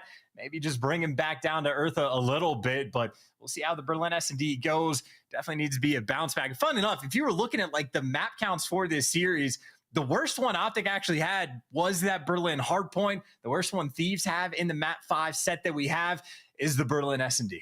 Yeah, we do indeed. Well, we do now have, I think, a quick look at our scuff player of the game. And as if we hadn't said his name enough or given him enough love, that's right. It's going to Shotzzy. And yes, it is that 13 spree. I don't know where to start, mate. I mean, he's a difficult player to deal with. Slippery, dangerous, elusive, you name it. Whatever you want to call the kid, he is an absolute pain in the ass. I mean, look at the number of different places where he just got kills on this slice. So that trailed like 3 different hills. He starts at top P2, in bottom fire, in top fire, back over towards P2 at a certain point, wrapping through P1. Like, he literally hit every single hard point hill, shooting players in the back in one life. I mean, that is truly absurd, ridiculous. And of course, if there was any one player that was going to pull that off, no one's surprised it was Shotzzy. Oh, and indeed, he could well be one of the greatest first-person shooters the console has ever seen. We are in his prime right now, friends, so drink it in, Call of Duty fans. This is some special stuff. But for that giggling young demon on your screen, it's only map 2 now. So let's get another Berlin Search and Destroy. We're giving him a lot of love with good reason, but this series is far, far from over. Fist bumps out, back into the game. Here we go. This is going to be a big one. LA Thieves sorely need the bounce back for them, and it's a different look across the camp. Yeah, man, it's not as fun. They're not having a good time. I will say, though, Kenny's haircut, fresh to death, but we're going to need to see some magic out of them. I will say, though, all things considered, Octane's still shooting magnificently like he did yesterday. So, I mean, it's going to be a great series. Whether or not it's a long series is another question. I mean, I remember what Octane said that they had written down in the notebook. Maybe they forgot the notebook on the day because they did not follow that advice. I don't think the notebook said anything about Shotzzy. It didn't say a bloody word. It said, don't be. That's what it said. It didn't say anything about Shotzzy. Can you imagine like the level of frustration after the 12th time that you've called him out as he's shooting you in the back, and it's just like you have to give up on looking for him because he's literally disappeared. There you go. Yeah, okay, so it was a 0.6. I think it was a 0.46 because he went 1 in 10 on the map too. So 0.46 combined, and just jumps that up to a nice little 2.6. So yeah, I mean, you know, there's the stats. Well, you know, it's like, imagine being, if we could only have the comms of the LA Thieves during that moment where it's like, yeah, he's in fire, and then like someone goes to fire and they're like, no, he's not here. Where I thought you said he was in fire. It's like, he's behind me. Why is he behind me? It's like, sorry, he's plat now. Why is he plat? What are you talking about? Like, I mean, really? Well, the lobby has dropped. Kenny's gone to look for him. He's trying to find him still. Kenny's still looking for Shotzzy right now. No, the lobby has dropped. We've got a slight technical issue. We're going to dive back into this game ASAP. Gives everyone an opportunity to hydrate, rethink about things, check the pads, check the notebooks, because Lord Almighty, that was something. LA Thieves, though, a team who has been through the ringer a few times. They've been through some big ups and downs, some tough series, some wonderful comebacks. We'll see if they can find the metal here. And in the meantime, looking at the top performers here in Search and Destroy, Prolute and Envoy for their respective teams, Chance. And, you know, Prolute is definitely an interesting player to look at, right? Because certainly in the first couple S&Ds, absolutely popping off. Godlike, he was like putting the moves on, especially so on Berlin S&D. But he's also had a few tough maps that are starting to slip through. Obviously, yesterday being the standout. So obviously pay a great deal of attention to him. But if I'm thinking about the battle that we're going to have, Prolute is not the player I have in mind for OpTic in this map. It is without question going to be Shotzzy. And Envoy might honestly be the guy that really should try to turn things around and bounce back and see if you can rival him on the routes, but certainly not a fun player to have to deal with. I mean, no, not fun indeed. He does take the fun out of what is ultimately a game. But at the moment in time, it's a strong look and an incredible rebound from OpTic after what was a surprising and I think at times a devastating loss for them versus the New York Subliners yesterday. But it's a true test of character when you take a hit like that. How quick can you get up? And let's face it, these boys hit the damn ceiling this morning. This has been quite the rebound. We'll see how it goes, though. Again, a little bit of a delay here. It's going to ice them off just somewhat. A mild degree of frustration, a little bit of anxiety. Just wanting to get back in that game and get going. But for now, we will wait. As OpTic Texas looking very happy. LA Thieves on the other side of the board again, just sort of looking to get things going. And it is all smiles. You have to just... I cannot imagine what it must be like having a player like that on your team, opening the map like that, creating opportunities, creating plays. That is something truly special, what we've just witnessed. Well, you know, not to draw any direct comparisons between other teams, but let's just say there's a few teams in the CDL where if like they don't have that guy on the map popping off, the team just struggles. I think there's certainly times where Shotzzy can be that guy. Like any of the players on OpTic can be that guy, but if you have someone like Dashy, excuse me, that is like he has 11 kills and the game is nearly over, that'd ordinarily be a horrifically bad performance. Turns out it is as comfortable gets because of how much like Shotzzy's frying. So that is just a wonderful sign for the camp. Not only for the fact that that is statistically their worst hardpoint map, but just that you can have superstar players, I mean, not even have to perform because someone else just dominates that hard. Yeah, big time domination. Changes the way a game plays, changes everything, changes the way, I'm just looking across Twitter right now. I saw a couple of tweets come up. Folks are talking about how easy it must be to play with Shotzzy on the team, but he's not doing that. Everyone else has got to pull their weight in a different kind of way. We'll see, though. Berlin should be close, I believe. And as far as Search and Destroy goes, yeah, very, very different game mode. Very different. Shotzzy can't quite be as nimble. He has to do it very slightly differently. But a 13 spree on hardpoint like that chance, I mean, if you can translate that to a Search gameplay, not bad whatsoever. LA Thieves, though, you bet they're going to be ready to go with this one. And just to backtrack a bit, the thing I was thinking of, or the game I was thinking of, it was a Saint Marie Dumont hardpoint back in World War II. Oh, yeah. United at the time, I remember it was Clayster was the one that was doing it, that was playing to go on just an absurd streak. I think against Epsilon. I'm definitely stretching the memory on this one, but that in my mind is the prime example of like, oh, this guy is 100% just playing for kills, does not care about the objective.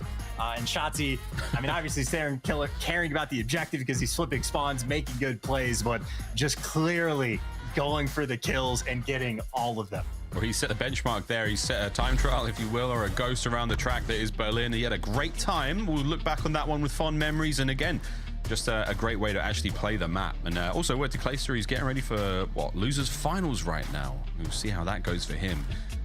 The Berlin Search and Destroy now, though, friends. This is it. Looking at the ranks thus far, again, very different. Whether it's LA Thieves making changes and mixing things up, or whether it's, OpTic Texas literally having to make a change because of iLLeY, who I'm sure is sitting somewhere and laughing hard at this one. We have had one more lobby crash, friends. We're going to come back out of this one. But I mean, dude, like, iLLeY's got to be laughing, right? And you're just sitting there chilling like, that's my boy, right? I can't wait to get back on the roster. And Prolute, I don't know, man. I think it might almost ruin the game for you when you have a teammate like that that has a performance like that. Like, you have an understanding of the way the game should play. You get out there, he does that. You're like, all right, cool, we're chilling. But even then, man, I mean, we've as hard as it is, I'm going to completely level with you, friends. As hard as it is to be objective about a kind of performance like that, shout out to LA Thieves for actually managing to keep it even vaguely competitive, breaking hard points, picking up time, trying to win fights on rotation. That didn't look easy. Let's have a look at the points. Vague, I think, would be the appropriate word for when we say competitive for that one. But just to take a look at this and try to have like sort of a finalized conversation, at least towards the end of the stage 3 qualifiers. As far as I'm concerned, Atlanta and OpTic are the only 2 teams that can be comfortable when it comes to like qualifying for chance. Obviously, there is no comfort because the number of teams that will come out to a tournament that have like even the potential to win. I mean, literally like 8 or 9 different teams in the league at this point, if not just all of them. So it is a guessing game to predict the major, but it is Atlanta, FaZe, and OpTic, just a massive lead on the rest of the competition and just an incredibly tight race, pretty much between 3rd all the way through 11th. And I know there's still a decent bit of a gap, but like, I mean, Subliners versus Ravens, I want to like look at this graphic and then see how it looks after the major and then see how it looks like through the stage 4 qualifying, because Subliners, I think, are going to be quickly gaining on their opponents. Well, I would imagine, yeah, Subliners sitting at 11th place there with the 70 points. I mean, I've had a lot of people asking me, is the season chalk to them, yada, yada, yada. And I don't think that's the case. Look at their current form right now. They look so much stronger than they have done all season long. You rock up to the major. If they get 4th place at the major, they're going to get themselves 30 plus points, just for that position alone, not even including, how things go in the actual tournament, how many wins they get. So I would imagine New York Subliners 3-2 in the major 3 standings, as it comes to a close. Good job out of them. But their overall points, again, and those points presented by Game Fuel, will be shooting up. There's a very good chance that a team like that, if they keep the current form they're in, or if they even get better, will be making it 2 champs at the end of the season. But until then, that's the way Major 3's qualifiers have played out. Minnesota Røkkr with a perfect sweep. On the other side of the board, Paris Legion unable to get a win on the board whatsoever. But for here, we've still got a lot of COD to play. Tons of time left, before we will get to Toronto. And it is going to be a whale of a time. For those of you who are going to be in the Toronto event, this is going to be one hell of a major. If only for the level of play in the build-up to this tournament has been something special. And now we've got nothing but storylines and a bit of drama going into it as well, which is just all this non-stop. Nothing but good times here in the CDL. Cannot wait to see how that one goes down. We are still dealing with a slight issue, friends, as we get into this Berlin Search and Destroy.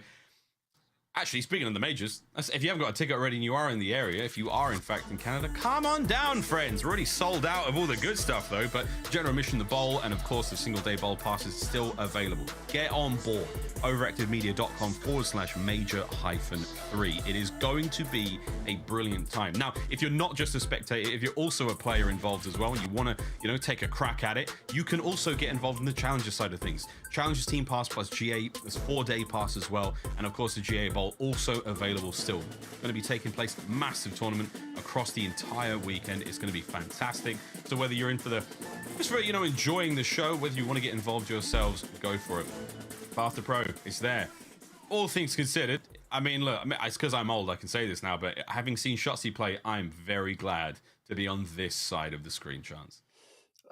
Yeah, no, that would be an absolute nightmare. In ranked play, you would just think he was hacking, like, for sure. Even in a pro league match, like, that would be like something in the back of your mind, because he's truly just everywhere. He's also well and truly been iced going into map too. It has been quite the delay going to the map. So obviously apologies there, but I guess we get to see not only the resilience of Thieves for the bounce back after the map 1, but maybe just of OpTic to see if they can sort of hold that like level of performance and that level of intensity they had in the gameplay into map 2.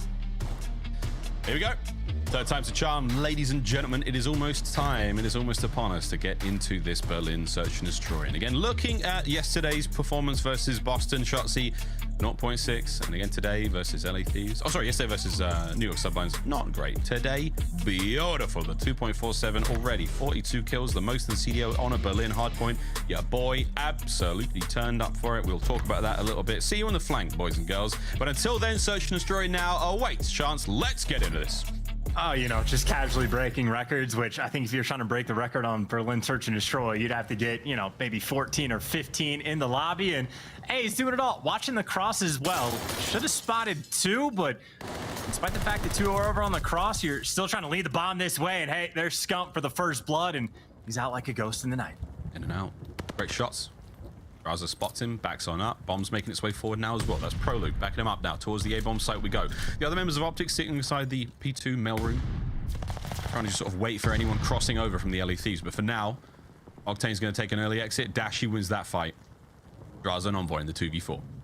And I think for a moment, OpTic might have just been waiting for a couple nades to come through on A, so they didn't want to get caught. And while they start that rotation, they are just finding pick after pick. And well, Drazah by himself. His beatdowns have been on point, but as far as the 1v4 goes, does not last. Nah, it does not last. We've seen a lot of beatdowns coming through here in Vanguard. Again, a brilliant, you know, he hits somebody, you send their gun to the sky. They can't really hit those shots, and it's very difficult indeed. I can't remember who it was yesterday. Somebody lay prone and essentially dodged those beatdowns and managed to land the hip fire. And I think that was one of the greatest moves we've seen in order to dodge that sort of situation. But either way, OpTic Texas, a nice round, clean and efficient.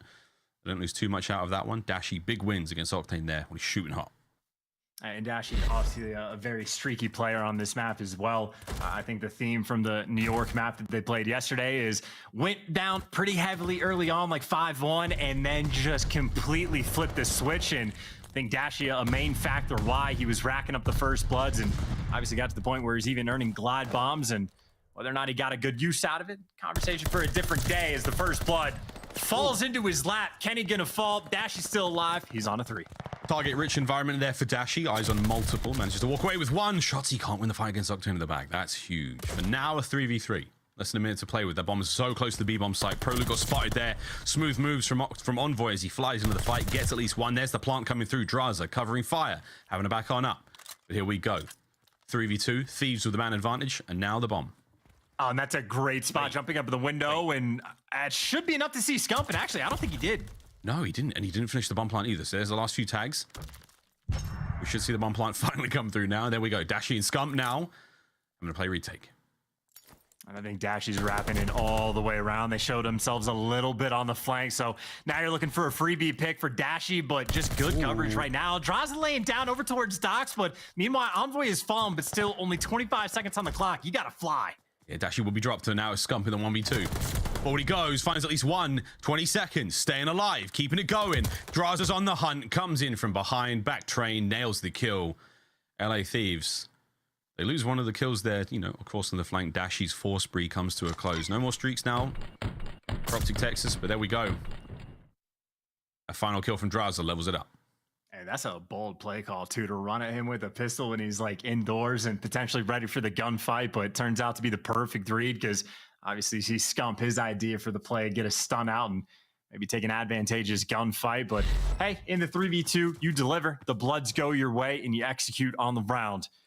Love to see it if you're an LA Thieves fan. And once again, we saw the same thing last time. 2-man stack towards B, 2-man stack towards A, and well, the bomb, same direction. Actually, pretty much the exact same setup from OpTic as well. 2-2 on the defense now for LA Thieves. Drazah and Kenny, father and son. And Octane, our Mountain Dew featured player and Envoy, the Dark Prince on the other side of the map by B. We'll see how they play this one a little slower. That door creaked wide open. It tells you enough. Drazah's nade should land. This is a great throw if it does hit. Beautiful hit. Prolute's down and out. First blood. And I don't know if Kenny was able to coordinate. It didn't sound like it, but if you get a one-tap of the grenade like that, I mean, you will absolutely take it. Whatever the case may be, man advantage. Envoy the opportunity for a late flank in this round, but the rest of the stack towards site, and Kenny has sort of been left by himself. The stun, though, doesn't get the intel, but the nade should. Certainly when he shoots his gun, gives the game away. He gets left in the dust. Octane gets caught holding a nade, and all of a sudden, man advantage flips hands. Oh, Drazah being a nerd. But no one is home. He's let those shots rip. OpTic, they have booked it. 15 seconds to get across map. They've got a little bit of time. Envoy's throwing nades, you name it. They've taken the bait. They've wasted the lethals, the tacticals. They're all gone now. Just enough time to get the bomb down. Scump's going to get the plant. This is going to be a 3v2. OpTic trying to hit the post-plant position. Shotzzy takes an early nap. Drazah's found another one. It's all on Scump. Oh, and they know he's trapped, and they got him stunned. And he's already tagged up and weak. How quickly the tides may turn. Now he's trying to play himself around sight. Good luck with this one. Oh, this is going to be tough. But here we go, Scump. It's going to be a straight up 1v1 against the window. Wins it. Second one's there. Slides out. Shots are in. And Scumpy absolutely rips them both. Oh, baby. I mean, look, it's the easiest call to make. You come at the king, you best not miss. I mean, just sliding straight in. The follow-up just a little too late, and Scump delivers the gunny as he is accustomed to do. I mean, both teams trying to hand that round to each other. Like, you get the first blood for your Thieves, you just get caught off guard. Then OpTic immediately throw the man advantage that they have. But hey, Scump and S&D, I think that's always been sort of the theme for him. When he's on point, that is when he is winning tournaments. Certainly right there in that round, on point as well. Prolute, first blood, seemingly out of nowhere. Gonna get a second as well. Locks down the mailroom. Closed for business today, sir. What a two-piece from him. Shotzzy's gonna find the third in the round. Now he's over to Octane. Last man up, 1v4. He's got a lot of places to check. Shotzzy's gonna spot him. A 2 for Shotzzy, 2 for Prolute. OpTic Texas can seemingly do no wrong. And just taking turns, making the big play too. I think round number 1, it was Dashy that ends up connecting with 2 in the round. This round, obviously, it's Prolute that just gets the first blood and gets his own trade. And then, of course, Scump for the literal 1v2. And again, this is sort of what I was talking about. When, like, Dashy doesn't have to, like, completely pop off for OpTic to get wins. These are guys that can literally take turns making the big play. Even the new kid on the block making moves. Yeah. 5-2 for Dashy so far here in Berlin. 2-round advantage for OpTic Texas. Eyes up. Spots 1, spots 2. Shots are in from Prolute. Good tags. Drazah has to tactically retreat now. But they are not going down without a fight. Kenny keeps the guns up. Manages to get their first blood. Scump's out of the round for now. 4v3. That's a big win, too, because the Prolute Scump sort of duo on this side of things played it pretty well. Got a couple players tagged up, had the intel, but now with the man disadvantage, wrapping that bomb over towards B, and they have not cleared out this room, so it'll be a slow approach. Dashy lives in top third, so it's not like Thieves are going to be unaware, and that bomb is not yet actually crossed over towards the site. Oh, I love See, this. Octane's got the angle. Your Mountain Dew featured player literally in the grass, lying down. Eyes are up. Shotzzy a little too fast there. I love the off angle, but still doesn't work out. Envoy now. Trying to move his way forward. Pick up the pieces where, again, you lose the eyes that Octane had on that mid-map portion. Now it was B. The bomb has made it. OpTic should be able to plant this one. Less than 30 on the clock. Pressure now from LA Thieves could work out, but they got to go. Dashy saw him though. Down low. Yo, it's a freebie. Didn't even check top third, despite the fact that that is literally Dashy's home. And next victim potentially in line, but Envoy there for the trades. 35 seconds on the clock, and OpTic are very split, and Prolute just got spotted. Got spotted, but he has escaped. And there's a lot of ways to hide in this warehouse. He's on top. Doesn't check it. Drazah gets dropped. Envoy now may be able to pick up the trade, but it's not going to be enough. This little office space, I mean, that is the tiniest little nook in that warehouse. He's a safe man. Envoy, this is seemingly impossible. Slide on the bomb, try to find something. No hope in hell. OpTic Texas, another round. And that is a filthy setup. I didn't even see who the other player live was. I think it actually had to have been Shotzzy without question, but he dips out over towards back docks, and as soon as he knows the pressure's on his teammate, he can just go back and watch the cross and just tell Prolute, hey, as long as you do not die, we win this round. Whatever it takes, stay alive. And I mean, as you called it out, plenty of hiding spots in that warehouse, and Prolute takes full advantage. That is a very nice clutch. And again, that is the team that gets first blood, not able to convert. And I think literally the stat we saw in the game fuel keys to victory is Thieves are last place in the league on this map of converting their 4v3s. Get that first blood, hopefully. That's the game plan then, lads. I'll stack through mid for OpTic now on defense. We're getting close to the A-bomb site right now for the LA Thieves, but having to play it quite slow and pensively. Shotzzy's tags into the doorway is just going to open it somewhat to allow his teammate to look through, and this is the spot. There's the tags. Kenny can't plant it, but Drazah! Yo! What? The counter wall bang? Great work out of the LA Thieves. What a first blood that is. That is actually hysterical. I mean, Drazah, he has been grinding S&D8, so privy to the cheeky spots, but again, 4v3 conversion has been their struggle point, and already the odds even back up at 3-3. Admittedly, bomb planted, so still a tough spot for OpTic. Yep. The down low, Scump's going to try to hit his way through Stone. That's on Drazah now. He saw him, backs up. You'll be able to reposition for this one. Stun comes through. Scumpy's going for the fight, though. He's charging it. Heavy tags. Dashy's there as well. Can Drazah get both? No. 1v2. Kenny reads it. Good win. LA Thieves, the numbers work out, and they do manage to convert. Yeah, that was a 2v3. I'm faded for that one. Definitely not a 3v3. Incorrect, but whatever the case may be, that means they converted the 4v3 when they got the first bloods, and obviously Drazah the main factor why. Wall bangs work both ways, and making pretty good use of it. I don't know how calculated that is, or just in the moment, if Drazah recognizes it and makes the stat decision, or if that's a calculated play call, but whatever the case may be, pans out for LA. Still down 4-2, but they do stop the bleeding. Oh, Berlin. Lovely city, by the way. In-game, site of many a wonderful moment here in Vanguard. Two defenders towards A are going to have to back on up. OpTic sensing the space to work with, and they are taking it inch by inch, making their way towards the bomb site.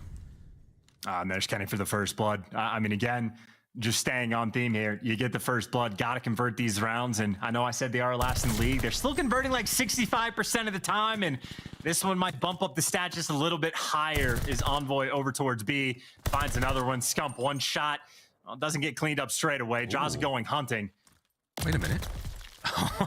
And he found his kill. I kind of liked it. I was like, you know what? I'm with this, man. If he makes that play, Scump could get something out of that one. Dashy 1v4. It should be the round, and this is it. LA Thieves starting to find themselves here on Berlin. Big shots out of Drazah. The crossfire was there should he need it, but there we go. LA Thieves not out of this yet. Round by round, they're pulling it back. And keep in mind, as far as search and destroy goes, this is more or less OpTic's playground. They've won a tournament on this map. They have an 8-5 overall record on this map. And on the flip side for the Thieves, it's a 2-5 record.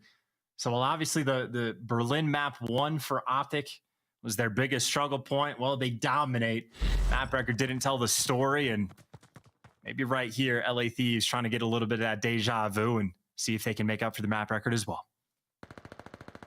Different look from OpTic here. Scump's making his way through mid. Shotzzy over towards the A side of the map. LA Thieves, it's a heavier stack towards A, and I think they're going to commit this one. No one will see much, but Scump's, I mean, that spider sense is tingling for sure. First blood, Shotzzy with a nade. Beautiful stuff. That was from back office. I don't understand. Do they not have Fortified on? I'm pretty sure that's only one nade coming through. Is nobody running it in this lobby? No, they're not. Remember the perks changed? Apparently no one's running it. Yeah, no, it goes. Bomb planted though, 3v4 now. LA Thieves, post plant position. They're all on the inside of the site. It's gonna get hot in there real quick, boys. Here come OpTic through Train. Dashy's on the pinch, trying to fight it out though. Envoy can't get it done. Trades out there, 3v2. 25 on the clock. That's a good read, but that's also a good bait and switch. Yeah, Scump's just there for the intel. Now he slides in, just there for the intel, but Shotzzy gets eviscerated. Prolute next in line, and he dies. Oh, Kenny with the clean 3, man. They line up in a way, but he just holds it. Guns all 3 of them. Here's the first. What a run this was. That's the 5 spree. This is the 6th kill in a row. Kenneth. Beautiful stuff. Yeah, definitely a little bit overzealous from Shotzzy as well. Definitely can just wait the extra 2 seconds to let Prolute come up behind him to try to be a little bit cleaner from the trade, but I think I would do the same thing if I just dropped 42 kills in map 1. I would take the challenge instantly as well. Yes, I certainly would. Well, here we go. 4-4. Thieves bringing it back. 2-2 split on the offense and on the defense here. Bomb's going to get planted at B. Envoy and Octane. Drazah's about to reinforce from the back, but this is it. Shotzzy's got to go big here on site. Stunned up. Checking the back windows. He's got survival training equipped as well, so a frag grenade in there ain't going to be pretty. But here we go. Out through the window he goes. Finds one. Whoa, the trades are on. 30 seconds now to get the bomb defused. And again, Prolute's just going to be that late man hero. He can let his teammates do all the work, or maybe he could just do it himself. Finds the pick, and he checks out bomb. And of course, now Dashy getting sent in. You got a man getting sent in for the flank.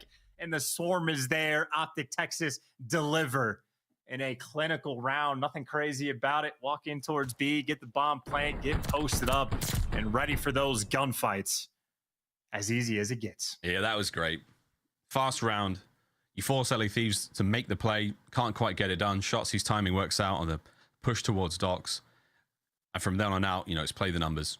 Prolute's got the insurance policy right at the back of the map, just in case. Good stuff all round. Map point, OpTic Texas.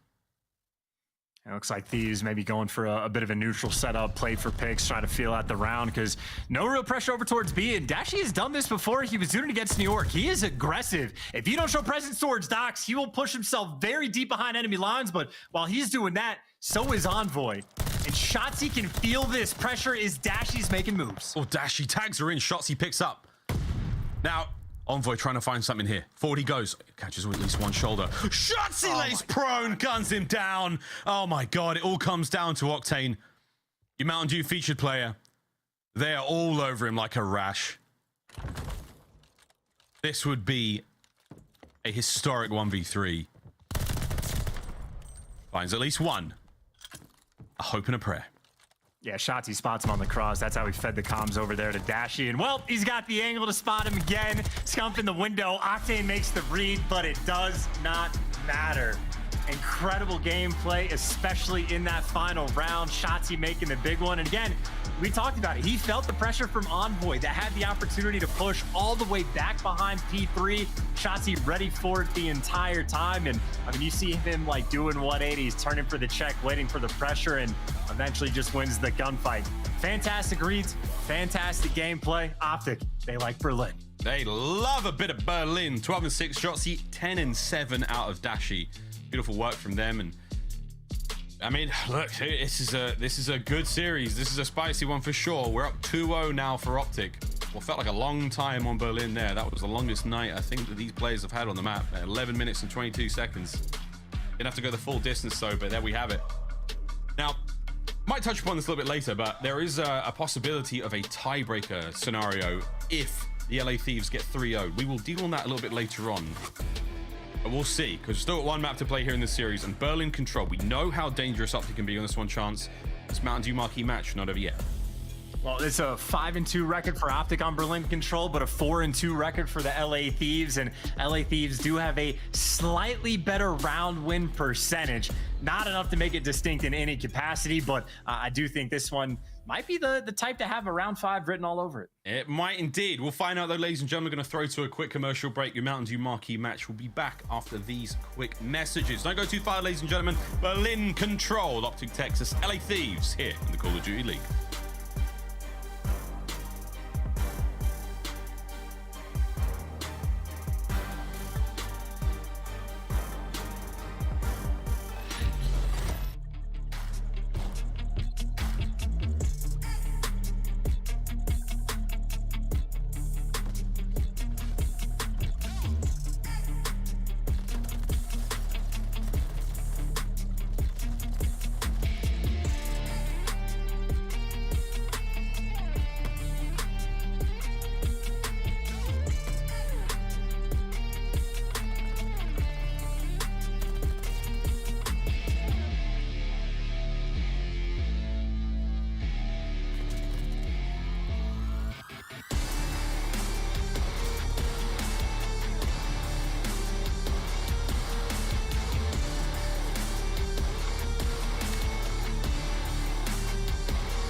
too exhausted, I needed the energy, needed to pick me up. I'm in your movie, but this is my cinema. I got the power, I'm built to devour. Anyone coming against me at tower. I don't care for the pressure. Some of y'all leaving here in the stretcher. Took my time to go and get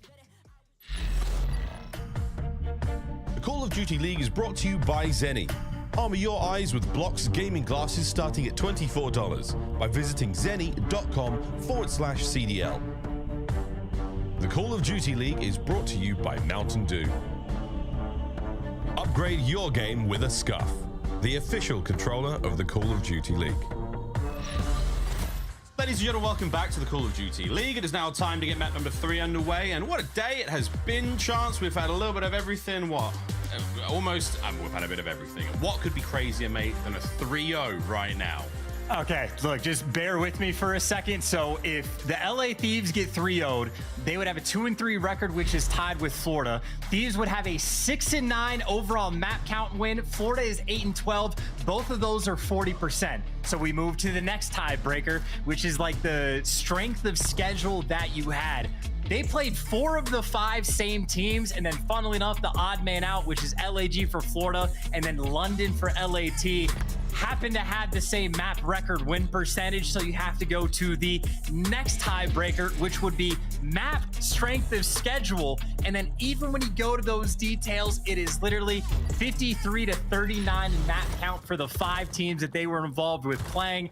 And if that's a tied percentage, I think you literally have to play head to head.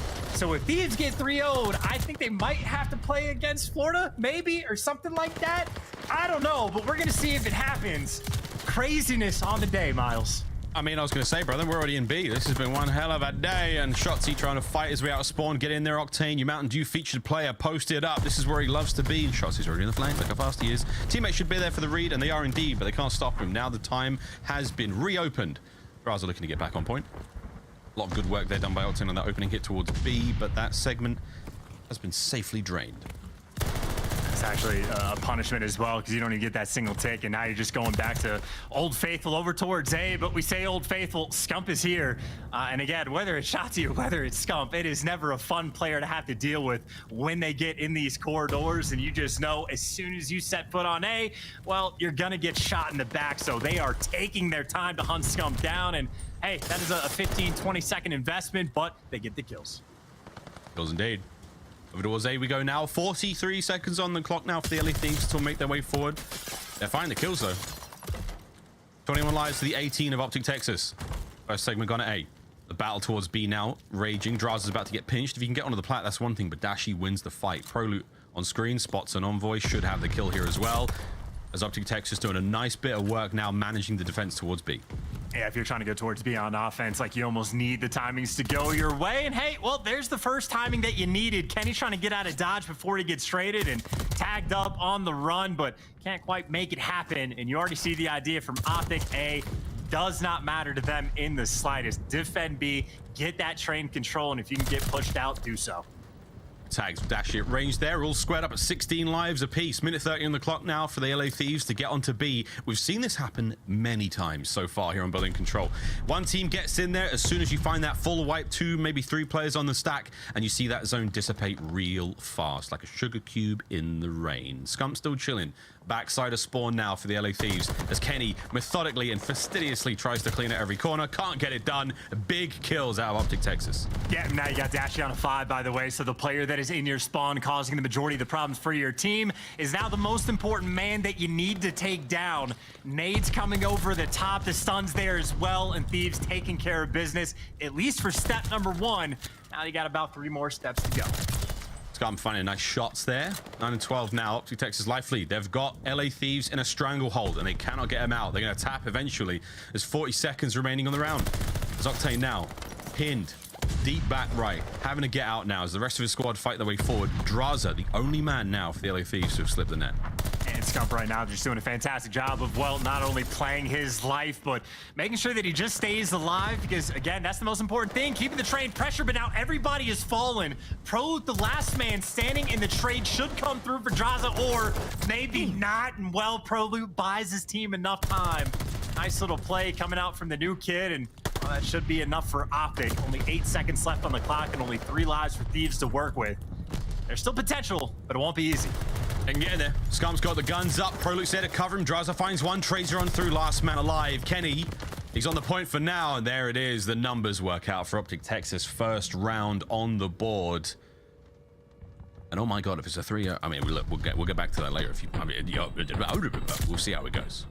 I mean, after reading through it for like the third time, it actually makes sense since they had 4 of the 5 same opponents. Like, it is just, you know, it is awkward that actually, no, that is wild that the map count worked out that perfectly. So never mind. Absolute insanity, Miles, if they get 3-0'd. Insanity. Next round up, LA Thieves on defense now. OpTic Texas trying to take the zones. Here we go. Let's see what the play call is going to be for OpTic Texas. We've seen some good looks out of them on the map and mode. Heavier stack towards B on the defense is a good read. A's getting captured nonetheless. And here go the Thieves. They're flying. They're flying, but they're not flying. God, there's Prolute. What a kill through the wall with a pistol there, and that is that. Shotzzy finds another one. Oh, baby, this is the stack. They got a lot of noise towards A. That pulls some of the defenders, but now it's a 3-man stack on B. Segment 1 gone. Nades, taxed all through the windows. Try to find anything you possibly can. LA Thieves, go, go, go. Get in there. Find the kills. You can't. There's 2 members left. Anyone to contest it. B's gone, baby. There's the final contest. They do get it in the nick of time. God almighty, this map is nuts. Yeah, I think Prolute gets shut down as well. I think he managed to get to a 6-spree before he actually finally falls. But now this is scary territory, because anytime Shotzzy gets near fire, I just have fear in my heart. Luckily, they take him down, but maybe Scump's time to take a turn while he gets traded. Thank God for the Thieves, just trying to stay alive, but you are now down by 4 lives. It is only 1 tick over towards B that is necessary, so when I say they have to be perfect on defense, boy, do I mean it. Yep. Second segment at A. There are only 2 segments remaining in this round. OpTic Texas have been lethal on offense. Prolute gingerly makes his way down the stairs there. An unorthodox method of actually descending down a stairwell, but man, he made that look easy. Kenny trying to stop this bleeding. Here he goes from the point. Checks the wrong corner, sadly. OpTic Texas now flying forward. Big win there with a sub. Manages to get him off the point for now. That's huge.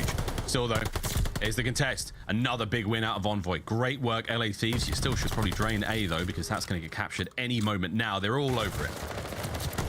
I mean, there's no point in training, I wouldn't say. Just, you know, get as many kills as you possibly can. And honestly, maybe hurting themselves a little bit, overcommitting to defending A, because they are down by 4 lives. And I will say, by the way, Drazah is the guy that has been pushed out deep train this entire time, and OpTic at least vaguely turning their attention that direction, but all the pressure in through fire. Anytime you kill Shotzzy in fire, I mean, honestly, you should just have a little celebration. Yeah, really good. Birthday cake, streamers, you name it, all good. 120 on the clock. 10 lives now for the LA Thieves on defense. Drazah's still living here, back train. His boots are muddy out in the dirt. He's been here for a long time. That's forcing the spawns for OpTic towards the top right-hand side of the map, and it's forcing them to deal with him. And deal with him they have. Here we go. A fast hit towards train side. Scump's trying to be the cut-off man. If he can get in from behind, this could be devastating. Could be the round right now for OpTic Texas. I mean, every single kill. You have 6 lives in 55 seconds right now. As long as OpTic just push the pace, I mean, they just win it the easy way, not even the hard way. So every single gunfight matters, and a win like that might go a long way. Now only a 3 life advantage for OpTic. You still are able to win this in 2 different ways, but it is scattered across the board. Shotzzy getting caught. Dashy wins a big one, but he's traded. That life to spare to getting oh so close, but Octane giving one away, and that means no more respawns remaining. The final 4 LA Thieves members now on the map. Scump forward through the outside. Nades are up. They're staying on point. 20 seconds now to get this one done. This is a huge win for LA Thieves, and they desperately need it. Here we go. Shotzzy trying to get the flank. Perfect read out of Octane. Gets the job done. Prolute, though, on the front side, finds a kill. 10 seconds on the clock. Here we go. OpTic are in it. They've stopped the clock for now. Kills come through from Drazah from behind. Prolute with a big one. Oh, baby. It is now a 1v4. Octane has got to go mega, and he can't do it. OpTic get it done on offense. Match point. Well, I mean, this 3-0 is looking incredibly likely. I don't know what Florida's doing at the moment, but this has been a spicy day that apparently might continue on. Whatever the case may be, just to touch on that round, Miles, I don't know if you've ever heard me yell at my own ranked play teammates of just overcommitting to defending A. The site that, like, it's just the zone that doesn't matter, and you're losing lives while doing it.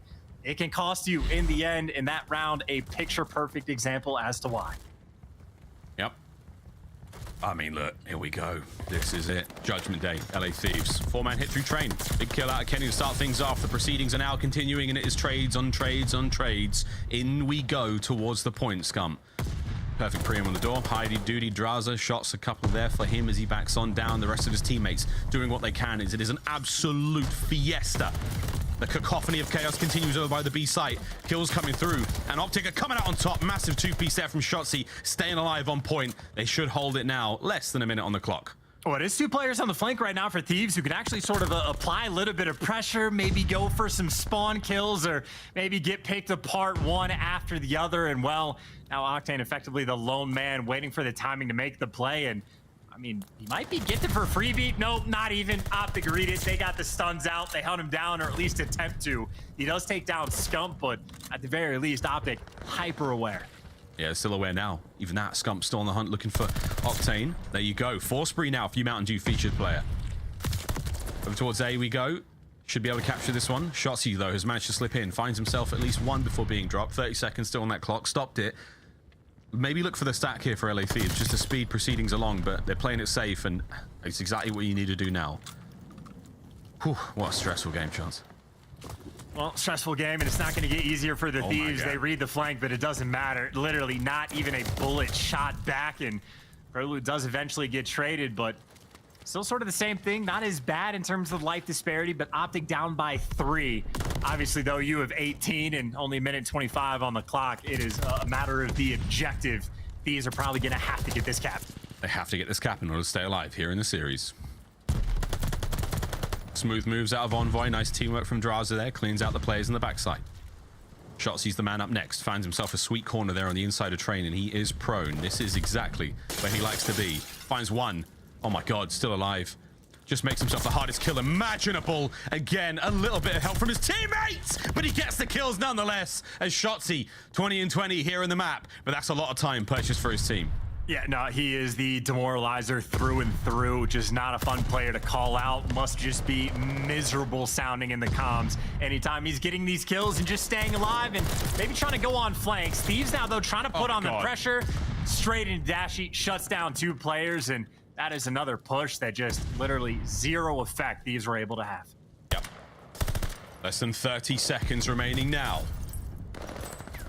Thieves have got one more decent crack at this, and this man on your screen is trying to ruin it. Finds one at the back, slows him down for a moment. Towards the front, though, it's a big kill from Kenny, and they're in. They've managed to get on the point. Scump has to win the fight. Nades are up. Drazah's there. The exchange of explosives thrown. Kills come through. Trades are abound. Now, Kenny has to go mega. 2 spree now. Nades are through. Here we go. The second segment's looking likely to be captured. The teammates are there to back him up. Here come the kills through the front. Kenny goes down. Drazah goes down, and that is it. I believe it is done, unless Envoy can honestly get something done here that no one could. The kills are there, and the map is sealed. No hope in hell now. The trades end it. OpTic Texas done it. That is a 3-0. God damn, that was disgusting. Hey, well, I mean, yeah, I guess we'll talk about OpTic before we talk about the whole tiebreaker thing, but that is, I mean, as clean as it gets. The Berlin sweep. Maybe a couple spicy rounds in the control or in the control. Obviously the S&D toe-to-toe as well, but at the end of the day, OpTic now have improved their record against the Thieves to 3-1 and still are favorable in the series. Also, I read it out and explained on the flank, or like what might happen for the tiebreaker thing. I don't know if I honestly believe it, but that is what I was told. Well, we'll deal with that when we have to deal with that, my friend. But for now, right now, I think we have to deal with that like right now. I'm gonna be screaming for the desk. Thank you very much, mate. Look at the highlights of across that one. Crazy stuff indeed, though. But what an unbelievable 3-0 there in the series and in the Berlin control, as OpTic Texas continue to look like one of the best teams in the league. It has to be said. Glorious stuff from them, the LA Thieves, after what was a historic victory against Boston yesterday. Hey, didn't look dreadful today whatsoever, but OpTic, an extremely strong team, and they really put them to task there in the series. But the highlights were real impressive indeed, whether it was the Shotzzy 13 spree in map number 1 or the insanity in the search and destroy. What a series, what a day this has been. And Prolute, of course, have to give credit where credit is due. definitely like towards the tippy top when it comes to slang, and I think almost consistently so on Berlin Control. Prolute seems to really enjoy this map, but whatever the case may be, OpTic obviously clear cut, without question, best control team in the game. An extra map gets added into the rotation, and well, they are showing off mastery of this one as well. So I think obviously just going forward, they have, just a wonderful time in the pick and bans. They just always have options against every team that they play. So a diverse map pool obviously goes a long way. It really helps indeed. We talked about that for the longest of time with the Cold War season that Atlanta FaZe had. They could take you on seemingly any map mode. It didn't matter. They had no weaknesses, made the vetoes difficult. But there we go. The end of our Mountain Dew marquee match. A 3-0 clean sweep for OpTic Texas. LA Thieves, a little bit of soul searching to do and a little bit of thinking to do before they make their way out to Toronto this week. Well, friends, I don't know what happens now. This is going to be very, very interesting because we have a tiebreaker to resolve. Yep, and that coin flip, have them play a match, one round of S&D. I think best of 5 is actually the actual way that it gets decided, but wild stuff. Just the fact that like 3 different series of tiebreakers ended up panning in the exact same way in terms of the map count, in terms of the strength of schedule that both of these teams had through stage 3. So Florida and LA Thieves, I think it's the battle for the 7th seed as well. So even towards the bottom, but guaranteed winners. So at the end of the day, still starting in a halfway decent spot come Major 3. Well, now for something entirely different, we're going to throw it to the desk. Guys, where do we go from here? We don't know yet. We'll see.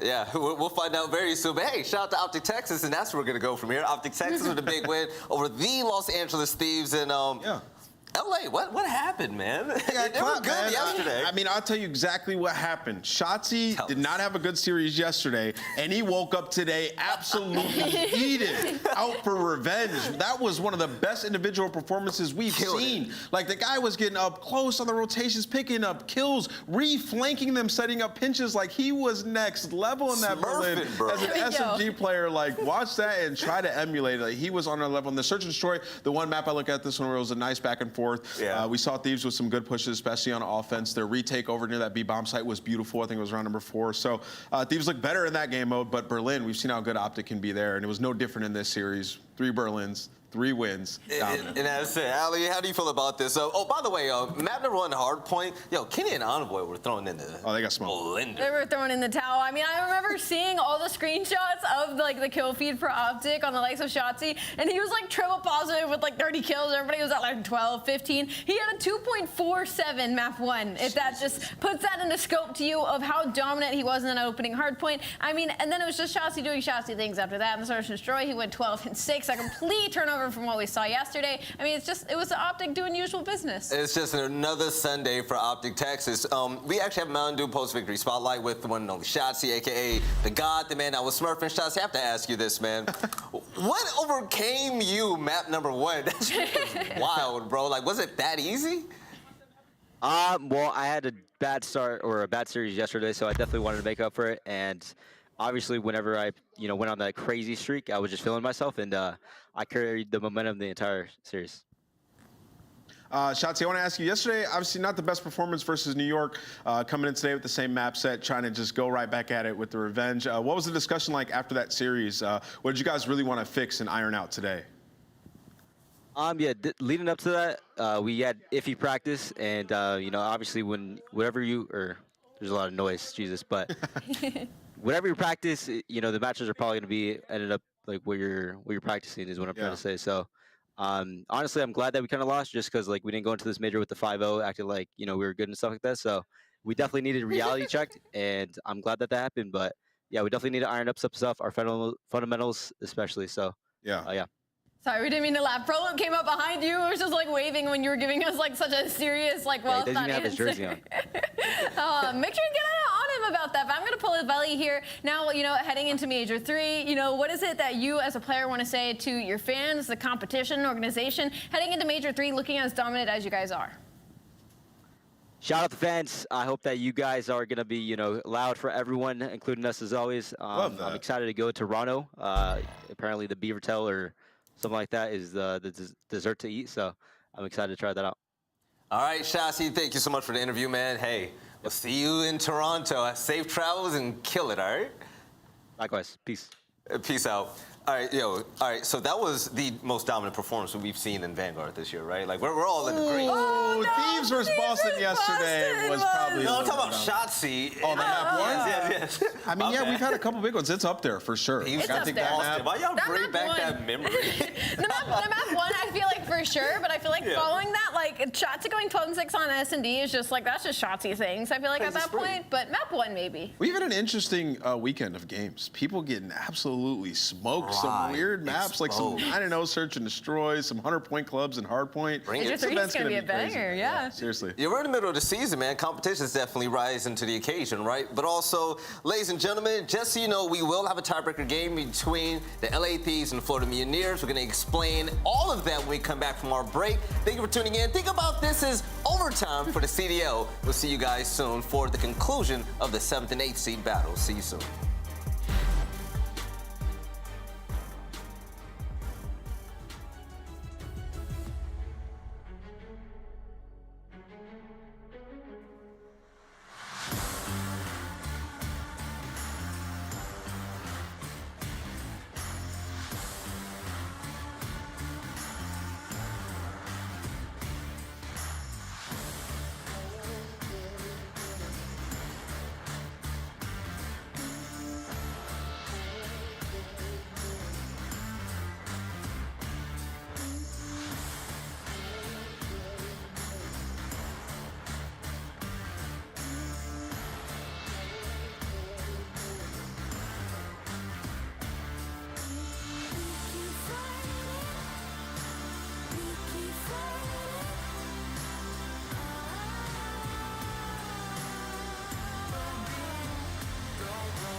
immediately turns into a 4v2 as the team finds a second, and Gunless not slowing down. Give him all three.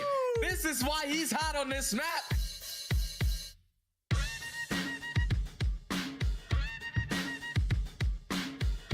He has had a bit of a slow start. It's been an up and down, yeah, for him, hasn't it, really? I mean, the AR side of things, it has been working for him, but I mean, an SMG in his hands, maybe not. Oh, take a look at this rush. Take a look at this aggressive play from Minnesota. They make their way in through middle. They instantly hop into the whoa. Standy with a nice little angle. Oh, what a play! Oh, it's 5-3! Eli with the snapper. Simp is going to find a trade, though, for aBeZy as Capsidal had found him. Nero finds another. Cellium left in a 1 versus 3. TJ will fall. That's 2 gunfights. He probably shouldn't have won. It's a 1v1. With that clock shutting down, Cellium has to make the move. Nero will get that notification. He'll know where that bomb is. Checking it for Cellium. Can't quite get the angle. The bomb's going to go down. The gunfight's going to come. Cellium 10s! And there's Nero gone. In the lineup again as what we see John just absolutely go flying. And well, he gets beamed right after that. Now immediately turns into a 4v2 as the team finds a second, and Gunless not slowing down. Give him all three. This is why he's hot on this map. 1.5 already, and he showed it in the first round, picking up 3 kills. LAG up 1-0. Welcome back, Big P. Woo! 4 straight defenses on Gavutu, the good old Gavutu special. Oh, it's Jim. Oh. What the heck was that? What the heck was that? The 40 has come out with some vengeance. Okay. Jimbo, 4 in a row to kick this thing off. It felt like everybody was at half HP. Timp is finding kills. Jimbo is now on a 5 spree. The entire team cannot be stopped as Jimbo is on it. My word, glide bomb earned.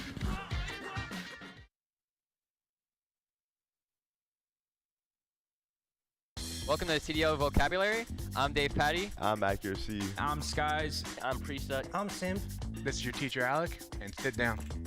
Are you ready to invest in your vocab?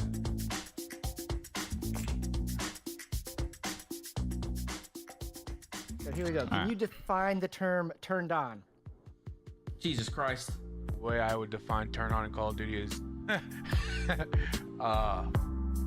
TURNED space ON. Turned on. Turned on is like if you're shooting at someone in the back and they're running forward, not even looking at you, you shoot like, you know, decent amount of bullets at them, they turn and they kill you, that is when you get turned on. The guy does a 180 and spins, just gives him the meltdown, turns on him, he doesn't get turned on. You know what I'm saying? If I'm gonna use turned on in a sentence in COD, if I'm just spectating my teammate and they're shooting at someone and they you know, get smoked, I'm gonna be like, oh my god, he's got turned on. I turn on that creddy. I was about to say a bad word.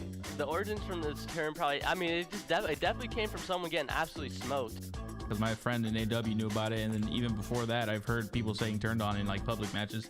It's been a saying for a while. Turned on's probably used just right because I don't think people really gas up turned on. If you see someone get turned on, you're gonna call them out and be like, oh my god, you just got smoked. I feel like that's what everybody usually says, like, oh my god, I absolutely turned on him. Like, that's usually what I say, like, oh my god, he got turned on. I think the term turned on gets underused in Call of Duty. So to define the term tippable, it's kind of like a respect kind of term. Tippable is T-I-P-P-A-B-L-E. Tippable is like a term when somebody makes like a Eugene play or like a Einstein play, like a 5-head. Ego challenge someone and they're like, that was tippable. Most people won't say that. Most people are like, are you dumb? But sometimes you got him with that was a tippable play. To use tippable in a sentence, I'd probably say, Alec, good clutch. That was a tippable clutch. You're nasty. The first person I think of when I like hear the word tippable is like Formal. Like Formal usually says it a lot on stream too. Like I think that's the first time I ever heard that word tippable. I think every vocab comes from Nicky D Classic. He's Seattle sub. He comes up with a lot of crazy stuff. So does Tom Gravity. But a lot of those words come from Nicky D. It probably just came from the new kind of generation of players, because I feel like all of us kind of be saying some random things at times, but you know, you probably saw someone get a 2-piece, like, oh, okay, you're tippable. I use the word tippable sometimes when I'm playing. I like to do it against the ego challenge, like, that was tippable, well, I still hate you. I think the term tippable is being overused right now. I think everybody and their grandma is saying it, and I don't know. I think we need some new COD lingo coming in soon. Of course I can spell lostful LOST space FULL. 2 words. The definition for lost full means that you lost composure, you're not happy. You're tilted, you're annoyed, you're mad, you're bothered. You're just having a bad day and something else adds on to it and you're like, just lost full. I can't do this anymore. That's probably like the most common like COD term you'll hear. Yesterday in scrims, aBeZy killed me in the back, shooting just 3 bullets in my back, and I lost full. I could not play anymore. Me and my teammates use lost full a lot. We don't rotate, we make a mistake, something happens in practice, I'm like, man, I lost full. I use it a lot when aBeZy nades me. Finding the objective time. Nasty's ankles just getting butchered, but it's a teammate. It's actually aBeZy. They kind of really do need to get rid of Arcitys, and well, aBeZy's going to help them out with a grenade over. I use lost full a lot. Lost full, definitely overused. We'll say it or I'll say it, but I didn't really like lose full. Like I'm not mad. It's just like it just comes out naturally. I want to know about anyone else, but I lose full a lot.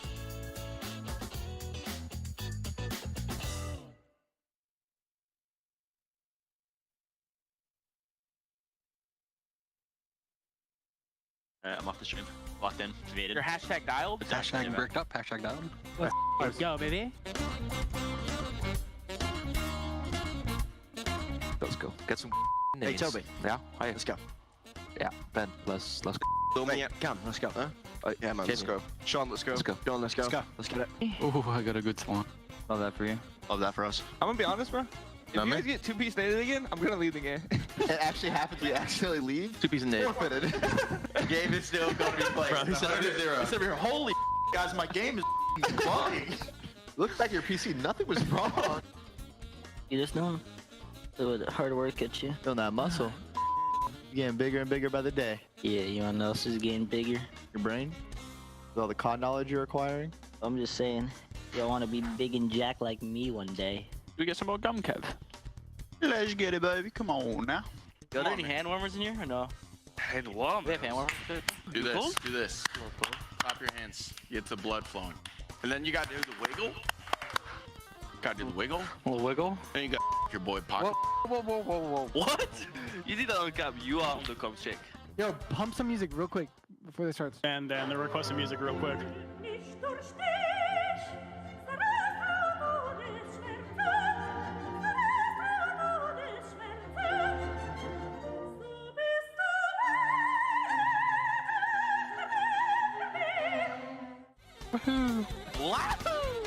Maybe Jake's an AI. This wire is active. What, an NPC? Yeah, maybe.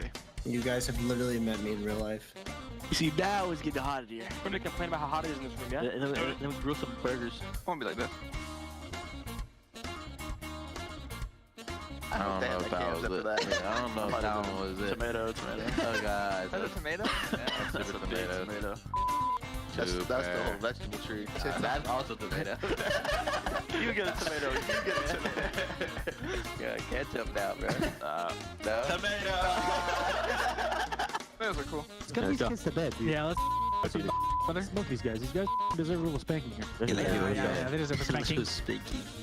They deserve a spanking. They do. Fist bump, fist bump, fist bump. Fist bumpy. Yo, hot tub session after this? Down. Down for that.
Been a little too nice to y'all. Now I gotta up price for y'all. Snake eyes on dice for y'all. Shoulders on ice for y'all. 8-6 all the hay. I won't get involved today. Got lost in the ball and A's. I'm flipping the bars. I'm flipping the Octane. That's what we wanted. That's what I'm talking about. He don't miss. Off record deals. Tell him talk to Colin for the quote. All record, off record eyes. Still want to act, not the ghost. For the record, I'm done trying to make y'all comfortable. All right, ladies and gentlemen, welcome back to the Call of Duty League.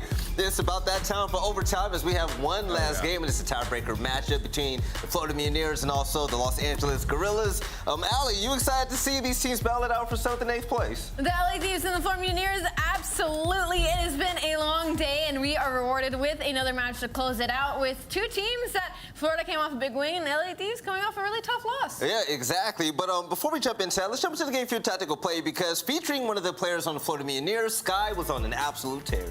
Yeah, this was a play where Methodz wins a big 1v1. Sky's wraps around the back, and Methodz ends up clutching it up in a 1v. But you can see right here, Nero gets the big kill on Dave, and Nero had 3 kills in this round. He was 1 off of the ace. So, you know, we're sitting here, we're like, all right, they got to give Nero something. At this point, he had like 14 kills on the map, almost getting aces every round, and then he was in a 1v1. And you can see right here, Sky's tried to position himself so he could see both sides and doesn't see Methodz right back to plant that bomb. And then Skies goes on the hunt all the way around through back tank. Zinni jumps up on top of the wall and wins the big gunny to close out the map, and you could just see the relief on everybody's face, like, okay, we closed it out. Yeah. But yeah, big shout out to Nero as well throughout that map, because the man in Search and Destroy, like, he was popping off throughout between both maps. The guy at a 2.0, it's absolutely disgusting. Right, and if Nero had a sniper in his hands, he'd be part of this as well. The Aim Lab Best Shots of the Week is featuring some great plays, and outside of Nero being absolutely crazy, we've had a lot of fun kills so far this week. Yeah, it was Simp and Zero. I feel like it's all that this is going to be, as they were just in a serious battle on this Desert Siege,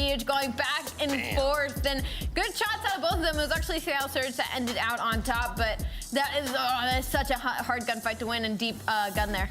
Yeah, we would have had a couple more big snipes as well. I think Zero got a pretty tough hit marker on the left side of the map there when he hit the repeak, and it was like in the neck too. Those are always a tough pill to swallow, but yeah, we could see players getting so much better with the sniper. Sid picking up a couple big ones, and I think at the very end here, he gets a snipe. He almost got the 2-piece. Like, he goes here for the quick scope. Accuracy ends up getting the final kill, but he was ready. You could see Sid was locked in. I really like Sid with the sniper on Desert Siege. It's dangerous. And by the way, shout out to Zero being in that clip as well, because I remember when it came to Major 2, Zero was frying with the scope and AR. But also, let's talk about the matchup that we have at hand, the tiebreaker game, LA Thieves and Florida. And when it comes to Florida, you know, they had an interesting game today against the Boston Breach today, Ali, and they were able to win in round 11 overtime, and now they're here. And now they've made it here. Now they have to try and secure themselves the 7th seed in this matchup, going up against LA Thieves, heading into Major 3 in Toronto. And, you know, the player to watch for me definitely has to be Big Wick. He made that big tweet about hitting on Demon Time. We saw it in that first series of the day. Now he needs to continue that momentum heading into the series versus LA Thieves. I mean, this is a crazy series. Like, I just look at it kind of as like added practice. Like, you're guaranteed winner's bracket. I mean, if you win this, your wonderful reward is you get to play OpTic Texas, and then if you lose, you end up playing Minnesota Røkkr. So, you know, in this series, like, I think I would play some of my my worst maps, just trying to get better at them, use it as practice, things of that nature. But let's get into the game field keys to victory for the Florida Mutineers. Ali, what do they have to do to secure this dub? Throw in some accidental team kills. The winner of this match plays OpTic in Major 3, loser opposite side of the bracket. You know what? I thought we weren't really going to talk about. I thought we weren't going to talk about that. Let's talk about it. But, if I'm spawning in the skies, I'm spawning with a Tommy gun and no attachment. You know what? My bad, Minnesota Røkkr. Everybody's taking you a little bit too lightly. You're 5-0 in this stage 3, bro. I don't want to go against either of these teams. I'm watching this with an absolute fire if I'm Minnesota. But the next key, Ali, they need a good performance out of Vivid and Respawn. 19-4 record in Respawn when he's positive. You've been really high on him throughout the season. You know he can be an absolute force in the map. No, absolutely. Vivid can take over maps, specifically Inagavutu should that be in this series, because he's arguably very comfortable on that map for an SMG rolled, and Hardpoint Breakout's critical versus Thieves. LA Thieves are 17-1 season after outscoring their opponent. We saw this key earlier, where if Thieves get a little bit of a jump on you, they 17-1 out of the times will win. Yeah, but the persistence from Vivid is definitely going to pay dividends, right? Vivid just knows how to get into your face and, you know, make a mess out of the situation. We're talking about a mess out of a situation. Los Angeles Thieves just got destroyed, and now they're back in the That's what I'm saying. And here, like, you want to come back, right, and have a good performance. performance heading into the major. But who did they just get smoked by? What's that movie with Tom Cruise where every time he dies? Answer the question. To help my point, who did they just get cooked by? OpTic Texas, right? Yeah. Do you just want to come here and get cooked again so you don't have to play them, right? Because that was a really bad showing, like matchup-wise throughout the season. They've had good matches versus OpTic, but not right there. So, you know, for some dignity, I mean, I think you got to come out here and try to get this win, regardless of the circumstances. Like, you got to try to beat everybody. So for the LA Thieves, I do think that they'll come out here and put on their best effort. And that is going to start with Envoy and Kenny stepping it up because they did not have a good showing in that hardpoint. And the way this team is going to win series and win an event is going to be through hardpoint. And I mean, low-key, you want that revenge, right? Like, you just got handed like a huge L versus OpTic. You win this right off the bat, first round of the major on LAN as well. Like, no excuses across the board. You have another opportunity to prove yourself. So I think for LA Thieves, I think they might be coming out hot in this matchup. And that's like the best way to win an event too, like trying to knock out OpTic round one, because if you play them later in the tournament on a Sunday, you're not going to have your best showing, I'll tell you that. But LA Thieves, game fuel keys to victory. Don't bounce back from tough L. Also 3 to OpTic today. Would have to play OpTic again if they win this match. Okay, we're speaking from an optimistic standpoint. But then also SMGs need to bring the slang. Major 3 qualifiers, Kenny 0.86, Envoy 0.87. If I'm Kenny, the KD ain't gonna matter if we go against OpTic again. I'm spawning, I'm just team killing. It won't hurt the overall. No, but seriously though, when it comes to predictions real quick down the line, do you guys have winning this one? I don't know. I mean, this is a big toss-up for maybe the first time in a while. I think I'm gonna go Florida. I think Florida comes out and wins this. There we go. I feel like LA Florida fan, she's on board. Let's go. Listen, I think LA Thieves actually, I mean, I think obviously both these teams are going to want to come out and take the W. I mean, just for the stance points of not only the practice, but like, you can't take Minnesota Røkkr lightly either. They're 5-0 this stage. They've been absolutely flying across the board, and it's only looking up from here. So I think both these teams are going to come out hot, but the issue is that these are off a loss, right? And Florida's off a win. So obviously, momentum's going to be in the hands of the Florida Mutineers, especially with the way that Wake and Vivid were shooting by the end of that series, whereas in the likes of LA Thieves, both our SMGs were in an absolute blender across the board when it came against OpTic Texas. So I'm going to go with Florida. It wasn't pretty at all. Nameless, Florida or LA, coast to coast? I'm going to go with LA Thieves. I mean, they're coming off of a match right now. They're going to be angry. They got to come back stronger. And, you know, Florida's been sitting around. They've been happy. Like, yo, we're top 8. We made it into winners. They probably did not expect this to happen. So I think Thieves' guns are hot. They're going to come out hot in that map one. I think the viewers are going to be the fans at home because we get some more Call of Duty Vanguard, baby. Let's go. Also, by the way, I'm going to Major 3. We're all going to Major 3. The pros in front of you are going to Major 3. You as well should go to Major 3 out there in beautiful place known as Toronto, Canada, okay? We have the GA Bowl 4-day pass that's still available, so buy them now because, as you see, fans are selling them out. It's sold out with the top 2. Also, make sure you sign up for challengers as well. If you play the game and you just want to have some fun in another country and try to body some people, no better way to do it than right here in the Passion Pit. You know what? Y'all lucky I'm not in the Passion Pit because you promise I'd be staying up screaming at you, but I will still be there watching over the teams going at it because it's the Passion Pit for a reason. It's a super fun place to be around to watch the up-and-coming talent in the CDL, and hopefully find themselves a spot on the academy teams or even the pro scene. No, I was signing for challengers. I could smoke Nameless and all that, but you know, what? I like being This is delusion at its finest. You needed confirmation. Only one person on this desk being Gun Ant, and she is sitting right here. Ladies and gentlemen, let's do this over to Bowser Chance for the last series of the day. That's sombrero. Take it away. Mega cap. Look, there's only one way to settle this, guys, and that is refer to my tweet. Refer to my tweet. Out in the parking lot, let's get it. Well, guys, we're ready to roll, gunning this right? entire This cast. is it. This is unprecedented situations, friends. This is going to be a weird one, Chance. We're going to have a lot of fun with it, though. It's getting later into the night here, or wherever the hell you are in the world. Early, even. Who knows? But, yeah, we're playing 4 seeding here. This is, what, 7th or 8th seed? Everything in the keys, we've gone all through that. It's going to be an interesting one for sure. 100%. I'm trying to think of like tiebreaker scenarios. I think it like IW champs, and honestly, probably more than one champs. You've had it to where you have like the runoff best of one S&D to qualify like for the final bracket. So this is not exactly the same, but a tiebreaker going in the major, a wild set of circumstances on just a wild day in its entirety. And well, of course, if you have a wild day at your hands, you might as well take the battle to the cage. Yep, to the cage we go. 2 of those back-to-back Tuskens and a Berlin, the cherry on top if we have to go to game 5. We'll see how it goes, though. Again, the keys to victory, all that stuff about team killing and throwing, that shit is weak. No champion in their right mind. No one who actually wants to be the best at anything would ever do anything like that. And if you do, you're pathetic. In we go, though, to the cage map number 1, and I will die on that hill, as this should be a good one, mate. Let's see how it goes. Florida win the toss. They're going to get themselves Team A.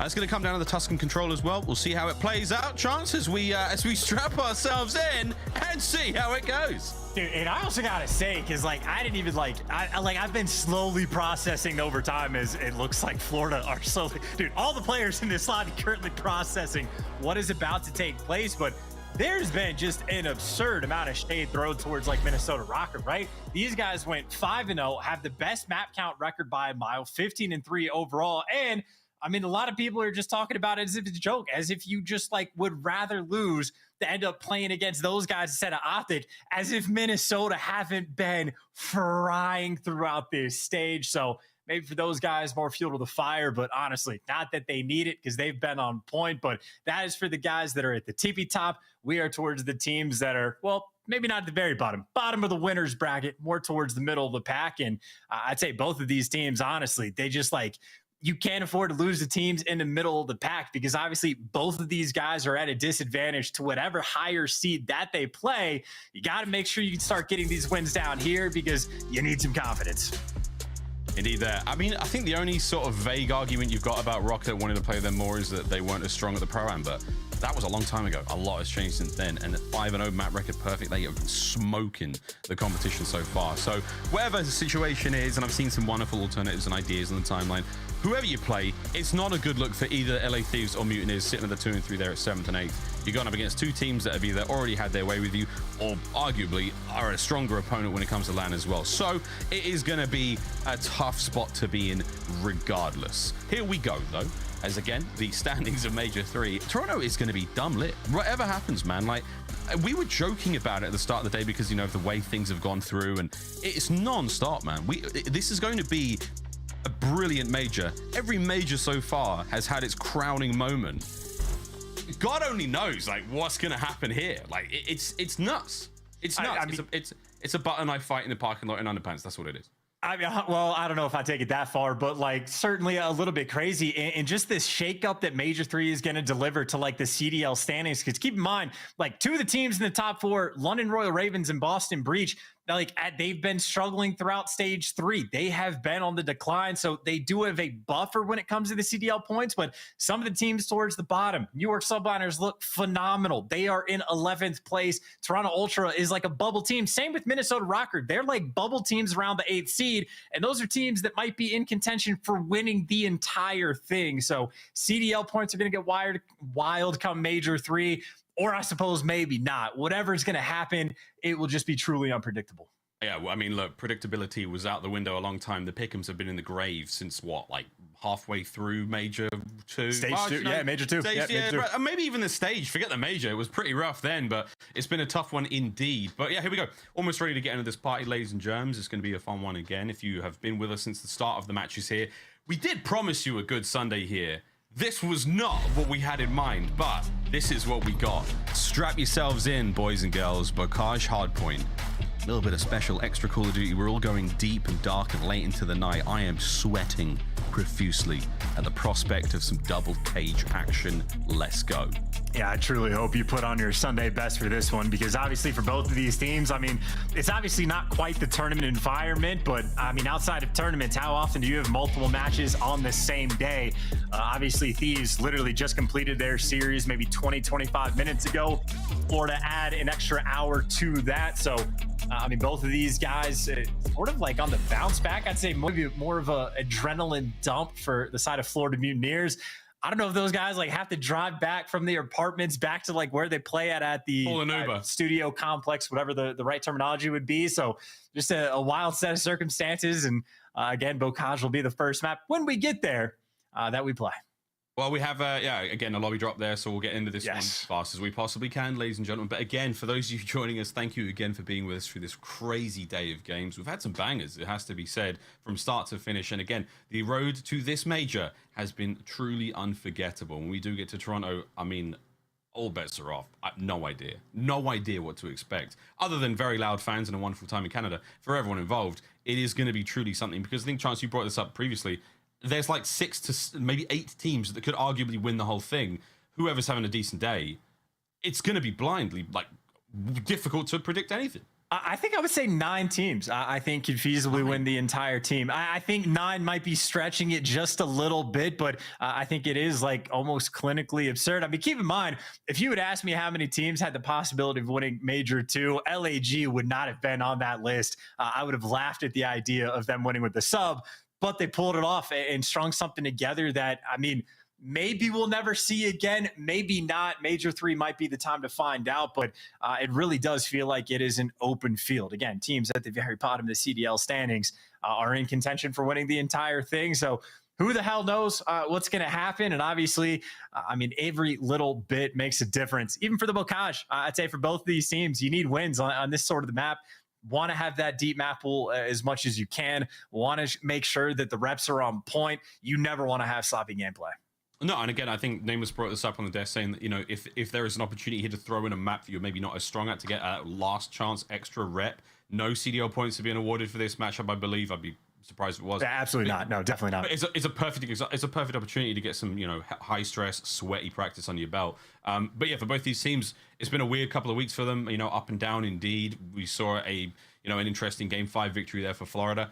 Arguably, it could go the distance here. You never know. But yeah, just get some cage practice in indeed. Set yourselves up. One last little surprise series before we do end up going all the way to Toronto. And for both teams, again, I've got a feel for the Mutineers. It's a tough one. They've been chilling in the facility all day. Look, Skies is a little bit sleepy. A little bit of sleepy bubbles up top right there. But he's having, you know, he's going to have himself one hell of a series as the tops of the LA Thieves heads. They have had a bit of time to process that 3-0 smacking, but now, yeah, there you go, Sleepy Octane as well. All right, everyone, get with the program, kids. Miles, they are students of the Apollo Ono gameplay. He is an American legend, in case you don't know, just for your British background. But yawning before like literal Olympic events, it helps calm the nerves, and it's like sort of like a mental reset. You literally trick your body. It's the same thing with chewing gum. I've always wanted to talk to Accuracy about this because he literally is always chewing gum when he plays. It's like a psychology trick. Like if your brain thinks you're eating food, there's no way you're in a stressful environment, and it just, I mean, at least theoretically could help with some sort of competitive edge. So yawning, chewing gum, I'm all for it. Hey man, do what you gotta do. Into the cage we go. Second time's the charm here in the CDL. Let's get it, baby. Let's get this series underway. An interesting one at that. An unprecedented scenario, I believe. A first for the Call of Duty League. Strap yourselves in, boys and girls. This is gonna be interesting. Hey, down and bounds. I gotta lean back. It almost looked like the field of view is in the mix, but here you go. M1928 on display. I think maybe Temp was the first player to pull it out. I think John maybe used a little bit as well. We've seen a little bit on a few hills on Tuscan. I think Cammy, another user of the M1928, and obviously, well, Bocage literally might be the perfect map for it. But yeah, give it a whirl. Why not? 30 seconds remaining on first. Octane, who's had a crazy day yesterday and a decent day today. They're going to find a few more here. Sky is showing you why the Tommy gun is mildly viable in some situations. She rips, ladies and gentlemen. She rips. Vivid, big win, who has now got himself... How did he pick that one up? Was he find it on the floor? Has he now got himself 2 subbies? Awakening's running one as well. Here we go, ladies and gentlemen. Finding the M1920... I can't even say the full name. Finding those kills all over the place. Over towards P2 we go. I mean, out and about. I mean, the 50 mag or 50 bullets in the clip. Kenny using it 2 pieces. I mean, this is one of those weapons that you could honestly probably pick up like a 5-piece before you need to reload. Certainly shoots it incredibly fast, but you could do some damage with it. Envoy putting it on display, but whatever the case may be, over towards P2. And a phrase that I need to eliminate from my vocabulary. It is Florida inside the hill, locking it down. Locking it down for now. Skies. Time going his way. Dave Paddy gets embarrassed there by Envoy. Shots coming through from Big Wake now, trying to force these players out. P2 time, soaking it all in as the LA Thieves continue to be held back on their right-hand side of the map. Forward we now go.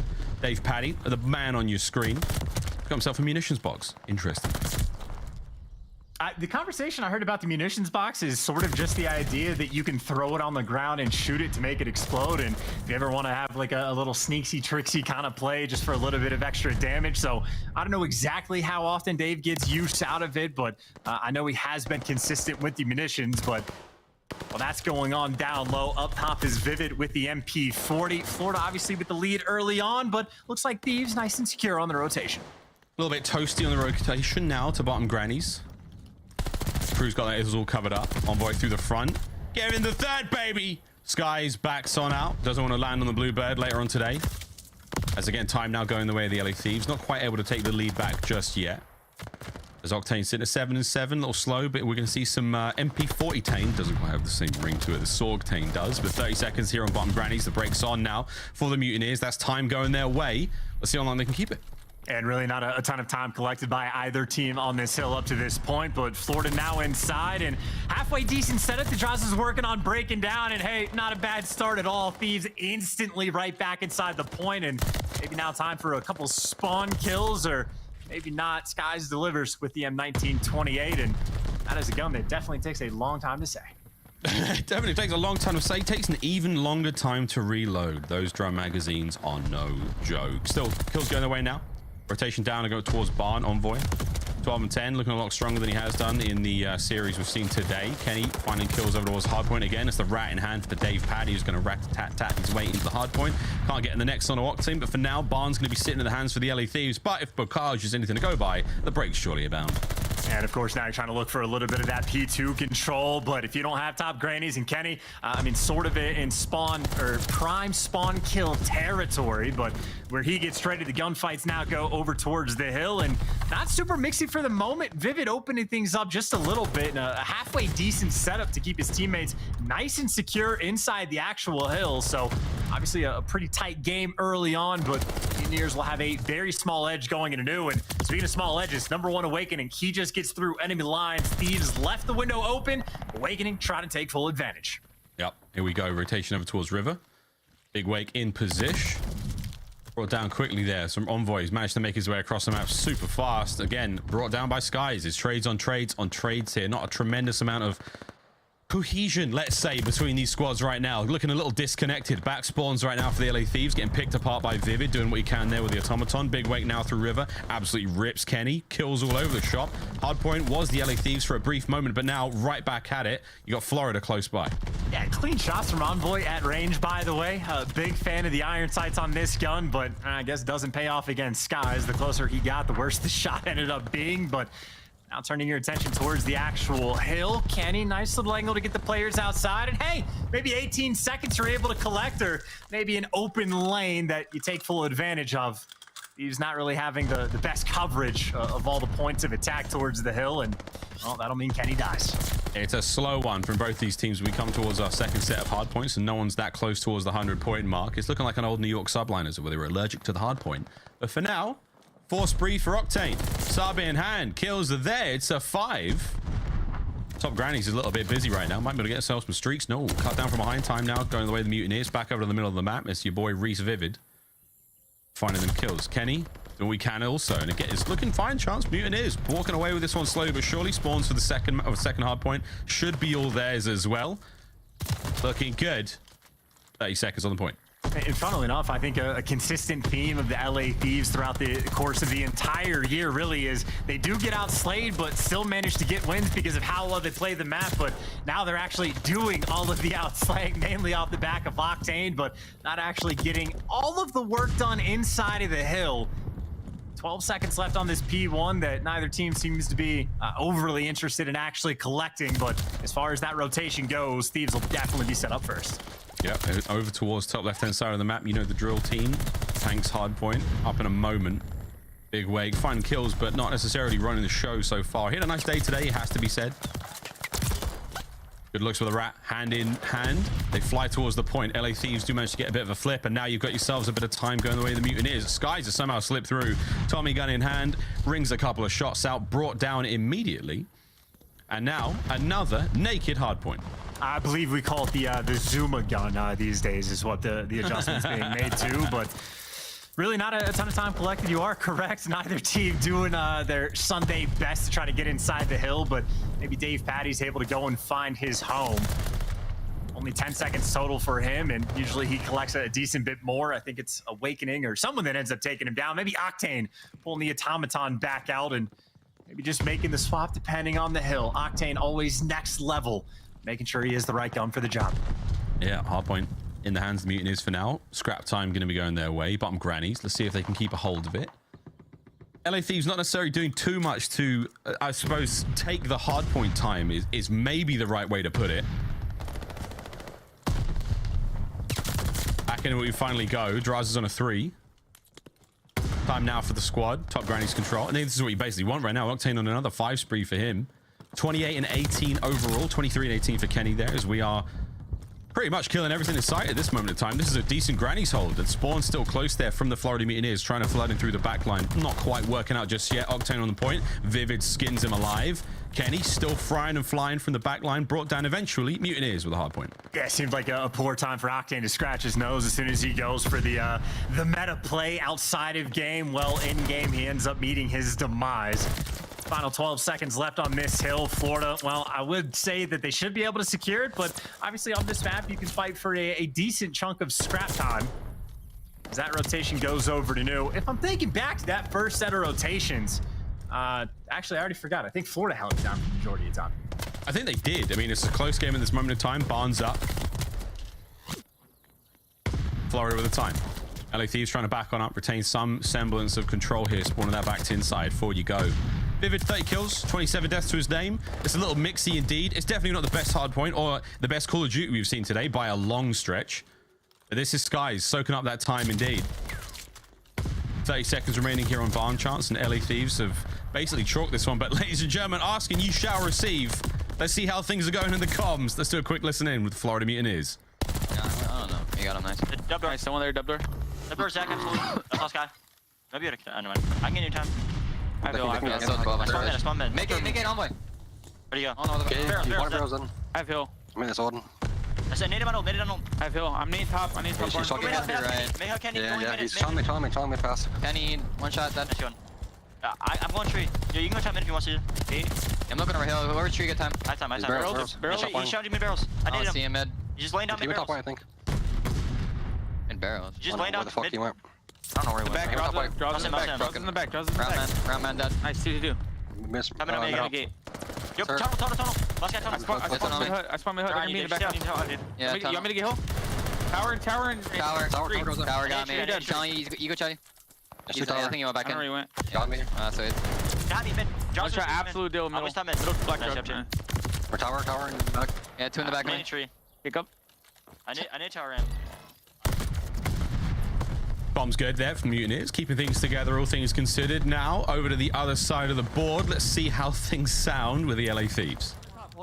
Hurry up. Top weak. Oh my god. Did they ever left?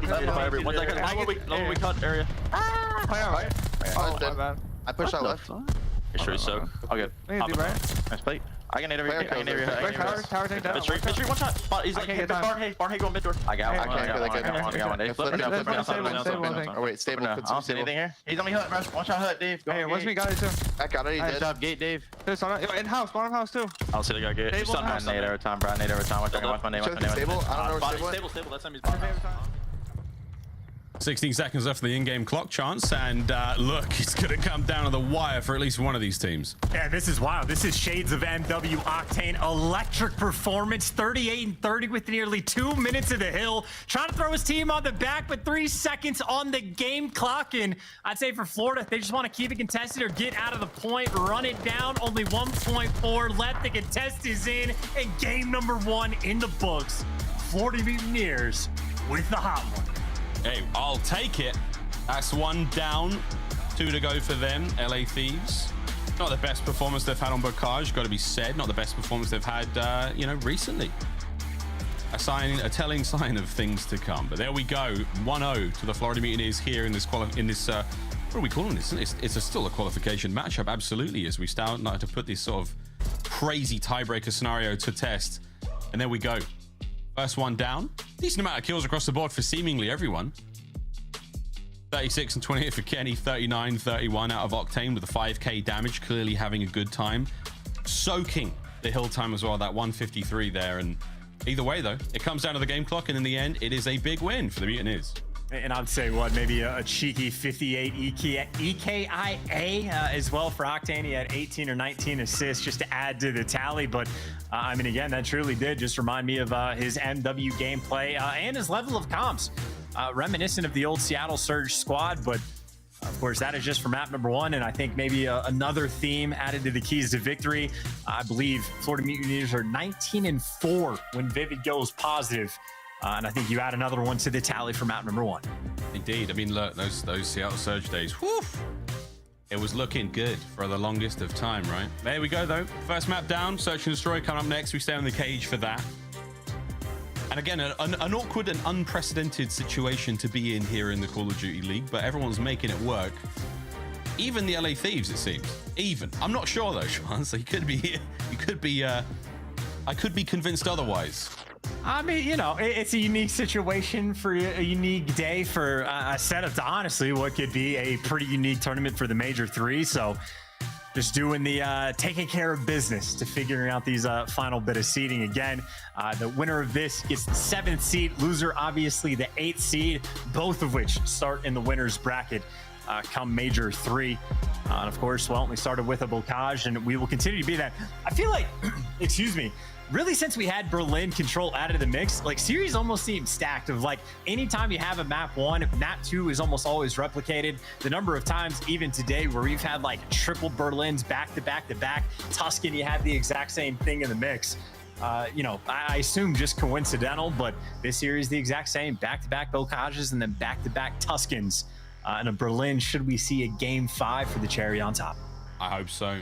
I can only imagine the shenanigans and the passion-filled sweat fest that Berlin Search and Destroy could possibly be. We stay on the cage, hoping to see snipes, hoping to see more than one snipe per team, most likely given the situation we're in. And, you know, otherwise it will be a glaring display of mediocrity from one of these squads telling of the season they've had. But we'll find out when we get into the Search and Destroy in just a brief moment. But yeah, man, that's the way it's gone so far. We go to the game clock there on our first map in Bocage, an obscene amount of Tommy guns to start things off. And hey, man, if we slap like charity match on this, it'd probably be a little bit more, you know, interesting for some of these squads. But at this, the situation we've got right now, we'll see what happens. I'm crossing my fingers for some fun and games, man, no matter what happens, because you know we're going to give it our all regardless. But there we go. Map number 1 in the books, Search and Destroy in the cage coming up. Chance, what happens next? This is the time to try out strats, right? Like if you have like that secret B hit you've wanted to have on Bocage where you're trying to get the bomb point in the first 15 seconds, if you have these routes that you want to take, but your team normally wants to hold you back,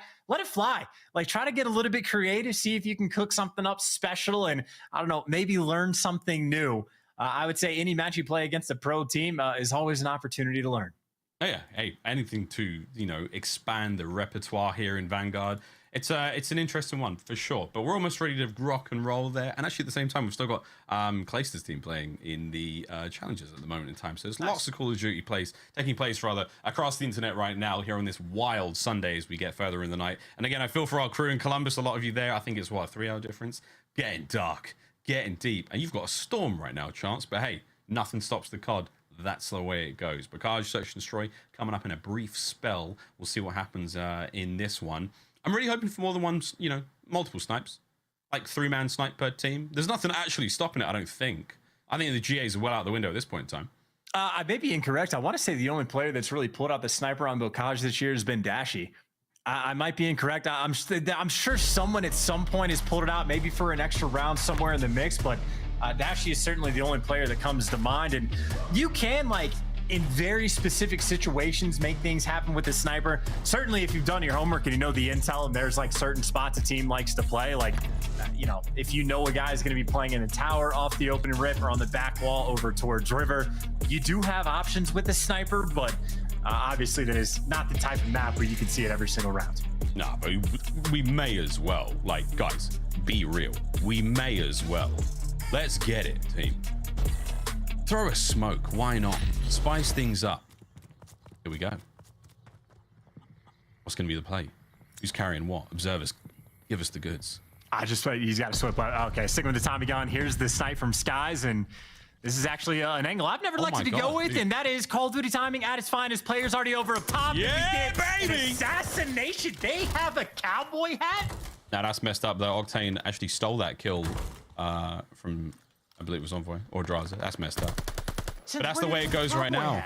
Hey, someone's got it's the OpTic Texas skin from Major 1, I think. Yeah, it's got a sweet cowboy hat. Mutineer. Yeah, but that's because we paint the Mutineer skin over the top of that one, so it's pretty dope, right? So presumably, if you wore the Godzilla skin, you'd have like a Godzilla head with a little bit of a Mutineer's body. I don't know, but either way, Kenny trying to find the kills, can't find the second. That's one done. It's a 1v1 with 20 seconds on the clock, and Drazah absolutely destroyed, gunned into dirt. Defuse that bomb. Vivid's got it. Oh, Vivid, huh? I mean, again, another one of those players that has been grinding the S&D 8's lobbies in the wee hours of the night, and well, certainly prepared on Bocage. I think Kenny hits him with a little bit of the ego challenge. Honestly, Kenny did get close, but Vivid will take that freebie, and well, the final kill ends up falling into his lap, and maybe the sniper there not paying off for Skies, but maybe the overarching strat end up paying off for Florida. I feel kind of bad for Skies with the sniper there. Wow, something might have just... What the heck? Something happened.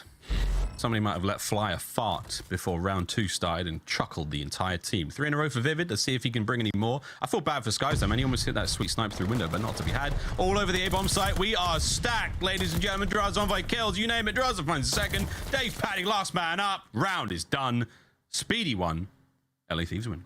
If Demon Joe's on the map, might as well turn everybody into the Speed Demon. Look of intensity across the faces on these lobbies, and I can appreciate the aggressive play call. I think, honest to God, that might be the fastest round of S&D we have had all year. Yeah, well, no, I don't think so, actually. We've had What would beat that? No, we've had some good ones, mate. We've had some real fast ones. That was On the 8 cage. seconds. Was it 8 seconds? All right, that's pretty fast. That's pretty fast. Another round's up. If at first you don't succeed, try again. I mean, look, Drazah goes around the corner. Okay, a miss. Wow, come on, Skies, just hold it, son. Come on, son. 3v3. Surely no one recharges that. Envoy. Diligently checking corners. Smoke. Dude, TJHaly. That is hysterical, dude. You got Skies over there getting crack spinning in circles. TJHaly chilling in the corner. Yep, absolutely chilled. Taking clean care of another decent round of the Mutineers. I get, like, no one's hitting the good kills. The assassinations get stolen. I mean, this is just disgraceful. Disgraceful.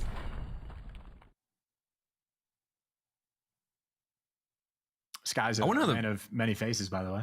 I was wondering how the Florida guys feel, because again, like, it was the vid not too long ago, but we're back in the facility now. Hopefully everyone's feeling a bit better. Being that sick before a major's not ideal, right?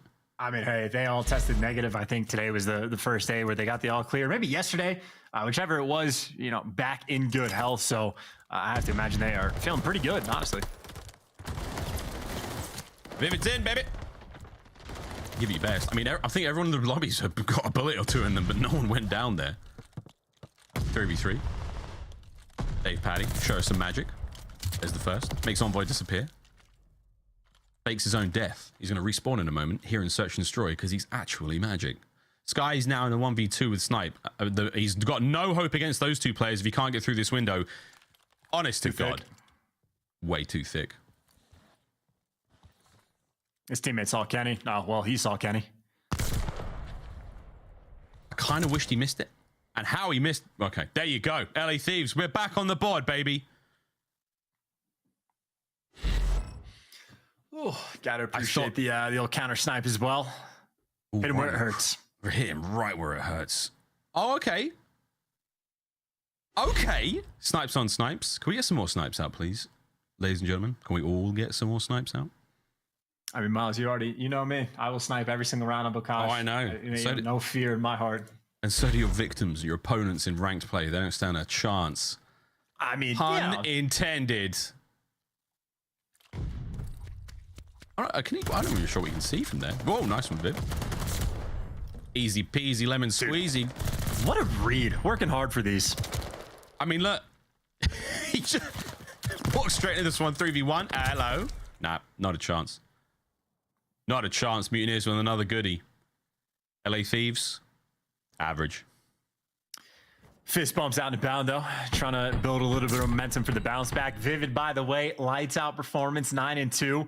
I think another round similar to round number 1 where he's able to pick up 3 kills, and got to fix the hair as well. Got to look good when you're picking up pieces on Bokash. Look good, feel good, etc., etc. Mutineers back into it we go. 1 round advantage. We're hitting A fast as Vivid etches his way to the top side of tin.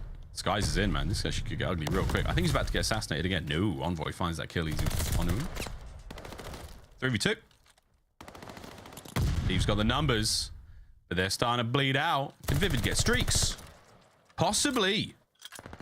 Some players etch and some players sketch their way to maybe a kill streak or 2, and Vivid maybe not going to be able to convert. He's down to 4 HP, and yeah, Drazah looking for the trade, but Vivid maybe just a little bit too quick with it, but not for too long. Leaves us in a 1 versus 1. Big Wake versus normal Drazah. Normal Drazah. Normal size Drazah, but equipped for seemingly any situation. He's going to check bomb. Big Wake's going to run around this corner and gun him. Here he comes. Oh, he's running. Oh, Big Wake, you choked that so bad.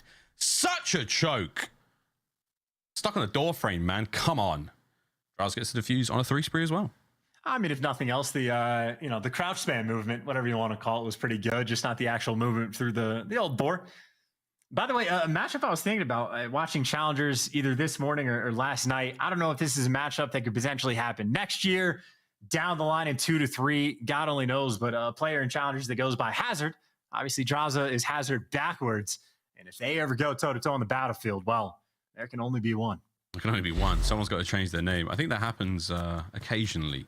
No, it should have happened. Well, remember, Methodz. No, it should have happened. Methodz. Yeah, Methodz. Methodz Never and Methodz forget. is sick. First blood Envoy. Speedy plant. Vivid takes clean care of that. We'll level it up. Oh, actually, no, it's a 3v2 now. It's the father and son duo. Ooh, Kenny with the clean tags. TJHaly makes it now a okie dokie. It's a 2v0, a Big Wake. Let him know. Oh my god. Well, there's the team kill they were talking about in our Game Fuel keys to victory, as Big Wake, the new sheriff in town, picks up the defuse and takes the lead 4-3. Yeah, I mean, even with his teammates, this town ain't big enough for the 2 of us, so we're going to make sure he gets the defuse as well, get the little higher score and bump up. Again, playing for some SR as well. Got to make sure you get everything in the mix and maybe do a little bit of a fish impression as you dish out the comms for the next round. Yeah, one more round. Put you on that point. LA Thieves, not looking ideal there. 12-4 out of Vivid, though, man. He's trying to speedrun this one for us. Ripped him. Octane finds 2. They line up for him. TJHaly can't quite catch the others, and that would have been a sweet rebuttal. But nope, Kenny's in there, and that's a fast one out of the LA Thieves. Oh my god, he was on the ladder. I had no idea. And there you go. A quick round out of the LA Thieves. Bounced right back. And again, just similar to a round we had previous, just a 4-man hit through the middle of the map, challenged through a couple different angles. And I mean, you get the first blood in a moment like that, then I mean, you truly have the swarm well intact. And I think Kenny, I mean, for certain delivered for the final 2 kills. I think certainly had tags in the first one. So I think it might have been able to throw up a nice little 3-kill round on board, trying to match pace with Vivid. I mean, look, if Vivid sets a record here, it counts, absolutely. Where the B-bomb we go? We're in here quick, and that's a cool. I was gonna say we're almost across, but Big Wake, good spot. Sky's gonna get another one. It's fast, it's furious, and it is potentially as disappointing as the next film right now for LA Thieves. Yeah, Kenny got spotted earlier. Awakening, make sure to get the kill, but the flank is pretty quick, and I mean, Envoy for the 1 versus 4 doesn't quite have the beamer though. Vivid there to shut him down, and another dominant round on defense.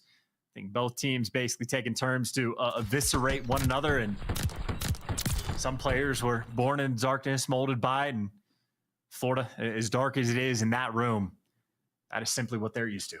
Yeah, chilling though, chilling. Long day of Call of Duty for them. Scheduled for 1 game, the potential for a second best of 5. Map point now to take the lead 2-0 in the series. All they need to do is literally throw themselves blindly at the bomb site and hope for the trades, because right now it seems to be working. All right, this is the perfect strat, by the way, coming out from LA Thieves. You got the double flank coming through oh so quick. Awakening actually guns Octane towards the middle of the map, but still you get Envoy behind enemy lines, and in the meantime his teammates just winning all of the gunfights. But how do you read the flanks? Like that. Vivid there to deliver himself towards the 1 versus 1 going against Drazah. Oh, it's there, 1 versus 1 for the ages. Guns him. Skies is just as impressed, and Vivid fit in to close it out. Absolutely run that one through, and hey, look, I'd be disappointed too. But there you go. Vivid cleans them. He cleans up, takes care of business. That's 2-0. This is series point now, as the Mutineers literally playing no games.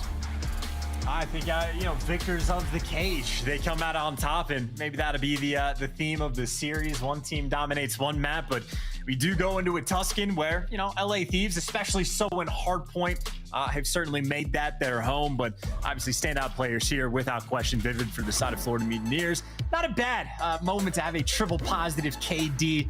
Nice little 15-5, and I believe led the lobby in damage as well. But Kings Bow Cage, at least in terms of this series, and I mean, hey, nice little comfortable 2-0 lead. Yeah, it's a sweet 2-0 lead so far for Florida Mutineers. LA Thieves not exactly bringing the goods here. Definitely a little deflated after that absolute whooping from OpTic earlier today. But, ladies and gentlemen, we're going to throw in a quick commercial break. When we come back, Tuscan control. And if we have to go the furthest, we've got ourselves a Tuscan hardpoint and, of course, Berlin Search and Destroy. Don't go too far, friends. Crazy situations here in the Call of Duty League.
Here we go, ladies and gentlemen. Florida Mutineers, LA Thieves playing for a very unusual situation here again in the CDL, trying to seed this one out. A bit of an awkward tiebreaker scenario. We're going to come to a close here, presumably because Florida Mutineers absolutely cooking the LA Thieves. Miles Chance here with you in this strange, getting late, real early for you European viewers, and I imagine most of you are asleep right now, but a crazy Sunday indeed it has been. We're coming up now on a Tuscan control, and this one, who knows? It actually could be really fast, like super fast. Yeah, there truly is no telling. I'd say, I mean, dude, if there's no B hits on Tuscan control, like in this moment off the opening break, like what are we even doing, you know? But just to remind everybody, the winning team obviously ends up in the 7th seed, which, you know, the higher seed, generically speaking, the better it's going to be come major. And obviously, well, the team that loses gets the 8th seed. So both teams guaranteed winners bracket. Just a matter of where these guys are going to slot in, and of course, what matchups they are going to have at the start of the tournament. Yeah, whether it's OpTic or whether it's Røkkr, I mean, it's not looking great for either of them, frankly, because both those teams have certainly been putting in the work. Let's face it, friends, you know, whatever you think is going to happen, arguably, both of them look stronger. Tuscan control map number 3, here we go, looking to get into this one. And again, for both squads, very unique situation, though. I mean, it has to be said. A perfect storm of you know, variables had to hit to make this situation work out. And now, we're going to put this one to the test and find out who goes the distance. God knows, we could actually see LA Thieves win this.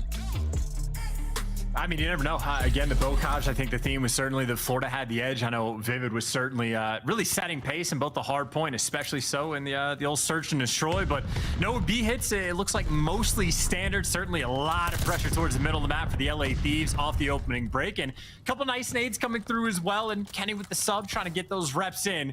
Opens it up with 2 kills. 2 kills to get things going. A bit of parkour failure there, but the first segment A cleaned up easy peasy. Comes a hit from Octane. 2 kills through. And I must admit, I do love the cowboy hat on Big Wake. I think he looks absolutely delightful. Dressed to impress here on this Sunday. You talked about Sunday best. It may not be the best gameplay, but it's certainly the best dressed. Vivid now breaking on towards the A side of the map. Drazah there with a 2-piece. Cleans things up, makes it all safe and sound for now. Looking to wrap back, capture this one. Over towards B we go as well. Kenny looking to push those players out towards the backside. Might be able to get something done here. Well, everyone's out over towards B, by the way. I think if there is ever a time to stack the point, this might be it. 2 bodies on it for the moment, while Kenny's looking for potentially a couple spawn kills, or at least making sure no one comes through the back. And Florida taking their time on this flank. They're getting cut down straight away. And by God, Miles, I think we might see it. A B cap off the rip on Tuscan control. Oh, there's one left. Oh, it's Octane. He's trying to be all sneaky like. He's got to get a couple more. Jiminy crickets. He nearly did it. Sky is there, though, cleaning up the final segment in B. And Florida Mutineers just have to tighten the belt somewhat. Dave Paddy at great range there with the automaton Vivid. Looking to make the A side of the map a little bit safer as well. That is an ambitious attempt with the rat there from Dave Paddy. And honestly, he kind of made it work. I'd say he's been a pretty strong, like, pistol player, I'd say, throughout the year. I don't know if I'd make the case for top 5, but certainly in the mix of conversation, he's utilizing it pretty well. Funnily enough, B actually does not get captured. I definitely jumped the gun on that one, but while these 2 teams are actually, you know, solid on Tuscan control, 2 teams that are elite on this map, OpTic Texas and Minnesota Røkkr as of late, right? I mean, OpTic on offense, best team in the game. Also, you know, on defense, best team in the game, but Minnesota Røkkr, throughout this stage, they've played Tuscan 3 times. They've won it all 3 times as well, including 1 victory against Florida. So, I mean, certainly on Tuscan, Røkkr is a team to be feared. And yeah, that's all I got. That's the end of that sentence. No, I mean, I think with the sentiment there is, if I were either of these teams, I wouldn't want to play Røkkr nor OpTic in this kind of situation either. It's tough. It's tough. I mean, whatever happens here, it is not a good look. So, well, we'll see. Hopefully this counts as some hyperbolic time chamber level practice, because they're certainly going to need it. B is almost cleaned up. 1 more decent hit out of the Florida Mutineers. There it is. The crossfire comes through. LA Thieves gun him to bed. That's going to be an offensive round win. Hey, there you go. Messing with the stats. I think last time I've checked, and I'm sure it's changed at least slightly since then, and stage 3 on offensive rounds only get won about 16% of the time. In stage 2, that number is about 20%, and then in stage 1, the number is about 28%. Actually, it was 28, 24, and then dropping to 16. But there's certainly been a trend of teams getting even more clutch and certainly more solid on their defensive rounds. But B is maybe trying to break away from the pack and making an impact on offense. Shots out of Sky. They pay as well. Mid-church now a little bit more open. A side of the map completely clear. Envoy's gonna hit the wrap. Vivid only gets one before being traded out. If he timed that any other way, it could have been crazy. Sky's got inside, get the second. Gun him to bed. Progress at A. First segment cleaned up. Sky's just getting it done. 3 spree for him. 2 stacked towards A. The Sky's is still on a spree. And he's got his teammates baiting for him as well. So obviously not a terrible time to potentially play for a glide bomb. And for a bad moment to have it, definitely need to make sure you actually stand on the A points to try to capture it. And Sky's honestly should end up getting shot in the back. And that means for Florida, interesting decision time. Do you wrap back towards A? Do you make a play towards B? Because looking at the minimap, it is utterly and truly chaos. And I'm just thinking about 2 teams who are good at organizing the chaos or just playing solid. Minnesota Røkkr and OpTic on this map, let me tell you. Solid Minnesota, 5-0 in their last controls like throughout this stage. They, funnily enough, actually haven't played a ton of Gavutu. 3 Tuskens, 2 Berlins, but obviously perfect record on both of those maps. And I mean, honestly, I think it'd probably be pretty solid on Gavutu as well, just because Attach, as of recent, I mean, he has hit Final Form. Yeah, not to mention the Havok and Standy duo. Those 2 are pretty gross. Definitely some of the more aggressive and impactful players we've seen when it comes to the submachine gun. Not to mention the Berlin. Don't forget the Berlin we saw earlier today. An absolute smoke show, as OpTic Texas certainly laying a firm hand across the cheeks of the LA Thieves earlier today. For Kenny now, though, trying to clear out top side of church. There's just bullets literally everywhere. 13 lives for LA Thieves on the defense now, 18 for the Mutineers on the offense as they're finding what they can through mid. B's all that remains chances, a minute 25 to get it done. I can think of 2 teams that could definitely capture this point in that amount of time. Oh, yeah, I mean, I got to throw the Subliners in the mix as well, because, I mean, you keep talking about OpTic, you keep talking about Minnesota, and I think really what I'm thinking is just like the strength of the SMG duos, but obviously New York has to be in that conversation as well, because Kismet, since he's coming to the roster, certainly Paulehx as well, but I don't know what the nickname for Hydra and Kismet would be, but those guys also have absolutely been on fire. Meanwhile, a bunch of headshots in the feed, Envoy and Kenny delivering on defense. They clean house, but that's the good news. Bad news is you only have 6 lives. Yep, both terrible news. Kenny's cleaned himself out. There's 3 members of the Mutineers just above him. I think it's going to come down to Drazah. Drazah's shots are good. Shots are great. Not enough to get the second, though. Over to Kenny, tagged up. His teammate actually peppering him mostly there, and Awakening's going to punish him. On the other side of the map, that mid-map now wide open. Viv has got that one sweet and clear, so now the flank is potentially on. Envoy with a quick turn. Awakening might be able to catch this. If his cowboy hat doesn't give him away, here comes the hit. And he's all good. 25 seconds remaining now. 2 members of the LA Thieves left. Surely the Mutineers win their offensive round as well as Drazah. He and Octane in trouble. I mean, I'd say nothing else for Thieves. Much like my ranked play teammates, no regard for human life. I mean, you're down to 1 life already. Hyper aggressive on defense, almost needlessly slow. And maybe that puts Drazah in a spot to clutch, or maybe that puts Florida Mutineers in a spot to clutch around on offense. Not done by the objective, though. They're just saying, hey, we saw what we were doing on Bocage. We know we have the slaying prowess to take him down on Tusken. Yeah, no regard for human life, as the slaying is going to be the one to get it done. This might be the higher kill game we see of a Tusken. It looks like pre-patch, you know, before we gave defense round 5 to the team who, you know, scored the most objective play. But hey, who knows, man? Over to B we go there. Fast and furious on the defense. We're spread quite evenly across the map right now for the Florida Mutineers, as offense has been the name of the game right now in this matchup. They've had his first blood. We'll see if it amounts to too much as they're flying through mid. Kenny's got eyes on. Kenny might be looking at a multi-kill here if he gets any more, but no, Envoy's there to pick it up. That's going to be a clean sweep now of the Mutineers defenders. LA Thieves, the map is yours. Yeah, honestly, off the back of just a great SMG play, because watching Drazah's perspective, it looks like he just forgot how to shoot his gun, but where he falls, his subs deliver. And now you got Envoy in the spawn, but not for long. Close spawn comes in on the tank. Dave Patty is there, but looks like the trades are in and abound. Only 1 tick, though, through over towards A. Now, obviously, talk about Tusken control. You always have to think about that potential round 5, and obviously, with this being tied, that might be in the cards, but as far as defense goes, these have a massive edge just because, well, they won their round by the objective, not the kills. So Florida Mutineers have their work cut out for them. Yeah, they do indeed. Those 2 segs gone towards A. Trying to get towards B. Not going to happen. Let these cut down. Envoy. Easy 2. Fly forward, Sunny Jim. A little bit of a pre-fire there. He's expecting a little bit more. Octane, big win there over towards A as well. That's going to be the capture there. 38 seconds stopped on the clock. We do see Envoy spree come to an end over towards the spawners there of the Florida Mutineers, but for now, he's gone. Minute 37 to play with. Big wake. Turn and burn.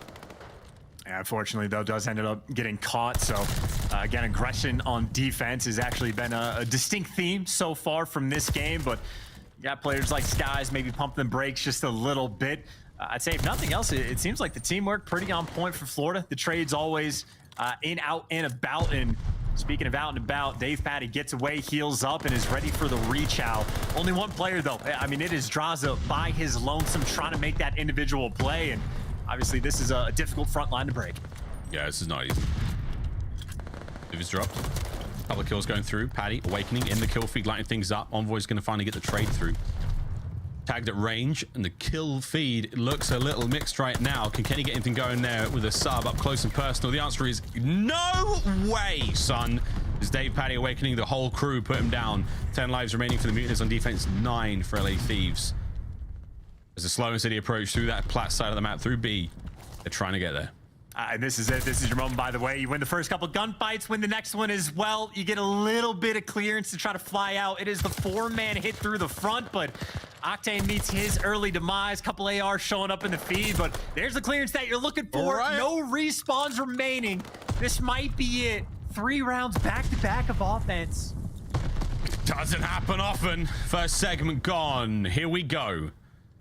It's only a 2-man stack, so it's not that fast. aBeZy with the first kill on the Drazah. Here comes Kenny with a shot. It's not enough to get it done. He's bagged up, tagged up, pushed back. Somehow gets it. Somehow gets it. Vivid, though, manages to find that kill. The spree comes to a close now. Last man up with 20 seconds to go. It is all going to be Drazah. Has to go another B point. Has to try to stop the clock. Will it be another offensive round win? Most likely not, but he's waiting for the squad. There is an opportunity chance with 3 players to maybe get this done. aBeZy. Doing a feed. Can't get the third. That's the round.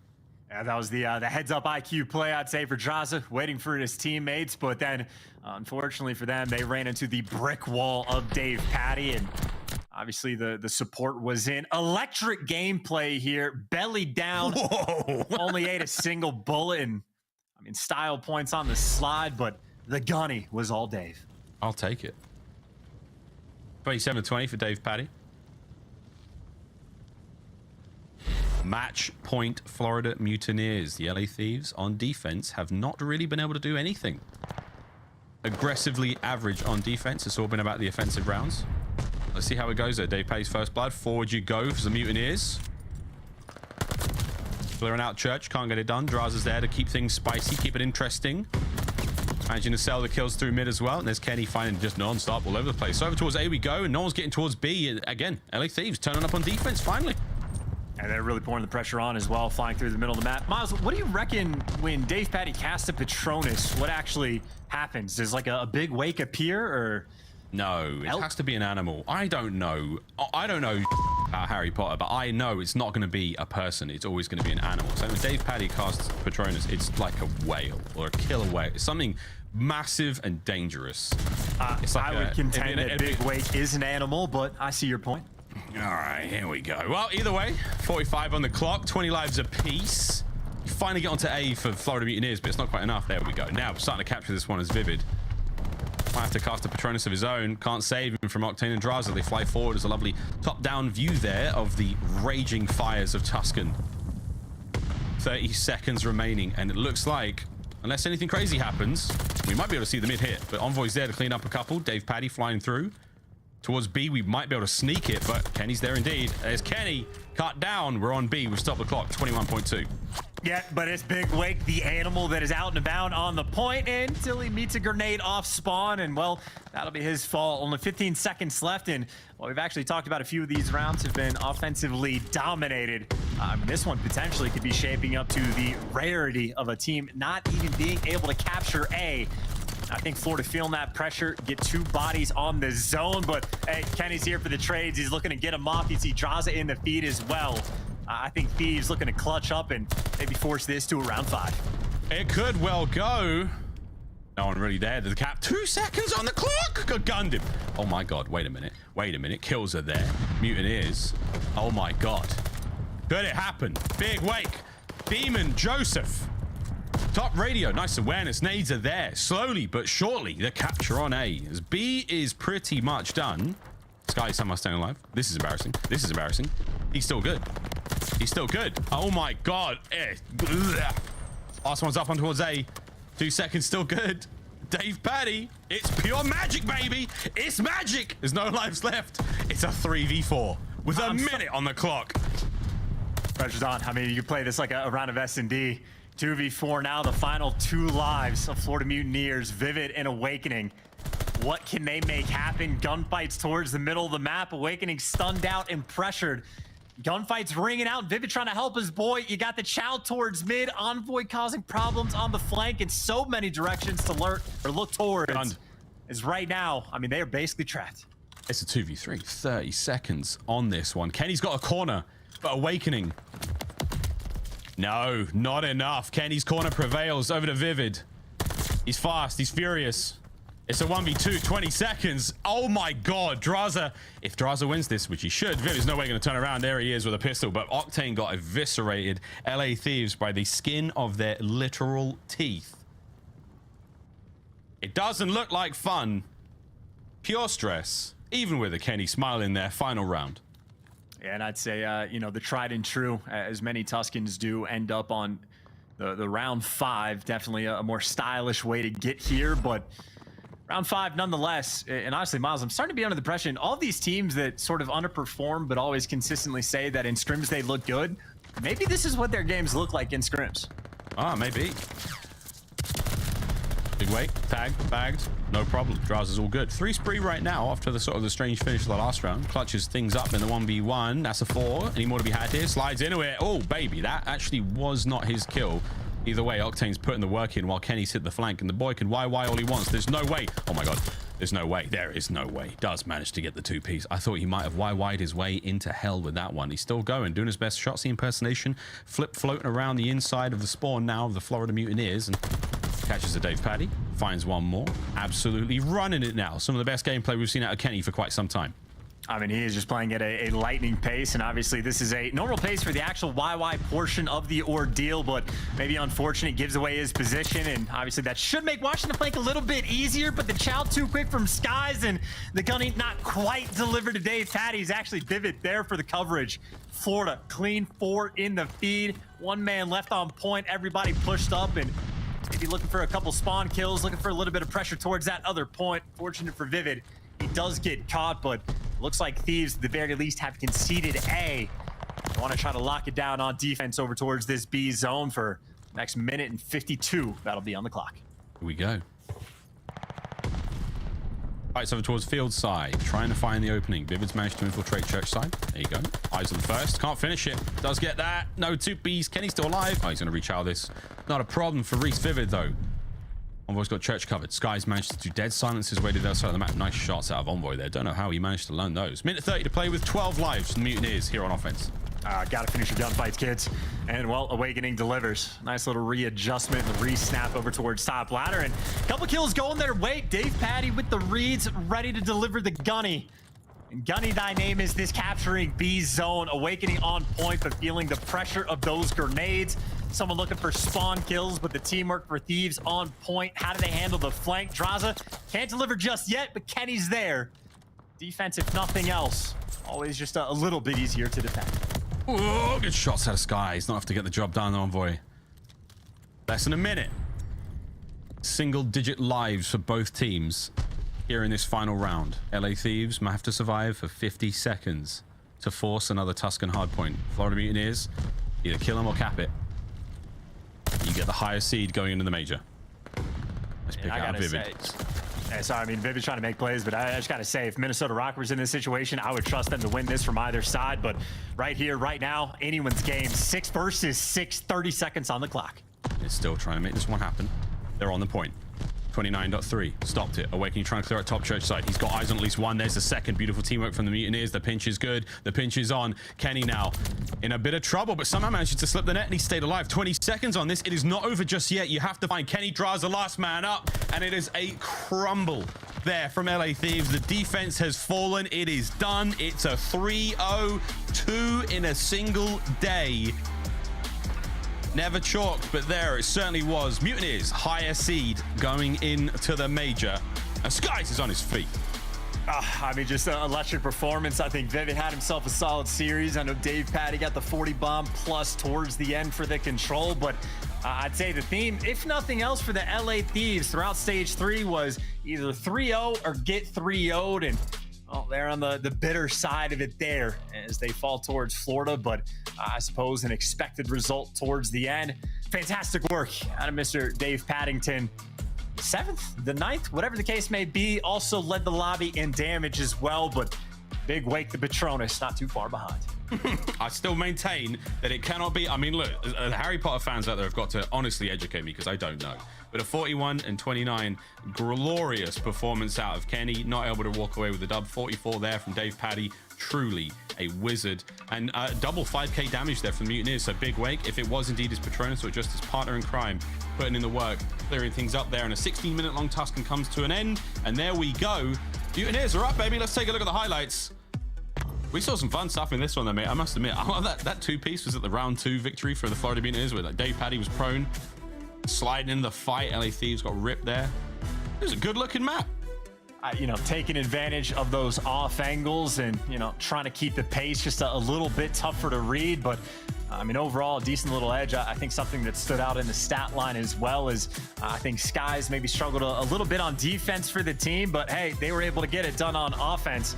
And I think it might have been Drazah that almost had the opposite effect, struggling to get the offensive kills, but fairly on point on defense. But that is certainly the way the cookie crumbles. Yeah, that cookie has crumbled, and it's been a tough day for the LA Thieves. 2 3-0 smackings. This one's obviously a little bit closer, but that match against OpTic Texas, not pretty in the slightest. Either way, though, the seeds are now set. Florida Mutineers will be playing OpTic Texas in round 1 of the major, and the LA Thieves will be playing Minnesota Røkkr. We'll see how that one all goes down next week.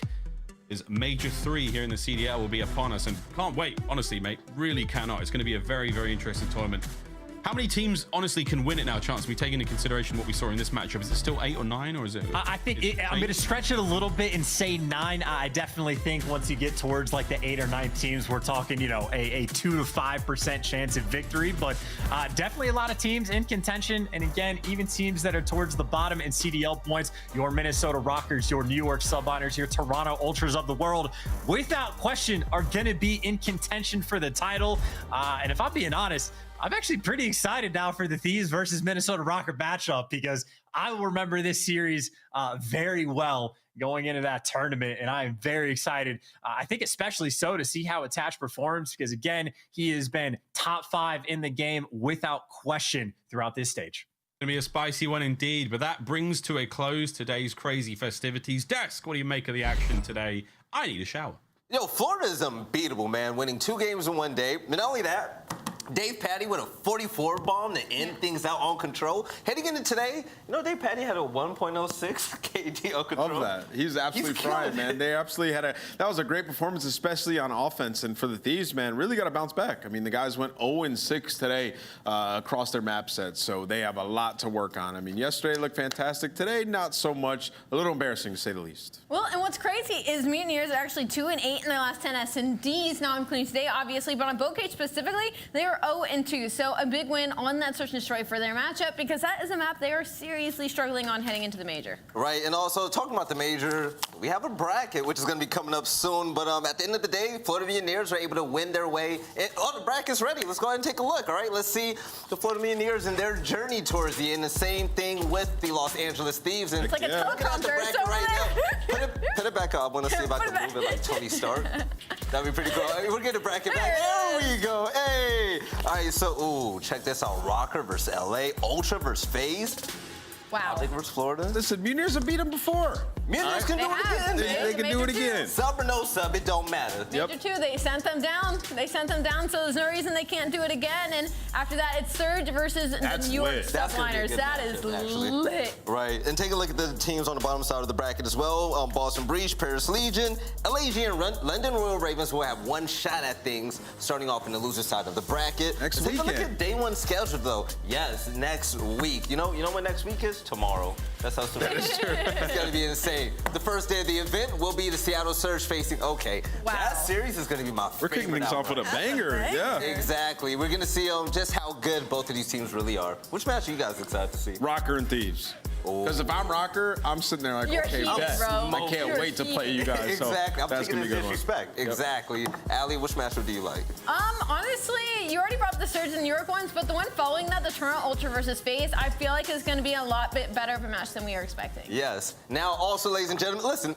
I don't just say things just so you guys can do it, okay? Yo, this flavor actually rocks, yo. Check out the Charge Berry Blast. There we go. Put it on the web. But also, if you love Game Fuel just as much as me, make sure you head on over to gamefuel.com/CDL because when you check it out in the cart, sorry, I had a lot of it in my mouth. You check it out in the cart, you can also pick your favorite team skin. And hey, Florida Mutineers, they went undefeated today, winning 2 series. That has not happened on the CDL broadcast yet, so let's celebrate them. Let's cop their skin. There's a lot of beautiful ones up there. Yeah, I mean, you're drinking the blue one in celebration right now as they took a serious surging win over both teams today, and now I can't wait to see what they do heading into Major 3. You know what? Now that I know the real name of it, I'm still going to call it the blue flavor. It just sounds appropriate, right? Yeah. Absolutely. Right. Now, ladies and gentlemen, you know what?